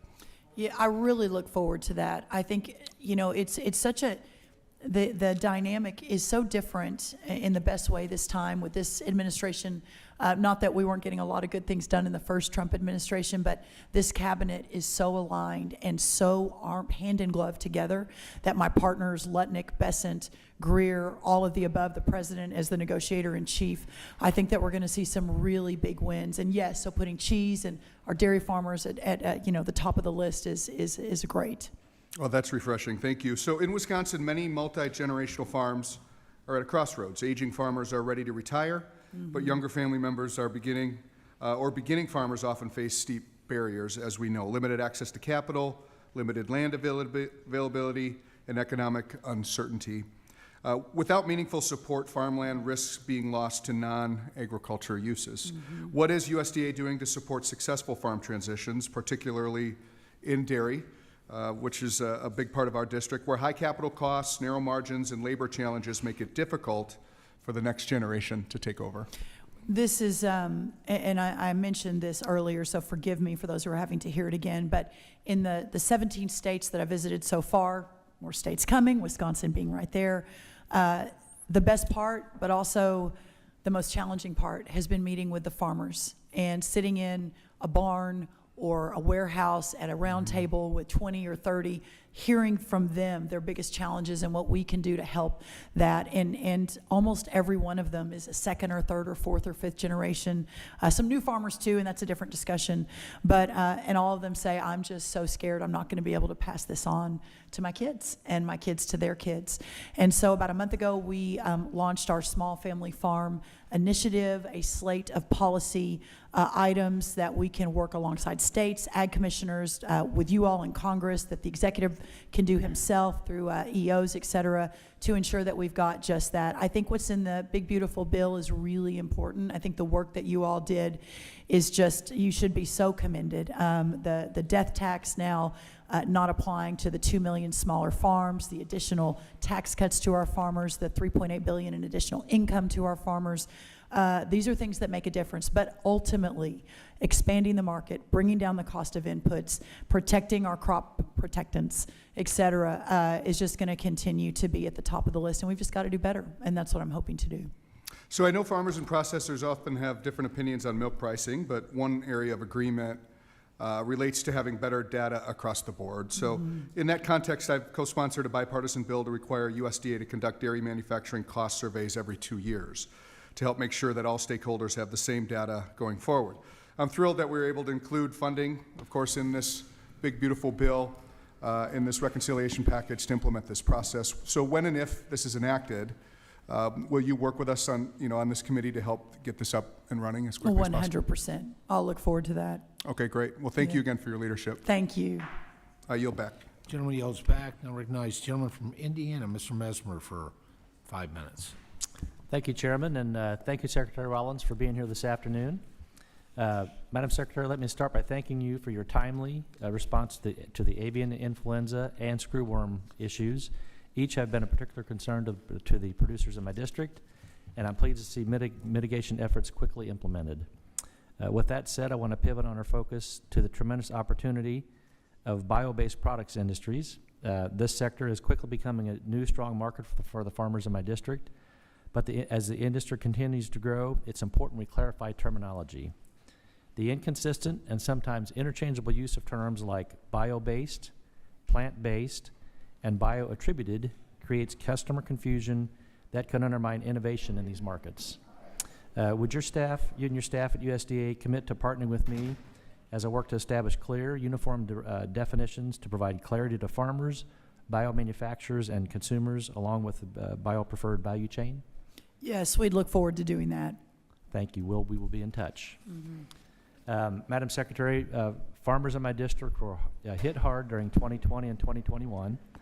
When the USDA provided emergency relief assistance, they applied and were accepted, but due to incredible delays and programmatic errors, the agency failed to hold up its end of the deal, leaving farmers that were reliant on this lifeline high and dry without the aid they were rightfully due.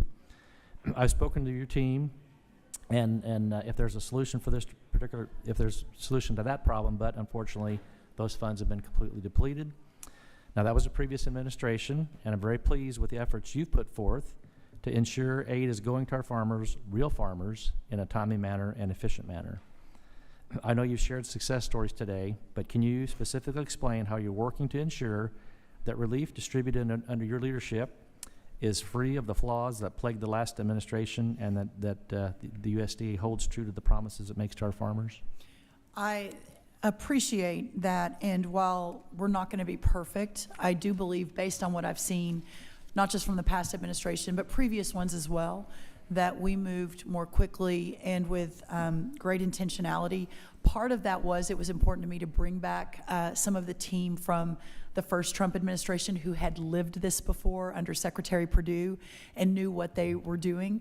And so as they built the ECAP program out and moving that money, again, within 3 days, within just a couple months of the appropriation from you all, I think was record speed.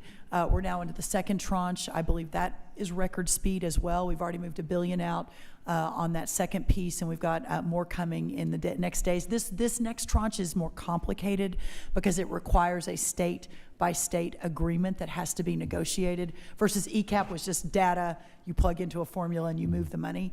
But I'm really proud of the team. If you hear differently, please let us know. But we've got the smartest people working on, again, both politicals and careers. I don't want to, take all the credit. Our team sitting here is incredible, but we've got some amazing careers back at USDA too that are working 7 days a week to move that out. I mentioned we had a 6 a.m. conference call this morning. I was on the phone at 10 o'clock last night on these issues just to ensure that we're moving as quickly as we can for these farmers. Thank you. The farmers in my district will appreciate that. Thank you.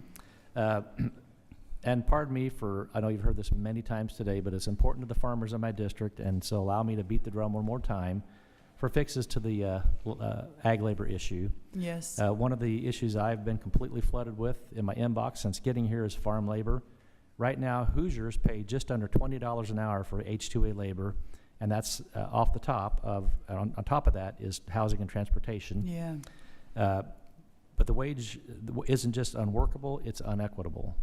The only thing separating farmers in Mount Vernon, Indiana, from farmers in Uniontown, Kentucky, is a river that's less than a mile wide apart. And our Kentuckian neighbors pay $3 an hour less in farm labor than those in Indiana.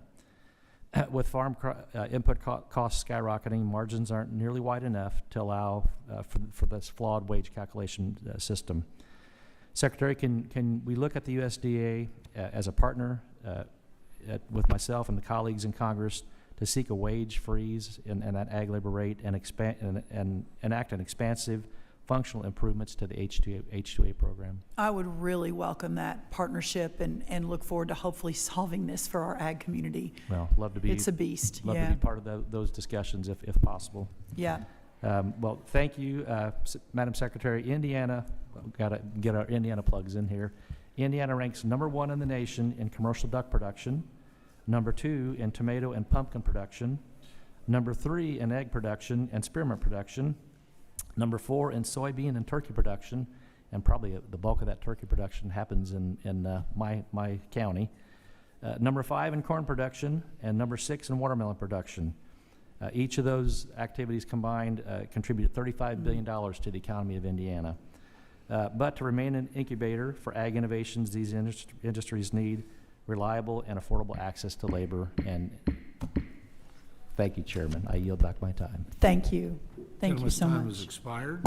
Now recognize the gentleman from Wisconsin, Mr. Van Orden, for 5 minutes. Thank you, Mr. Chairman. Madam Secretary, thank you for being here. Thank you. I mean, you are truly a breath of fresh air. Thank you. It's just, your optimism is, it's electric. Oh, thank you. I want to take a second before I get into this to apologize for one of my colleagues who's sitting here berating you. So I'm just going to ask you a few questions in the vein that took place here. Are rocks heavy? Are trees made of wood? Is gravity real? Yeah? Okay. Yes, Did the thank you, radical yes. out-of-control government spending by Joe Biden, who increased the massive amount of liquidity to a market with scarcity, cause inflation to spike and input costs to spike? Yes. Those are all true statements. Okay, thanks. Hey, I want to thank you. I'm done with that. That's just silly. Badger you like that in front of your kids? Yes. Kids need to know you're a baller. Tell them to watch this. A baller is a word that old people use, and it means awesome. I will. Thank you for getting the Dairy Business Initiative back online. Yeah. Incredibly important. I know that when we've got this stuff going on, and there's like, big hand, little map taking place, and we're gonna skip a couple beats. I got that, but I think I sent you a note, and you got that turned back on like 94 hours later. Yeah, And thank it was you. Right into my farmers. They're so excited about it. Thank you. You're welcome, ma'am. So I do want to talk to you about agriculture labor, because I think we have an 80% solution. My office has been working on this really since we started our agriculture labor working group. And what we're going to do is just acknowledge reality. The fact that the agriculture industry, the construction industry, and hospitality industry are really being floated by a lot of people here that are here unlawfully. And we're going to just say it out loud, and we're going to address it in the most meaningful way. It is not a pathway to citizenship. These people are going to have to pay a fine. They're going to have to leave the United States of America to return, to send the message across the world. If you're going to get a job here in the United States, you're going to enter this country legally. The employer's going to have to pay a fine, and they're going to be able to come back here, and when they enter the United States again, that's their born-again date. They're not skipping anybody. Doesn't matter if they're here for 50 years.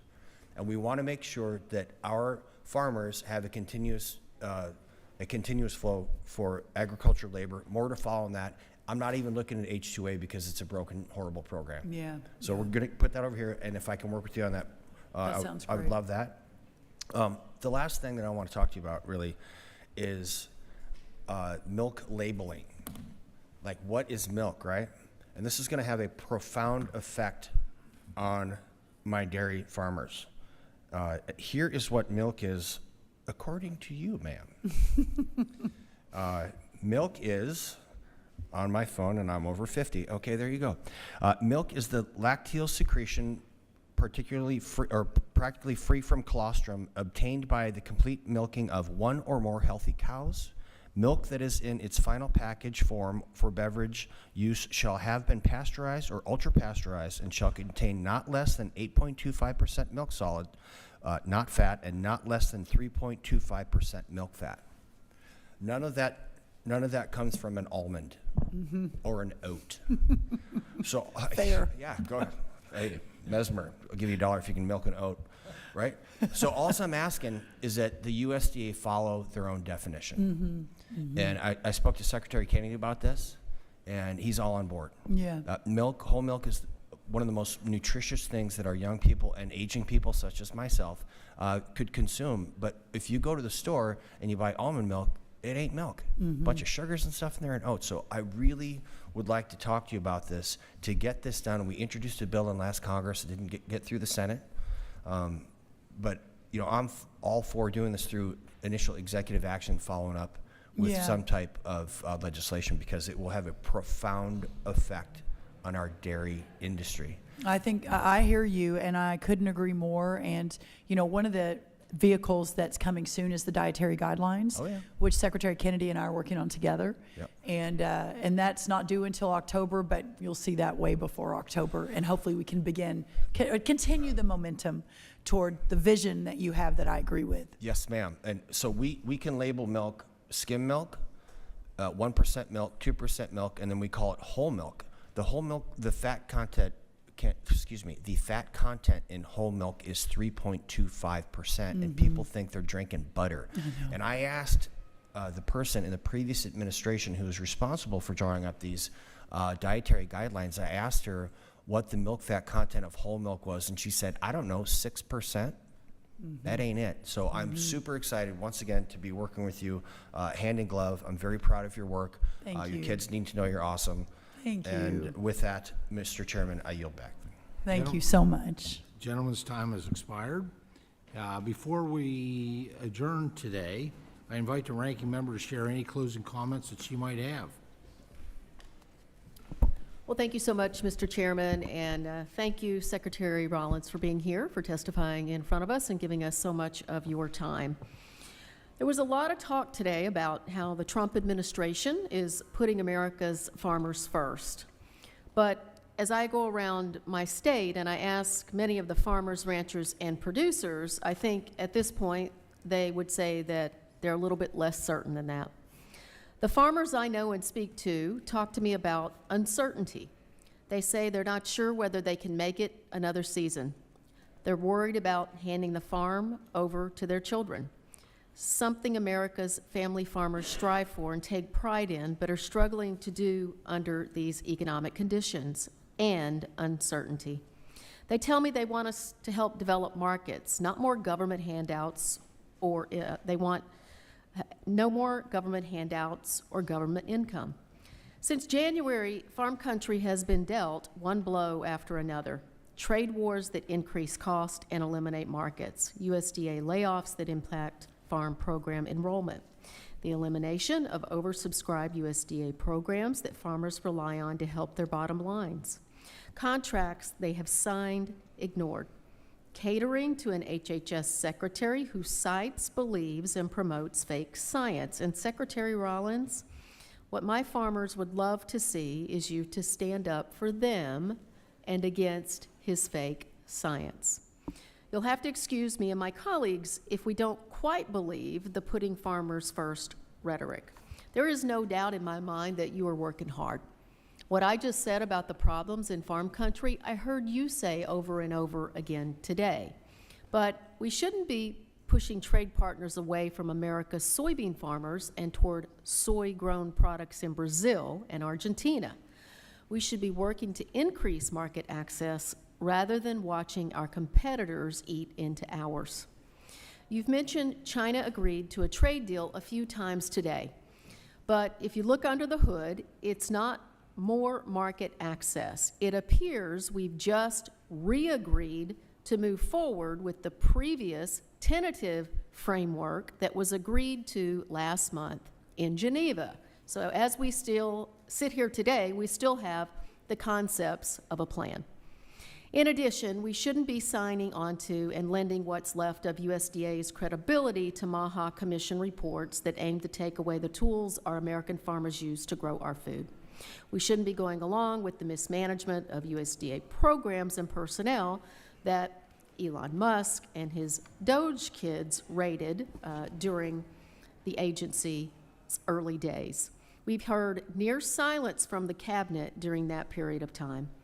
The current course on reconciliation is threatening the Farm Bill coalition, and we should have been here trying to pass a 5-year, 12-title farm bill rather than cutting SNAP by $300 billion, putting the stability and income it provides to family farmers in jeopardy. When I became the ranking member of this committee, I promised to go anywhere and talk to anyone to improve life for our family farmers. I've always called it like I see it. You can ask the Biden administration about that. I thought they ought to be out there looking for more trade deals. And today, as I look under the hood, this administration so far is creating the chaos that is failing them. And with that, Mr. Chairman, I yield back. Julie yields back. Madam Secretary, I just want to thank you. Thank you for your leadership, your vision, your partnership. You're the one that described our relationship as a partnership, and it truly is. 118 days on the job. And to step in when we've had 4 years that our farm country was abandoned under the previous administration, where 2 years of those 4 years it took until the Biden administration named 2 of the top key trade individuals for agriculture trade, Assistant Secretary for Foreign Agriculture and Trade at USDA, left open for 2 years, half the term. USTR at USTR, 2 years where they didn't name somebody as a chief agriculture negotiator. So American farmers were left in a hole. They were paid no attention to.